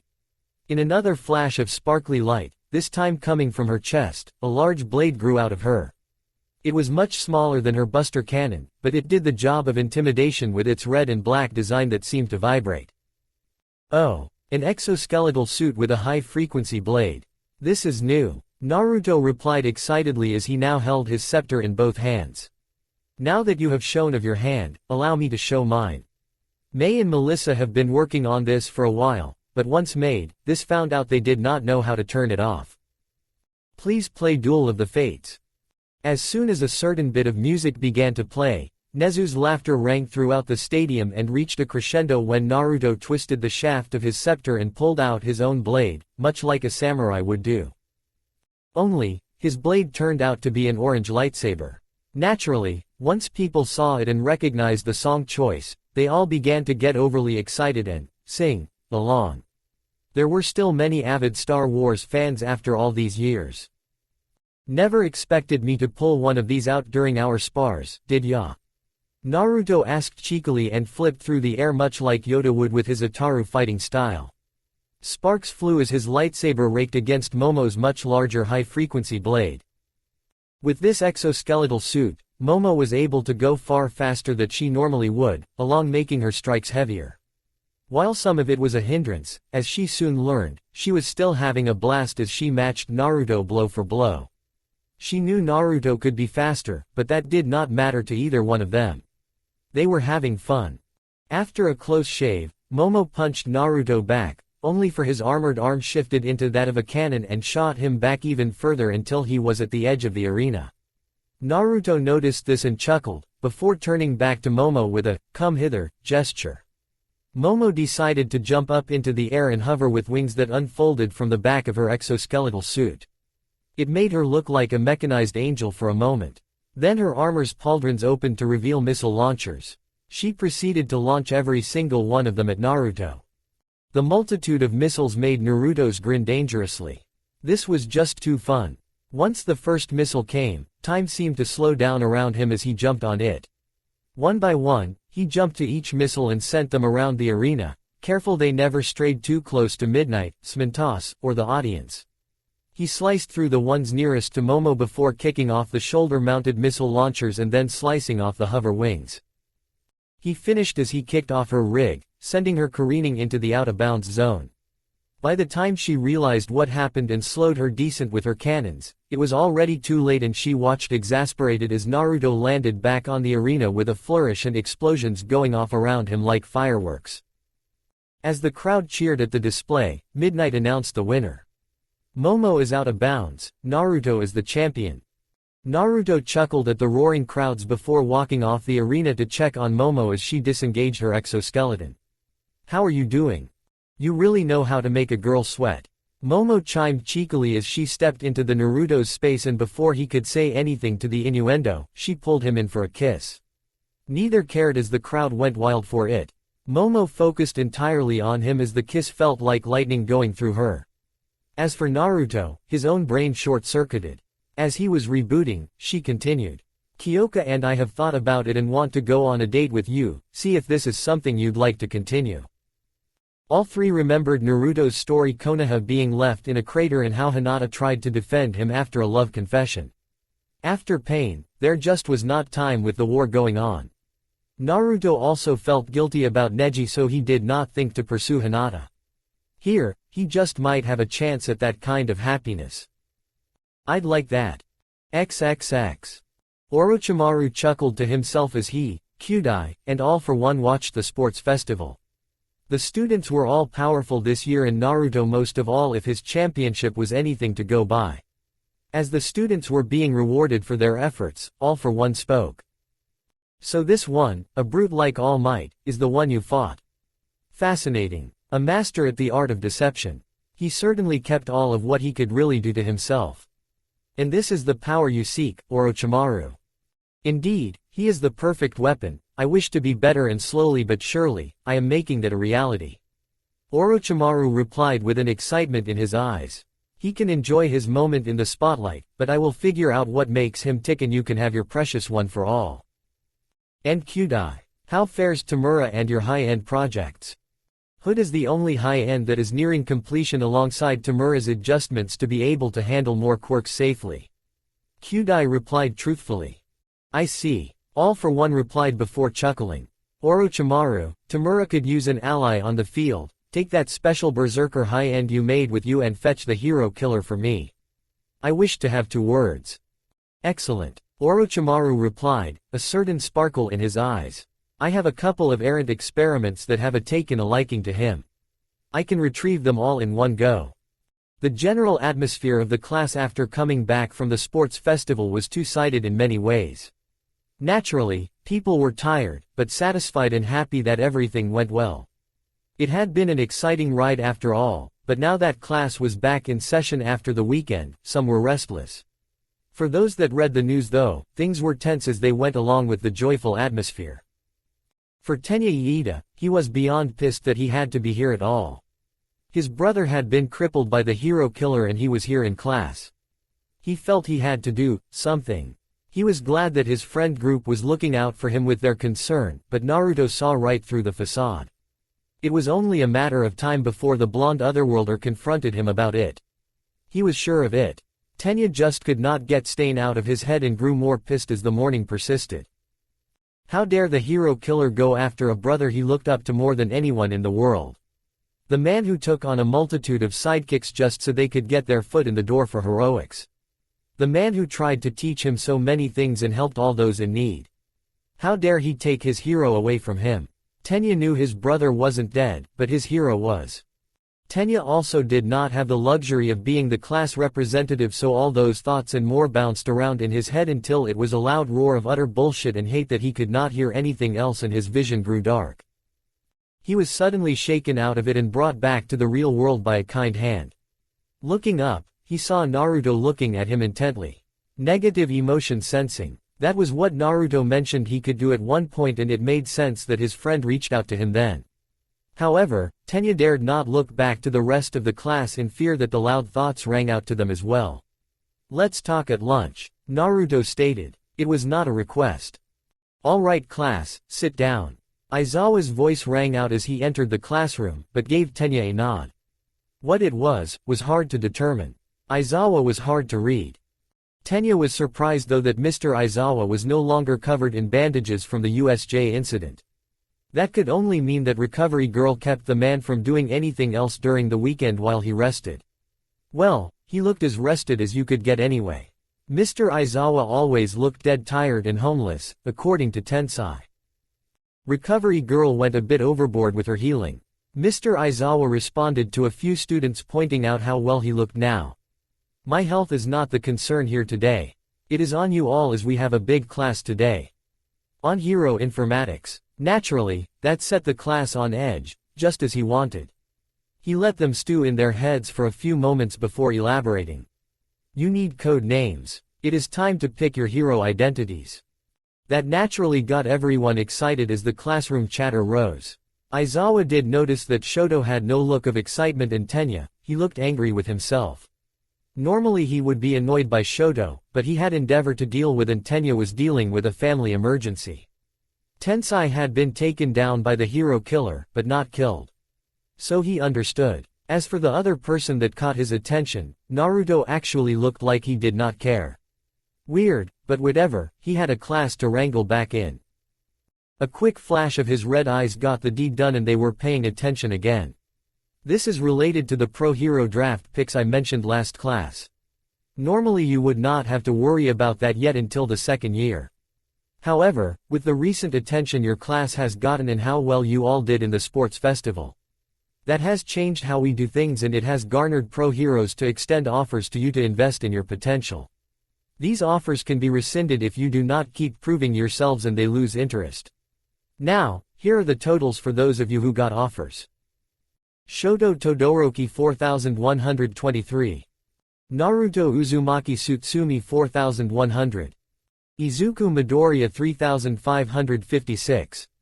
Momo Yaoyorozu 2000. Eijiro Kirishima 500. Ochako Uraraka 450. Itsuka Kendo 450. Mei Hatsume 100. Hitoshi Shinso 45. Denki Kaminari 40. Inasa Yoarashi 35. Tenya Iida 25. Suyo Asui 10. Mina Ishido 5. Hitoshi Shinso 4. Fumikage Tokiyami 3. Tenya Iida 1. In past years it has been more spread out, but there is a pretty big gap this time. Aizawa replied with a shrug. Odd, Todoroki got more than the winner. Kyoka pointed out a bit miffed while others agreed. That is most likely pro-heroes trying to get an in with my father. Shoto replied in a tone that said he was utterly done with the situation while Inasa patted him on the back in sympathy, which got a small nod from the dual-quirked boy. Despite these results, Aizawa interrupted them before more conversations could break out. You all will be interning with pros. Got it, even those of you who did not get any offers. Oh wow, so we are all interning. Neat. Setsuna replied with a sharp-toothed grin. Yes, Aizawa stated. You may have already gotten forced experience against villains during the attack at the USJ facility, but it will still be helpful to see pros at work. Up close, in personal, and in the field firsthand. Aizawa saw understanding amongst his students on why they needed to pick their hero names now instead of later.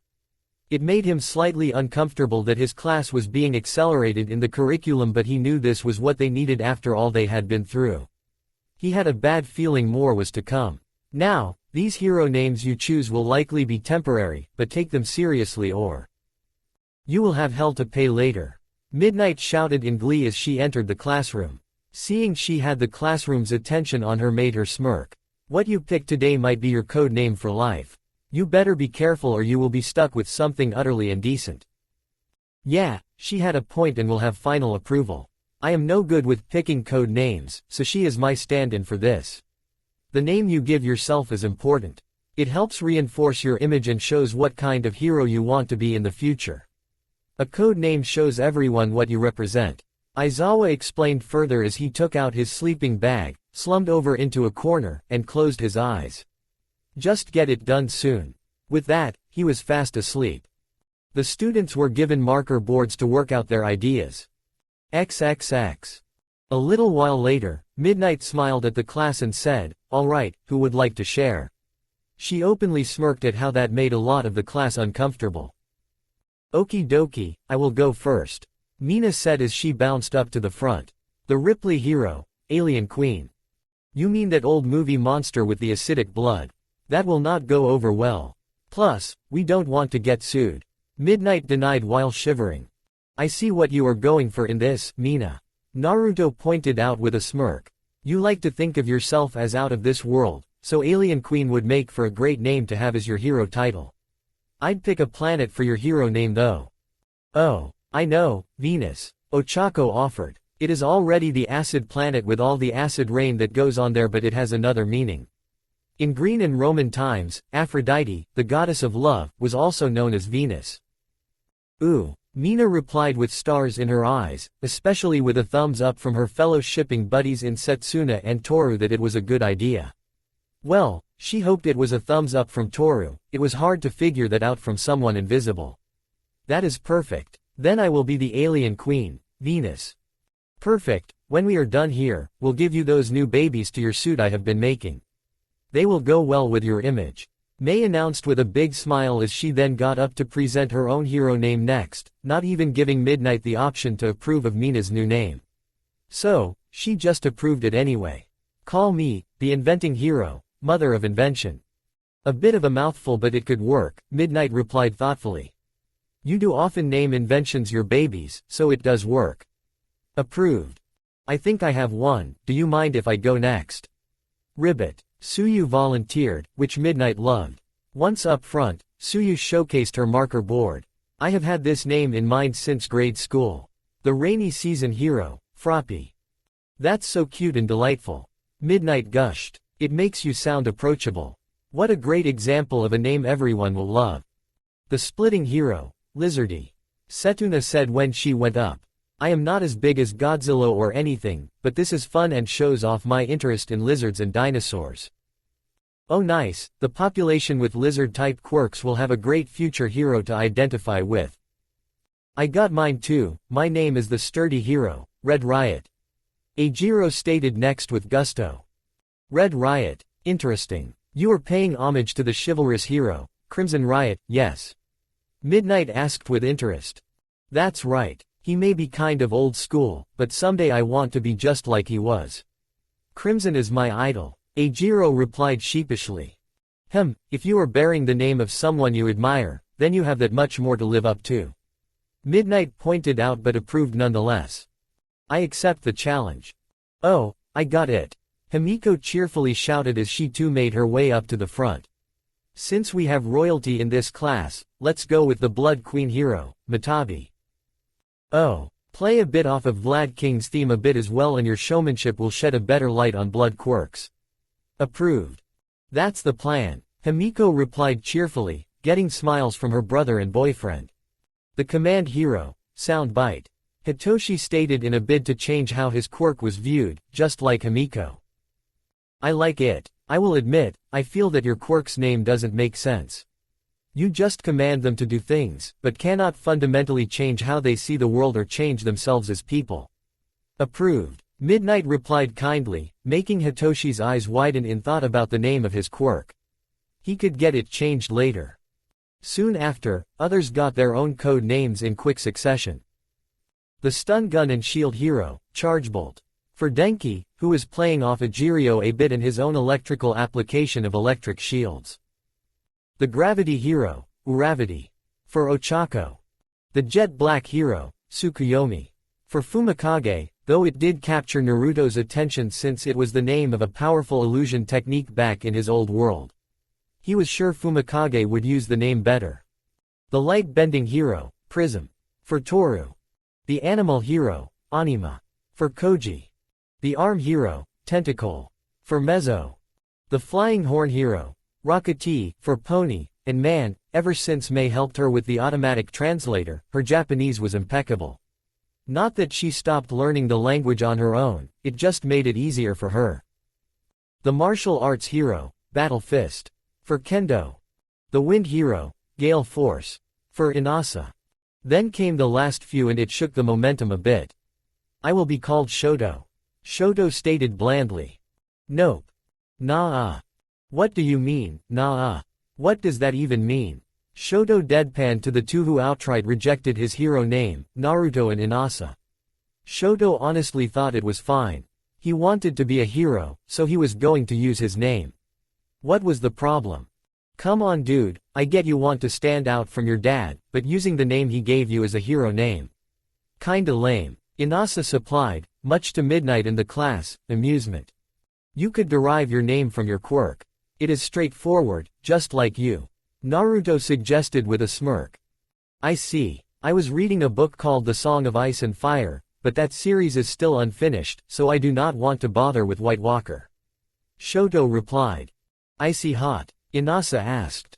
Oh, the hot and cold hero, Freezerburn. Naruto joked, getting a few to laugh with him. Actually, I like that last one. Shoto stated with wide eyes. Wait what, that one was a joke about leaving food in the freezer too long. Naruto shot back in shock. Still, I do like to use my ice over fire and technically I need to get a better handle over my fire. So, it works. Very well, the cold and hot hero, Freezerburn it is. Midnight replied, trying desperately not to laugh at the exchange that caused this name. Tenya came up next and sighed. If Todoroki was any indication that I will be outvoted for using my own name, I guess I have no choice but to use a code name. My brother wanted me to be the next Ingenium, but I cannot do that. He will always be Ingenium to me. He stated somberly and he hated the look of pity some were giving him. To that end, I also cannot be overclock since a clock was already taken. Says who? Naruto asked out of the blue, startling Tenya again. I happen to know the old o'clock. He retired that name when he lost the use of his quirk. He would be honored if you made use of his old name. A snort in the corner of the classroom got everyone's attention as Mr. Aizawa said, he's right. Knuckleduster was a tough old bastard and often worked at his daughter and son-in-law's concerts. They were all doing well now. Very well, Tenya replied after a moment of uneasiness. Then I will be the maximum overdrive hero, Overclock. He has not revealed his Recipro Burst move yet, so this was going to be interesting when he did.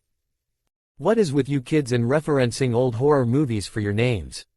Midnight grumbled to herself before smiling. That could work and gives you ground to walk on. I guess I will go next. Kyoka sighed at being one of the few left. Showing of her marker board, it showed a couple of names crossed out, like Earphone Jack and Soundbeat. I will go with the punk rock hero, Heartbeat. You know, because I beat my opponents with the sound of my heartbeat through my support gear. Better than present Mike, came Aizawa's muffled response after a moment, getting Midnight to giggle. The Dumbago's names were all horrible. Next, let's see what Yaoyorozu has cooked up. Midnight said, calling the girl up to the front. Momo was nervous but her confidence had not been shattered at the sports festival. In fact, she got so far, she proved to herself that she could be a hero. Sure, she lost to Naruto in the final round, but she has not figured out a quick way to beat him yet. Only to prolong the fight. Ah well, I will go with the everything hero, Creation Knight. Oh, creative and fits the armor you use for your costume. Approved. Midnight replied joyfully. Midoriya, why don't you go next and then finally Uzumaki? Alright, Izuku replied as he went up to the front. Despite gaining his own confidence throughout the years, he did not like attention. But he knew he would have to get over that if he wanted to be a hero because they got all the attention. Okay, a little explanation. I originally wanted to give new meaning to an old nickname I had back in elementary school. Deku. The moment he said that he noticed the frowns and looks of anger on Naruto and Hitoshi's faces. He then noticed a dawning realization on a few of his other classmates' faces when they remembered what Bakugo had called Izuku at the start of the school year. Not many would understand the reference or know why I wanted to give it a new meaning, the original being, useless, or, nothing. Especially since the one who gave it is not even part of this class. So, I chose something else that actually goes along with my fighting style and quirk. The heavenly hero, Shandian Wukong. Oh, mythological. I love it. Midnight cheered before she gave a look of understanding. I understand the need for reinventing yourself and the things that revolve around you. I was a meek middle schooler myself and had to do something drastic to be the hero I wanted to be. If I may, what was the origin of that old nickname? It is kind of embarrassing, Izuku replied nervously, but he realized that he needed to get this off his chest.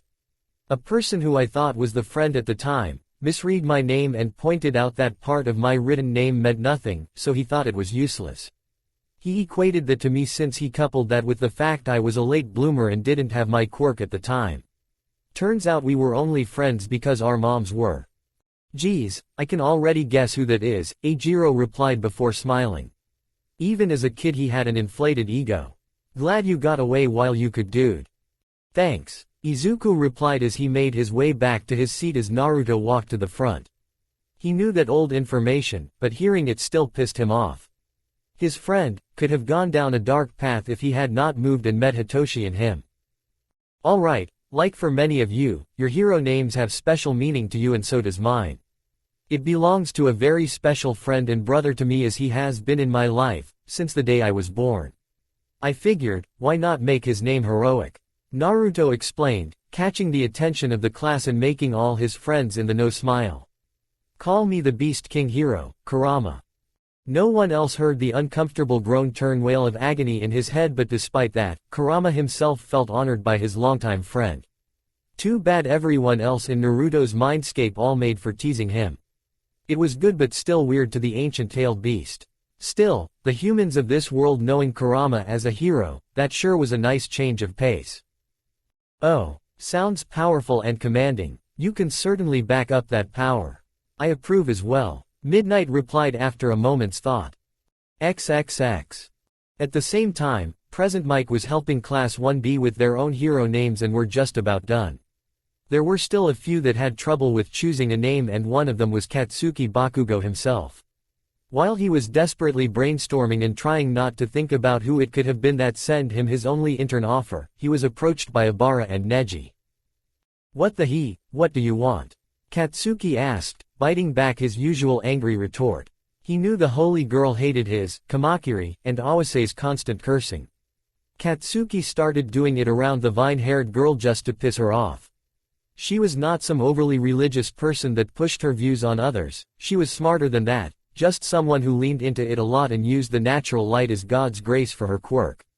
After his beatdown, Katsuki was starting to respect her. Then there was Neji. The high and mighty attitude was not something out of his twisted imagination, so he was not sure why Neji wanted to talk to him. Bakugo, Neji and I have been talking and we agree with the rest of the class that we are the big three of this class. 1A has their energy theme, and to that end, I was hoping we could have a theme.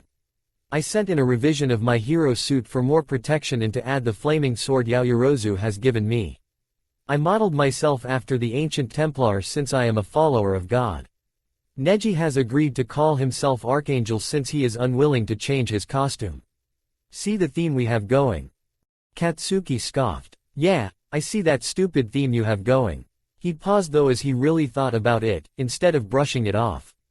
If his battle with Naruto had taught him anything is that he had been acting more like a villain than a hero. He hated to admit it, but that dipshit had been right. Fine, I'll do it, but I can't promise it will be good. We do not expect much from you, but thank you. Neji replied as he went to sit back down. Oh man, the day he would have his rematch with Neji will be the day that feathered asshole went down. If I may, look up the Demon Lords of Hell. You might get inspiration from that, as bad as that may seem. Abara offered before she too walked back to her seat. Present Mike just watched on in amusement. Taking advice from those weaker than him grated on his nerves, but Bakugo did it anyway. So, he looked up those demon lords and thought every one of their names were fucking stupid. He tried combining them with some word for explosion and embarrassingly, only one sounded good. Fuck it, he would change it later. The big walking bloodstain mentioned these weren't going to be permanent anyway. In the end, he presented one name to the class, and Present Mike not only laughed but thought it was a good idea. The loudmouth really pissed him off. The name Beelzeboom was chosen for Bakugo. Now he just had to deal with the one pro hero that would give him a chance after his wake-up call. XXX. Tenya, stay behind. We need to talk, Naruto said as the class got up to leave for lunch. Many shot the duo questioning looks, but Naruto did not say a word to them. He just stared at the ever-increasingly sweating Tenya. Once the classroom was empty of just the two of them, Tenya got up robotically and asked, "What did you want to talk about?" "Cut the shit, Tenya. I have been feeling your negative emotions all morning." Naruto growled and finally a look of anger appeared on Tenya's face, yet he chose to stay quiet. "Since you won't come out and say, I know you are pissed." "Of course I am pissed," Tenya roared. "The hero killer killed my hero. I have a right to be angry." "You are right, you have every right to be angry, but you act like Tensai is dead." "No, he is not dead, just paralyzed from the waist down." Tenya ground out. "His hero career is done for and he wanted me to pick up his name. I have not earned my hero's name. I looked up to him all my life as a beacon of righteousness and now he has been cut down ruthlessly. I love my brother. How dare that man destroy him so thoroughly? How dare he take my hero away from me?" He took the light from Tensai's eyes. "So what? Were you going to use these internships to track Stain down?" Naruto asked, but when he did not receive an answer, Naruto pinched the bridge of his nose. "Oh my shit, you were. If Tensai could not hold a candle to the man, what do you think you, a hero student, were going to be able to do?" "I have to do something. I have to avenge Tensai. Like Sasuke." A stillness hung in the air before Tenya fell back into a seat, tears streaming down his face as it dawned on him finally. "I have to do something," he replied weakly. Naruto sat down in a seat next to Tenya and put a reassuring hand on his friend's shoulder. "Something can be done and I know how stubborn you are. You are not going to let this go. Look, I already know who I am interning with, if she sent one. We will be in Hosu too. Just, do not pick someone because they are in Hosu, pick one that you can actually learn from." Naruto then looked at the sun and moon symbols on his hands as they pulsed and he smiled. "Besides, all is not lost for Tensai. I do not follow." Naruto showed off his hands. "Well, I cannot promise much, but I did give a couple of people an eye back and prevented a man from dying. Maybe I can fix Tensai. After a moment, Tenya's eyes widened before he gave off a teary smile. Thank you, but your power is so broken. And quirks are bullshit. Naruto smirked at his friend. These things we know. But let's do that after internships. We have a stain to clean.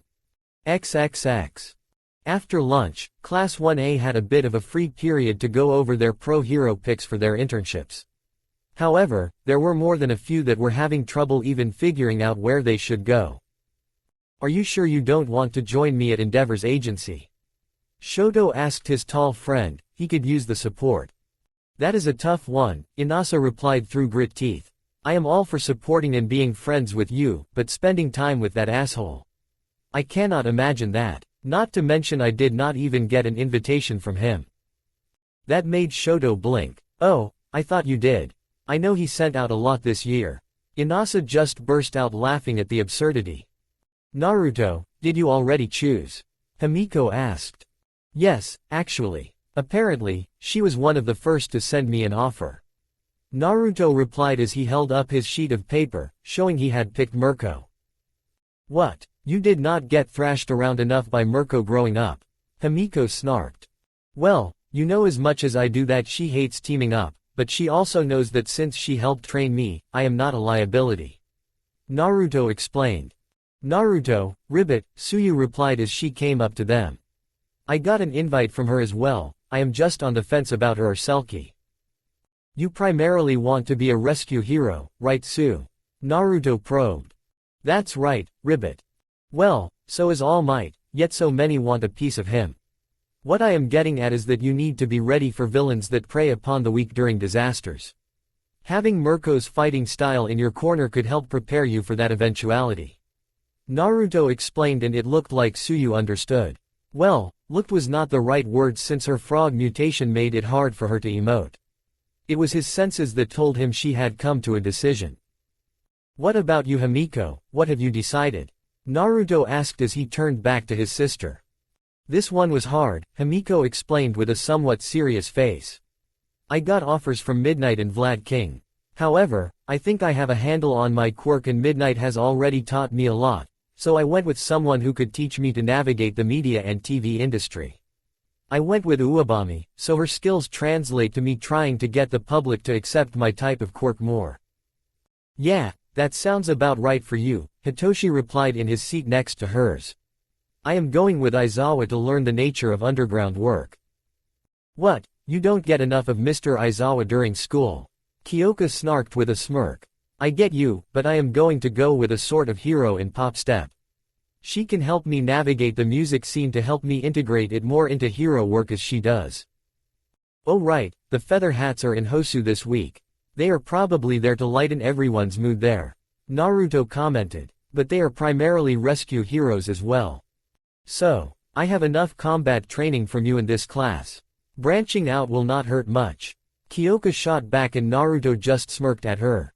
There was also the fact that her parents could only provide their one-sided experience to her while branching out gave more. The feather hats were a mix of talents, so it made sense. Also, he was pretty sure Kazuho sent him an invite as well. He might show up later. What about you three? Naruto asked Mei, Momo, and Izuku. Mei shrugged a bit as she was fiddling with a grappling hook device she was planning on giving to Toru that fit her new costume design. I originally wanted to stay here and intern with Power Loader, but he did not send me an invite. Something about me spending too much time in the lab already. I went with Airjet after that. I have a new repulsor design I planned on adding to my costume and want to test that out with him. Not on him I hope. Naruto chuckled. Nah, I just want his opinion and flight know-how since he does create his own support gear. With that, Mei took out what looked to be a multi-tool to create sparks on the grappling hook device. I honestly was going to join Himiko in meeting Uwabami, but I doubt that I would learn much from her. I chose Fat Gum instead. I am pretty sure he could help me regulate my quirk more so I don't have to rely on your food pills all the time. Momo explained, which got a knowing smile from Naruto. Relying too much on one thing could get her in trouble. It was also kind of funny that Naruto and Momo were going with a relatively new couple themselves. Mirko and Fat Gum recently came out they were dating, but they knew it was a little bit longer. Rumi did train Teichiro a lot more in the interim. Guy was more of a menace now than ever to villains. Plus, once he used his one-shot attack that drained his quirk, he could still continue fighting instead of being dead tired. As for me, I do not think you will believe me. In her invite, she said the only reason she wanted me to intern with her was because my Shatterpoint smash was like her fist bump to the earth attack. Izuku explained, making others turn to them in recognition. No way, you got Star and Stripe. That is so manly, Eiichiro shouted. Yeah, I am sure she can teach me a lot more stuff with her type of quirk. Izuku explained, excited at the prospect of learning from the American hero. Sure, Izuku, and it is not just because the two of you, next to Sir Night-Eye anyway, are the biggest All Might fans on the planet. Naruto deadpanned, which got the class to roar with laughter. What about you, Tenya? Who did you end up picking? I only got one, actually. Tenya replied after a moment of contemplation. If he had sent me one, Manuel, the normal hero would have been a good choice. I admit I am kind of bland and by the book, and so is he.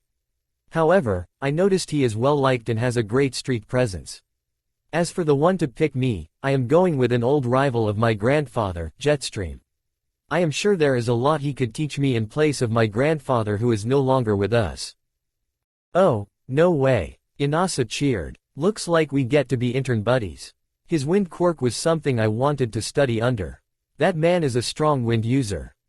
Indeed, and he has used it for his speed throughout the years. Despite this and the rivalry between him and my family, I heard he is retiring soon. Might as well learn from him while I can. Tenya reasoned.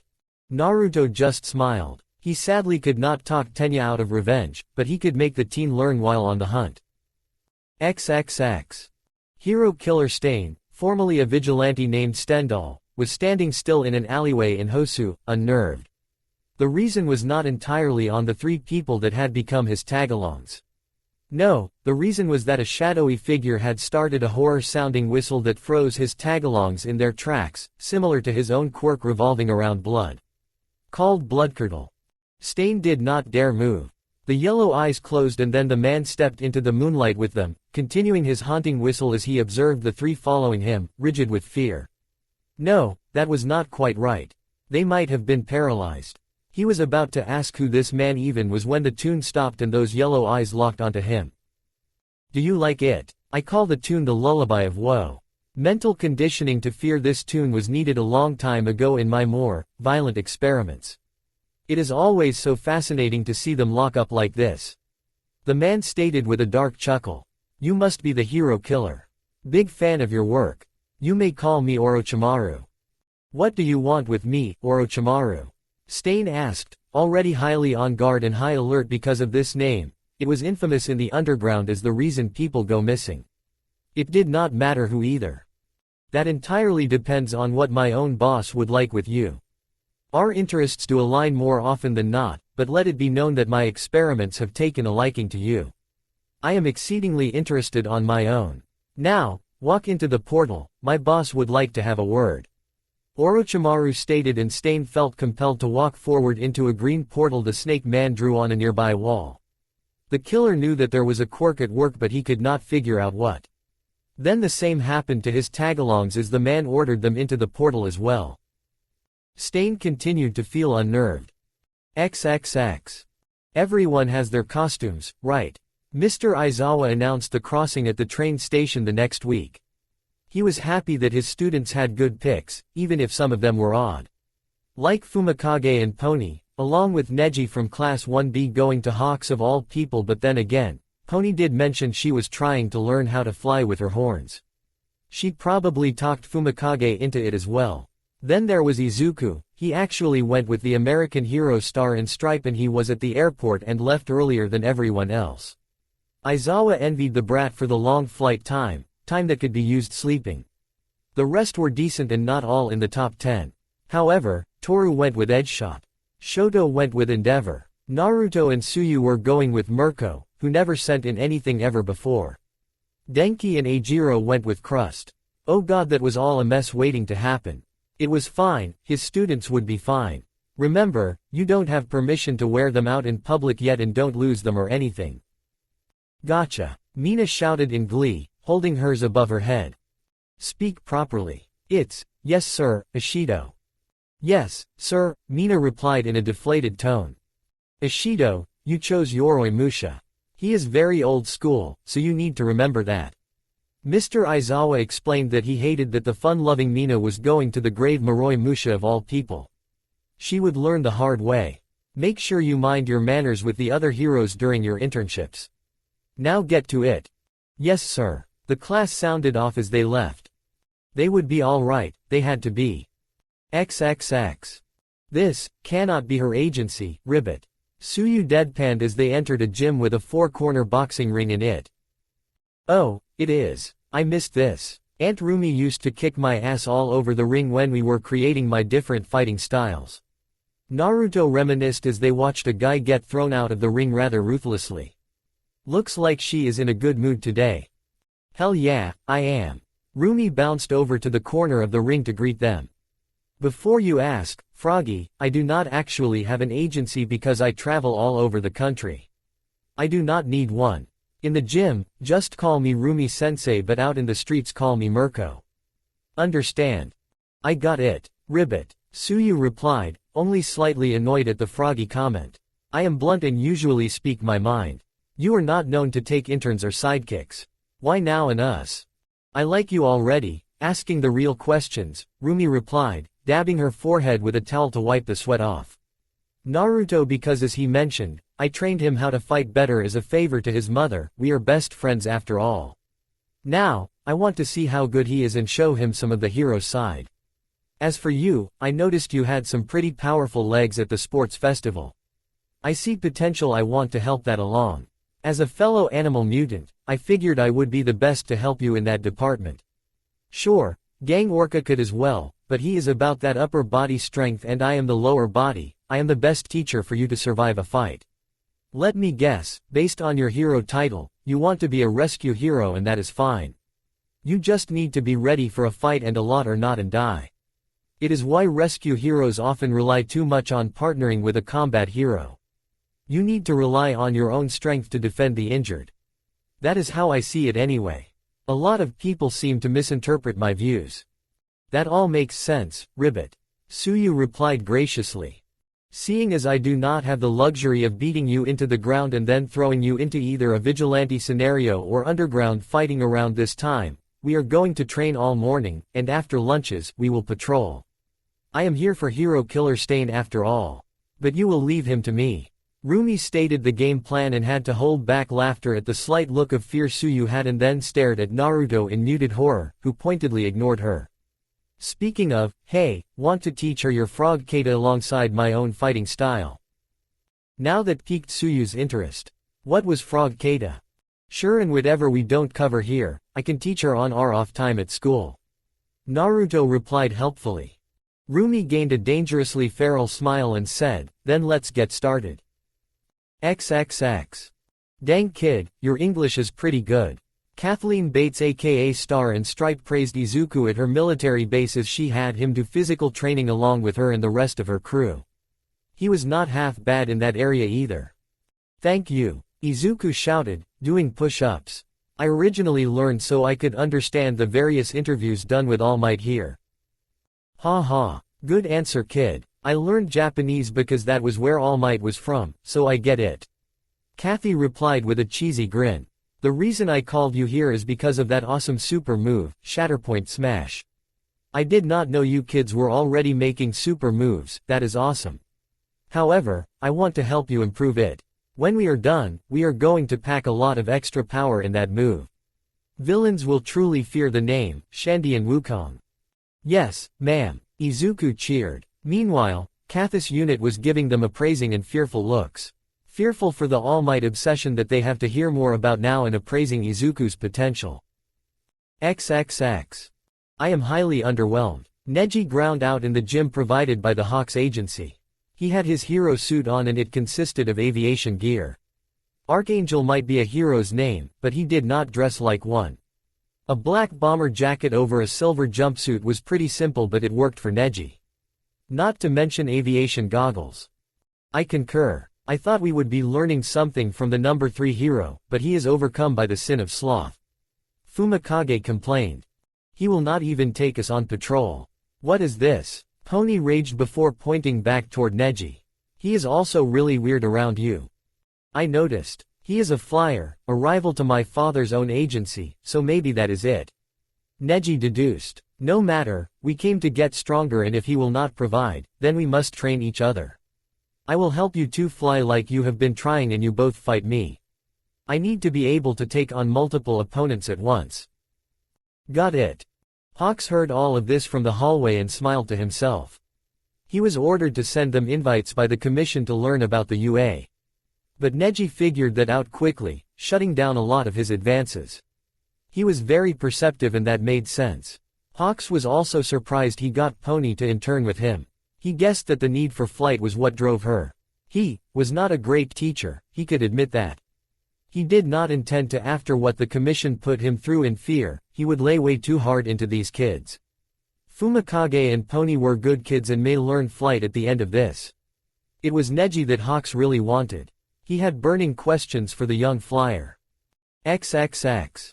What is this? A couple of little heroes wanna be. How cute, yet utterly ridiculous. A literal bleach white woman stated. Her eyes were jet black, as was her dress, but on closer inspection, appeared to be made out of ever-shifting ink. On her back were 2 small white angel wings and a white halo above her head. Oddly enough, she also had 2 small white devil horns as well. Oh, do not mind her, heartbeat, Shemage. Another voice came up from behind Kyoka and Kanoko. The person turned out to be Kazuho, aka Pop Step, with a slightly less skimpy outfit than she wore in her teens. It was still imp-based though. Kyoka tried really hard not to stare as she had Naruto and Momo. Mistress Ink is just bitter she is not doing this entire show herself. Damn right, I do not need former commercial store jinglers and hero interns mucking up the place. Ink growled before stomping off. Kazuho waited until the bitter woman was gone before saying, "It really has been a while, Kyoka.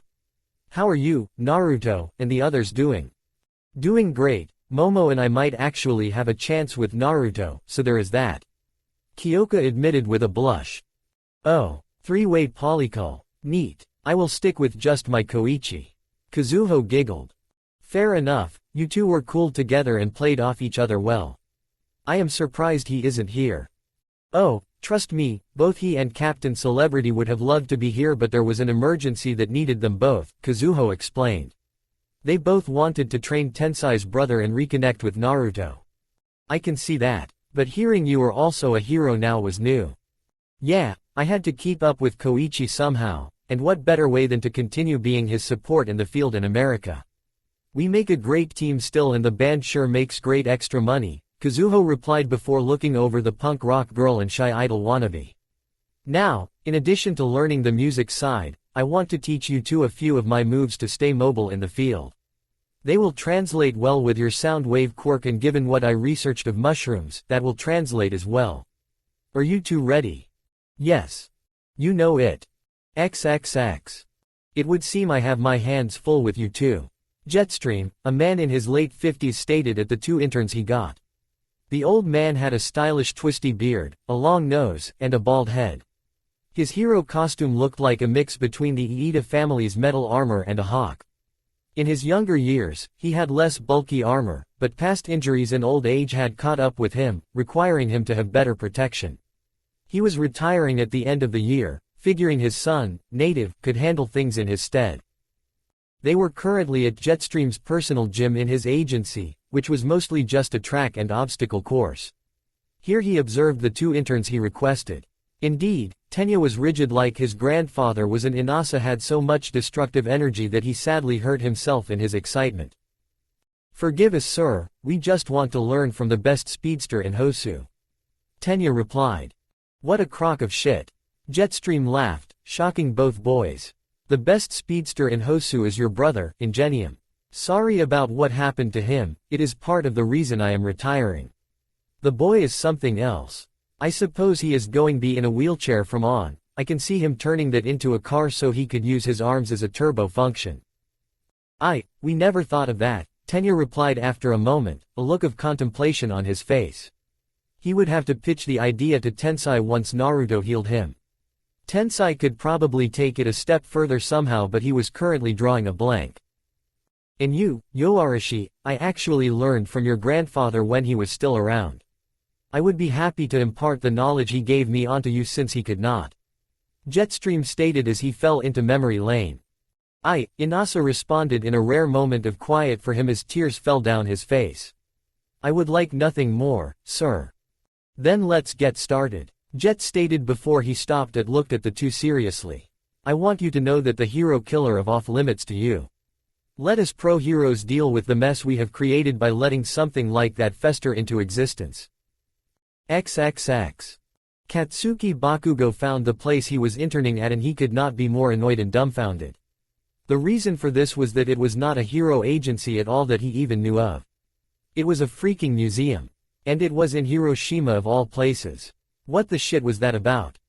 But, this was his lot after his loss to Naruto. He had to figure something out and he did not know what yet. Maybe whoever ran this hole full of fossils and artsy shit that his parents would love would help him figure out where to go next in life. He really hurt everyone with his mentality, even himself, and he finally recognized that, after a trip to Hound Dog. Walking inside, he expected to see a bunch of boring paintings and maybe a statue or two. Nope, it was mostly all white statues of various animals and only a few paintings here and there. Hell, only a few of the statues were even painted. You have got to be shitting me. Katsuki deadpanned and he reached out to touch one. I would not touch that with your nitroglycerin-covered hands if I were you, boy. It will set it off and start a chain reaction bringing down the whole building. A man stated with a knowing smirk while dressed in a well-tailored black suit and red tie that had a strange darker red pin on it in the shape of a cloud. The man had slanted blue eyes, but one was always covered by his long blonde hair, which was drawn into a half ponytail with the rest hanging freely over said eye. Do not get me wrong, it would be a brilliant explosion. After all, true art is an explosion. Yeah. Oh god damn it. Another fruity tutti artsy type that reminded Bakugo too much of his parents' work friends. Wait, true art being an explosion. Huh, how are you going to help me grow as a hero? Katsuki asked gruffly. First off, what do you call yourself, hero? And it better not be something stupid like Lord Explosion. There can only be one of those and all of us with explosion quirks would kill each other for the right. The man stated, a bit of an unhinged look in his eyes. Is that how I look to everyone? The fuck? Bakugo cleared his throat to get his emotions back in order and said, I am Katsuki Bakugo and I go by Beelzeboom. What? No flashy title to sell yourself, we will have to fix that later. I am known as the Mad Bomber Hero, or Shatter, but you can call me Deidara. I am the curator of this fine establishment, and before you ask, yes, I have other people's work here too, but prefer to excite the masses with my own work first. Give them all a sense of impending doom for their lives, and the art makes your blood pump with excitement. Deidara's own blood was pumping and his friendly nature as a museum curator was replaced with manic glee. Why have I never heard of you? Katsuki asked with genuine confusion. And suddenly that manic glee was gone. Deidara calmed down and smiled sadly at Katsuki. Walk with me, Deidara stated as he gave Bakugo a small tour of his work, and even the teen could see it was depicting a story of some sort. You see, Beelzeboom, we are alike in that we share the play of all explosion quirk users. Our explosive personalities set the public on edge and we tend to scare the masses with explosions, you know, the thing people run away from. Most cannot take the pressure and become villains. Some will go so far as to say all explosion quirks are villainous quirks, and that is wrong. I personally went into heroics, just like you, and like you, I had the same personality that drove people away, and for that, I have never been that high in the hero rankings. There was a time when I felt like giving in, but I had a mentor who understood me. Sasori-sensei had some weird puppet quirk that turned him into a transforming puppet, but he still understood me. He helped me understand my quirk and how to not let the world dictate me. We both knew I was never getting to be that popular, and he helped me find my passion. Like most heroes, they have a side gig to help pay bills. Mine was art. So was Sasori-sensei's, though he believed true art was supposed to last forever. I believe true art is a fleeting moment, a brilliant flash of light. It's there one moment and gone the next. And what happened to this Sasori or whatever? Oh, he's dead, Deidara replied quickly, causing Katsuki to trip. The only thing real about him had been his heart and he was old. It gave out on him. That means my ideologies win. Take that, you old art fraud. Katsuki was unnerved by this guy and was questioning if he should stay or not. That is until he saw Deidara wipe away tears from his eyes. Okay, so he was passionate. As for what you will be doing here, I will have you help out in the museum from time to time, and I hope it will help you see that you need a passion of your own while dealing with the slower side of life. Then, we will go out on patrol and I will show you how the world really views those of us with explosion quirks. I heard you want to be the #1 hero. Well, I will show you how high of a climb you will have. I see. Bakugo stated, unnerved for another reason. The hollow look in Deidara's eyes. He barely noticed that they had made it back to the front desk where another man was working as a secretary. This man was as tall as Deidara with long black hair, black eyes, and strangely deep eye lines. He too wore a well-tailored suit with the same red cloud pin. In case you were wondering about the name of this place, it is called the Advent of the Red Dawn, and this is my secretary, Itachi, Deidara explained, and Katsuki noticed a sudden look of utter rage pass across Itachi's face when he saw Deidara, but that went away quickly to a look of pure exhaustion. Bakugo, another aspect of life for us is that we can ruin lives with our quirks. I did so for Itachi and I am trying to make up for that. In time, you will know our story as well.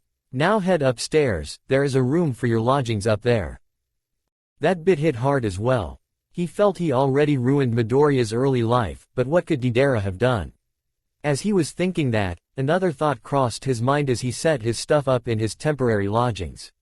Something he had said to his old classmates at Aldera. Oh god, I am working for a busted D-lister. Fuck.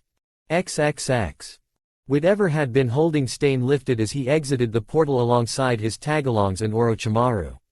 He dared not attack the white snake-looking man because he felt fear for the first time in a long time. Standing before them were two men. Some fat scientist looked delighted that Orochimaru was back, in a well-dressed man in a black suit connected to a breathing machine, in no face. What the fuck was this, and why did he feel fear for this man? It was not natural fear. Stain was the one to create it enough to know this. The man must have a fear-related quirk that kept him from acting out. The portly doctor shifted, and then was when Stain noticed the vats full of horrifying creatures and one with a white-haired man floating inside. Eerie. And were they in a freaking warehouse? How did he stumble upon some criminal masterminds? Oh, right. He killed heroes for a living. That was bound to catch attention. Ah, Stain the hero killer. I must say, I am a big fan of your work. The faceless man stated jubilantly, I see you have already met my associate, Orochimaru. Next to me is his brother, Kyudai. As for me, I am known as All for One. Oh fuck. So, the rumors of him still existing were true. There is that spike in heart rate I love so much. The touch of genuine fear claws its way into your psyche. I love it, but that is not why you are here. All for One stated before gesturing to the man in the vat. Normally, I would have him do it, but I am preparing him for his future. My successor, Tamura Shigaraki, will need allies once he awakes. I want you to be by his side. Stain wanted to groan in annoyance. That was the reason he was taken from his mission. What are his convictions? What are his passions? What is the end goal he wishes to accomplish? All for One continued to smile that strange creepy-toothed smile. Why, destruction, of course. He wants to tear down society and make it in his image. Or rather, mine. All Might will die and so will his successor. Let fear run the streets once more as the common folk lose what hope they have left. So, he is just a puppet then to your whims. To a certain point of view. All for One chuckled, liking how the hero killer figured it out. Tamura was indeed a puppet, a meat puppet as his future body. My Tamura will not be ready just yet, so you have time to decide. In the meantime, I would like for you to continue your work, and if you come across this boy, Naruto Uzumaki, I want you to kill him. I know for a fact All Might chose him as a successor. Behind him, a TV screen came to life and it showed Naruto fighting Izuku in the sports festival. Stain grew irritated upon seeing the blonde. A showboating hero brat. one he knew needed to be culled before he grew too powerful. What did All Might see in someone like that to succeed him? All Might was a god. This brat just wanted attention. He was not worthy of the title hero. It was my plan to slaughter this fake hero the first chance I saw him. It will be done. I knew we were on the same page. All for One purred. And do take Orochimaru's experiments with you. They need to learn from the best, after all. Orochimaru, remind me who these people were again. Of course. Orochimaru chuckled. This first one is the girl, Karen. She was already pretty smart, but I upped her intelligence and made her quirk more powerful. Golden chains that pierce into the world to restrain her victims. She also has a liking for firearms. Karen is the perfect person to help you restrain those you wish to call. The next is Suigetsu. Originally his quirk let him merge with water, so I expanded on that and let him turn into water. The more water he absorbs, the more powerful he becomes. However, he is a bit of an otaku and has taken a liking to Buster swords. You would do well to teach him better. Stain observed two of his frozen tagalongs with more scrutiny now. Maybe they were not so useless after all. The red-haired girl, Karen, may be a bit loud, but that was easily remedied despite her seemingly split personality. That much he chose to know about her. The mentally sick can recognize each other after all. The boy, a white hair prick named Suigetsu, was an interesting case. He had observed the boy's use of his powers by enlarging an arm to even hold a thick buster blade. He would have to experiment later and find out if he was a useful powerhouse. As for the last one, he is one of my successful high-end Nomu that I did not have to expose his brain for, Orochimaru explained as he revealed in his own genius. Jugo is a powerful young man in his own right, but his quirk turns him into a monster. It absorbs the natural energy of the world itself and transforms his body. I chose not to fix the issue of it turning him into a berserker though. It was so fun watching him slaughter his cellmates. Even his best friend who was already dying from his own quirk. So, I let them be together, by giving him the quirk known as Dead Bone Pulse. He can use his own skeleton as a weapon. Okay, scratch that earlier mental thought. They were all mentally ill here. The tall orange-haired boy probably being the most messed up. They were worthy followers. I accept and will put their skills to good use. Stain replied after a moment of thinking it over. In for a penny. Excellent. All for One replied next to Stain, making the man jump in places he had no idea the injured demon lord had even moved. I have one more gift for you to make sure the job gets done. All for One put a hand to Stain's face and gave him the gift of another quirk. Given the bloodlust I have seen from your hunts, blood rage will surely help you. Now, my associate will guide you back to Hosu. Kyudai watched as his brother took their guests away. Blood rage plus bloodcurdle is a terrifying combination, master. Was that all you gave him? Of course not. There was a reason I had you give me a copy of Eldritch Horrors. I wish to test how he will use it if I ever feel like using it myself. Better to have a scapegoat for the League of Villains. All for One replied with a devilish smile.